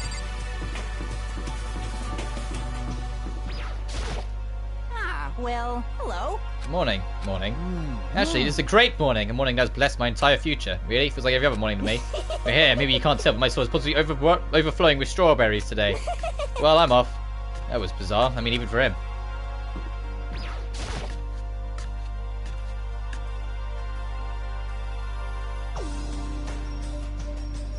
Could it be? So the people here today are the same as yesterday, just us 7. Byakuya and Toko are a lost cause, but it looks like Taka's decided to stop coming for good too. It's like he's just given up. I was just thinking that. I was like 7, but Hina's back for people round as tight as he is. When you snap hard. I wish there was some way to make him better. Oh, on another topic, Kyoko, did anything go alright last night? Indeed. Yeah, I didn't have any problems. Correct. I went and checked on the laptop a little while ago, and there weren't any problems there either, but I seem to hesitate. But it's related to this case, so I suppose I should be blunt. Anyway. Let's make a new rule. Using alter ego without permission is prohibited. Something's going in and out of the dressing room would draw unwanted attention from the mastermind. Oh. I would have thought that would have been obvious. Why do we need to make a rule about it? Well. That's a good question. Hey. Do you have any thoughts on that, Hifumi? Because he went. Oh. No, it's just you said. We need to be very careful. Huh? Whatever, let's just hurry up and eat. We don't have time to stand flipping our laps. Taking a pissed off drill sergeant all of a sudden. Yeah, because he went to look. We all ate breakfast in a rush, so I'd head back to our rooms.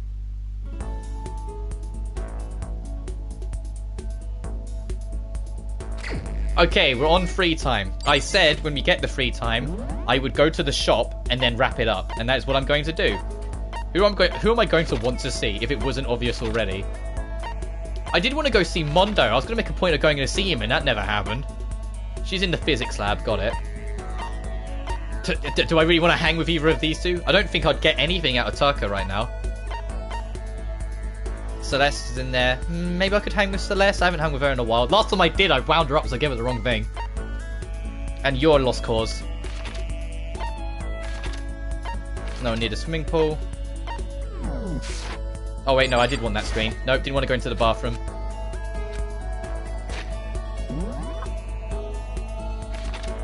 I wanted the shop.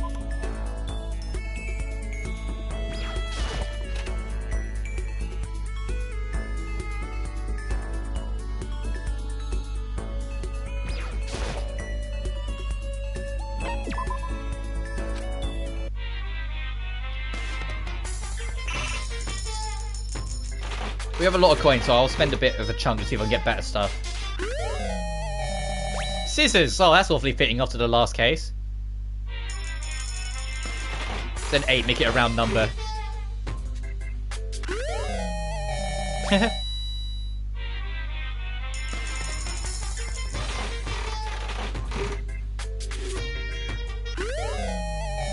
Oh, we had one of them. Oh, I see. Look in the bottom right. I finally figured it out, guys. Look. The more coins you put in, the more it eliminates the chance of it being a repeat. Got it. Firmly understood.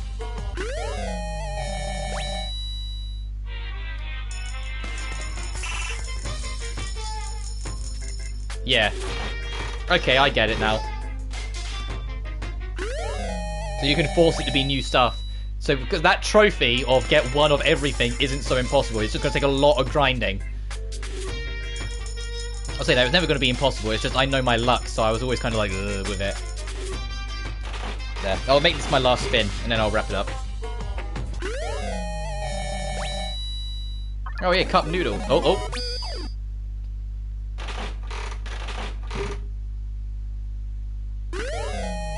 Nice book.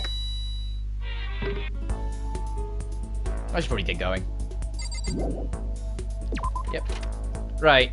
I might change my mind, but just for now, I am going to go stand in front of Kyoko.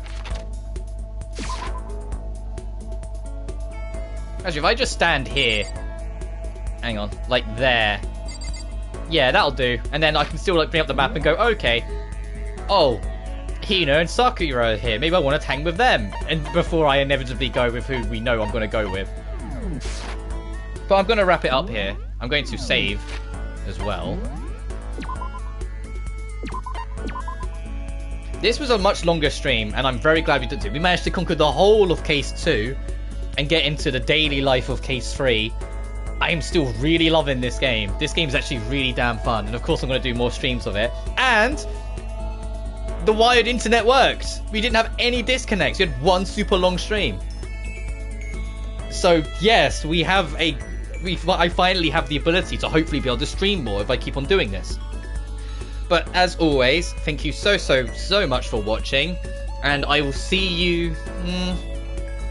I don't know about tomorrow. We'll find out together if I'm going to be streaming tomorrow, because I am aware that I've left the Final Fantasy videos and those Genshin videos lingering for long enough, and I might want to make an actual grind on them and just dedicate a day to... First, I want to get both the Genshin videos done. I want to get them both done in one go. I know there's a third one, but I'll get to that another time. And I want to get a couple videos of the Final Fantasy VII Intergrade recorded, so I could kind of buffer out the week. So I think until I'm done with these live stream series, I need things like that to help buffer it out. Yeah, I'll do that. I've kind of decided upon myself. So tomorrow there probably won't be a stream. We'll see what mood I'm in. It might just take me, and I might just get really addicted to this, because I already kind of feel it. And come back to this and be like, no, I really want to play this more. But as it stands, there probably won't be a stream tomorrow. I'll come back Monday or Tuesday. Can we access the artwork gallery? I gather it's just only when you finish the game, but it'd be nice if there was like something we unlock for clearing a chapter. No.